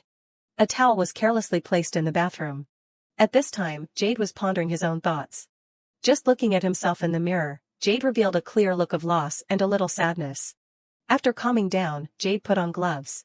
He was preparing his clothes for the departure that he was about to make. As soon as he saw that, a voice rang out from afar, Brother Jade. Where are you going at this hour? Jade replied coldly, to Olivia's place. As soon as Othello heard this, she was stunned. Immediately, she sighed wearily, unable to speak. Then she announced, she has already left. That surprised Jade greatly. What? Where did she go? To Vikander territory. Othello replied indifferently, you do not need to know about that. As soon as Jade heard this, he frowned and called out, Othello. Contrary to his attitude, Othello said very calmly, I know, you should have done that sooner. Under that word, Jade suddenly widened his eyes in loss. Othello continued to speak, if you had gone with me when I left, she is really very kind. She even forgave me for finding her at such a late hour. So I can't tell you, brother. As soon as she finished speaking, she left with the letter clutched tightly in her hand. Othello could not help but say to herself, Brother Jade, in just one more day, I will show him. The letter she was holding was none other than the one Olivia had personally sent, to Othello. Hello Othello, I will be going down to Vikander territory for a while. If you need anything, please send a letter to the Grand Duke's residence. I have included instructions on the ledger, budget details, and an appointment with the bank manager on the last page. I hope it will help you. And, there is something I want you to relay to Jade Madeline, Jade Madeline. Everything I want to say is contained in that name. After reading the letter, Othello suddenly looked up at the corner of the wall. A blank white corner of the wall with nothing outstanding. However, memories from the past quickly flashed through her mind. Father, with a terrible look of displeasure and anger, shouted, this house does not have a child like that. Immediately take that trash out of my sight. The more she remembered, the more Othello became pensive. Then she quickly strode forward. Then she took something out from under her bed. Othello opened a small gift box. Inside was a family photo that had been taken from a long time ago. Under the current moment, Ethella only knew to remain silent. Just like that, she sat in a corner, gazing at her family photo. Immediately, Ethella suddenly lowered her face, sadly calling, "Sister. Is this right? Like this, is it really okay?" While she was in great turmoil, Olivia was enjoying herself next to Edwin. Edwin asked gently, "Olivia, what do you want to eat?" "Melted cheese with cold cuts sounds good. Chicken steak with arugula is not bad either. Ah, tomatoes with salted beef are also good, or what about salmon?" As soon as she heard this, Olivia was a little puzzled. Is it really okay to travel like this? Edwin could not help but wonder. "What do you mean?" Olivia quickly said. "You are busy, but it takes 3 days to get to Vikander territory. This feeling is like going on a picnic." As soon as she finished speaking, Raina's voice quickly rang out in Olivia's mind. "Lady Olivia, you are not confusing the task I gave you with a picnic, are you? When you are working, finish it quickly and come back. Do we have time to get out of the carriage and eat sandwiches?" While she was still pondering, Edwin spoke. "It is not like a picnic. It is a picnic. What is the rush? No matter how long it takes, the destination is still the same." This word caused Olivia to be stunned and lost. She could not even say a word in the current moment. Olivia just enjoyed the clear sunlight. Meanwhile, Edwin, sitting next to her, suddenly whispered in her ear, "By the way, do you know that all the knights are looking at you, Olivia?" As soon as she heard that, Olivia stuttered greatly. "Why are people?" Immediately, a knight spoke. "Hey, our young lady has not eaten yet, how dare we eat first?" As soon as she heard that, Olivia stared intently at the food in her hand. Then she immediately took a big bite. Olivia's eyes directly widened at the current deliciousness. With a smiling face, she assessed, "It is really delicious." Edwin, sitting next to her, quickly replied, "I am glad you like it. Sandwiches eaten during a picnic really have a different flavor, right?" Olivia could not help but agree. "Yes, very different." As soon as he heard this, Edwin suggested, "Let us do this again in the future, go on a picnic." Olivia was a little puzzled. "Can we do it twice?" Edwin smiled brightly, replying immediately, "Of course we can." After eating and drinking for a while, they had to continue leaving. Seeing Olivia not in the carriage and her face unchanged, Edwin was very puzzled. "Are you bored?" Olivia was a little stunned and did not answer. After a while, she called, "Edwin. There is something I want to ask you. When we arrive at Vikander territory, regardless of whether the people there welcome me or not, can you wait for me to confirm it myself?" As soon as he heard this, Edwin said seriously, "All the people of Vikander will devote all their heart to serving the young lady." Seeing this, Olivia immediately explained, "I am asking about their loyalty, not their service." As soon as she finished speaking, she secretly thought in her heart, there used to be a conflict between the Emperor and the previous Grand Duke of Vikander. And the previous Grand Duke failed. The price for that failure was that he was forced to wander from battlefield to battlefield until he lost his life. That is why people say that the current heir, the current Grand Duke, is also wandering on the battlefields as a pawn of the Emperor. The people in the mansion do not seem to welcome the Emperor very much. I need to confirm this with my own eyes. I am ready to face everyone in Vikander, but..." As soon as she thought of this, Olivia showed a clear look of worry on her face. While she was pondering, Edwin's voice suddenly rang out, "I agree." That surprised Olivia greatly. Immediately, she wondered, "You won't stop me?" Edwin said with a smile, "That is what you want, Olivia. Moreover, even if I do not do anything, you have already pulled Winster to your side." As soon as she heard this, Olivia showed a clear look of confusion on her face. Sir Catler." Winster's image immediately flashed through her mind, along with the joyful call, "My lady." Edwin continued to speak, "He looks like that, but he is a knight of Vikander, someone so meticulous that he chooses each person to stand by his side. That is your strength, Olivia, the power to open people's hearts." After hearing all of his words, Olivia was stunned in surprise. Meanwhile, Edwin, walking ahead, still said with a smile, "You will do very well in Vikander territory, so what do I have to worry about? What I should be worried about is what to do if you do not want to play with me." After listening for a while, Olivia stared intently at the bright sunshine between the earth and the sky. Remembering Edwin's words, she thought to herself, "The power that I am holding." It seemed that this was what caused Olivia to smile on her lips. Along the road, withered leaves were gradually falling, welcoming the new life sprouting. At Olivia's father's place, he was sitting on a chair with a very grumpy and uncomfortable look. Contrary to that, Edwin said bravely, "I said that is enough. I believe I explained very politely last time.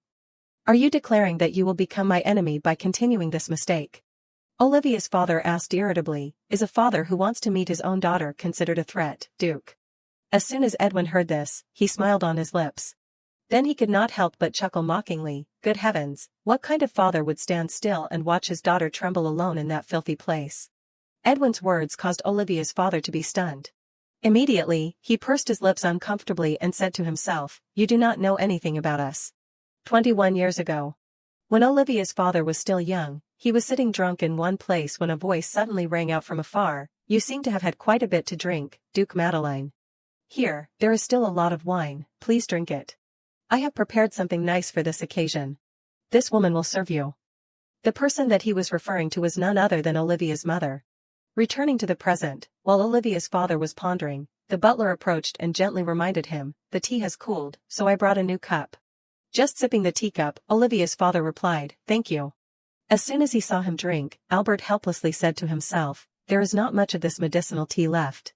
In an instant, memories flooded his mind. At that time, Olivia had gently reminded him, "That is good tea for the heart, please give it to father to drink. The temperature of the teacup must be so hot that you can still feel it when it touches your wrist." The more he remembered, the more Albert looked up at the distant scenery.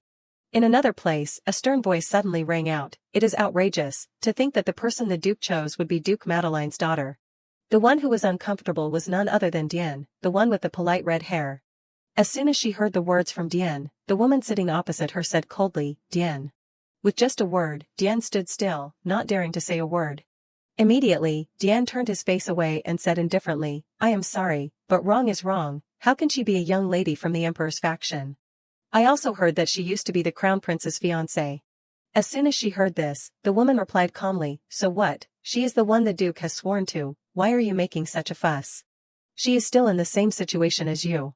Diane clenched his fist and retorted, "Even so, who knows what she is plotting? She is a mess of scandals. The Duke deserves a perfect lady, not." The more he spoke, the more difficult it became, to the point that his face frowned. As soon as she saw that, the woman immediately reminded him, "Another rejection reaction, I will adjust it for you. You still hate having permanent magic cast on you." Diane did not care at all, just turning his back and leaving, he said, "I am very grateful, but this is comfortable enough. I will take my leave back to my room." This caused the woman to sigh helplessly. In a room not far from her, there was a painting of a woman. Just looking at the painting, the woman spoke, "That child is so kind, is not she?" The sound of water dripping. Diane, with a hot and six-packed body, was enjoying his own bathroom. Even so, his face still showed a clear look of discomfort and incomprehensible frown. Immediately, Diane suddenly closed his eyes to feel his own power. Then he widened them forcefully. Even so, it seemed like it still had no effect, and he helplessly raised his hand to his forehead, saying to himself, "Damn it." Meanwhile, at Raina's place, she was speaking with a frown, again. "Say it again." Eubler, with a terrified and worried face, replied, "There is no method to recover the white crystal mine that the ownership has." While he was busy speaking, at Diane's place, he had left the bathroom. Scene change, to Olivia's place, while carrying her on his horse, Edwin said gently, "Been transferred through a magic seal." Just like that, they left, leaving behind small flowers that were gradually blooming,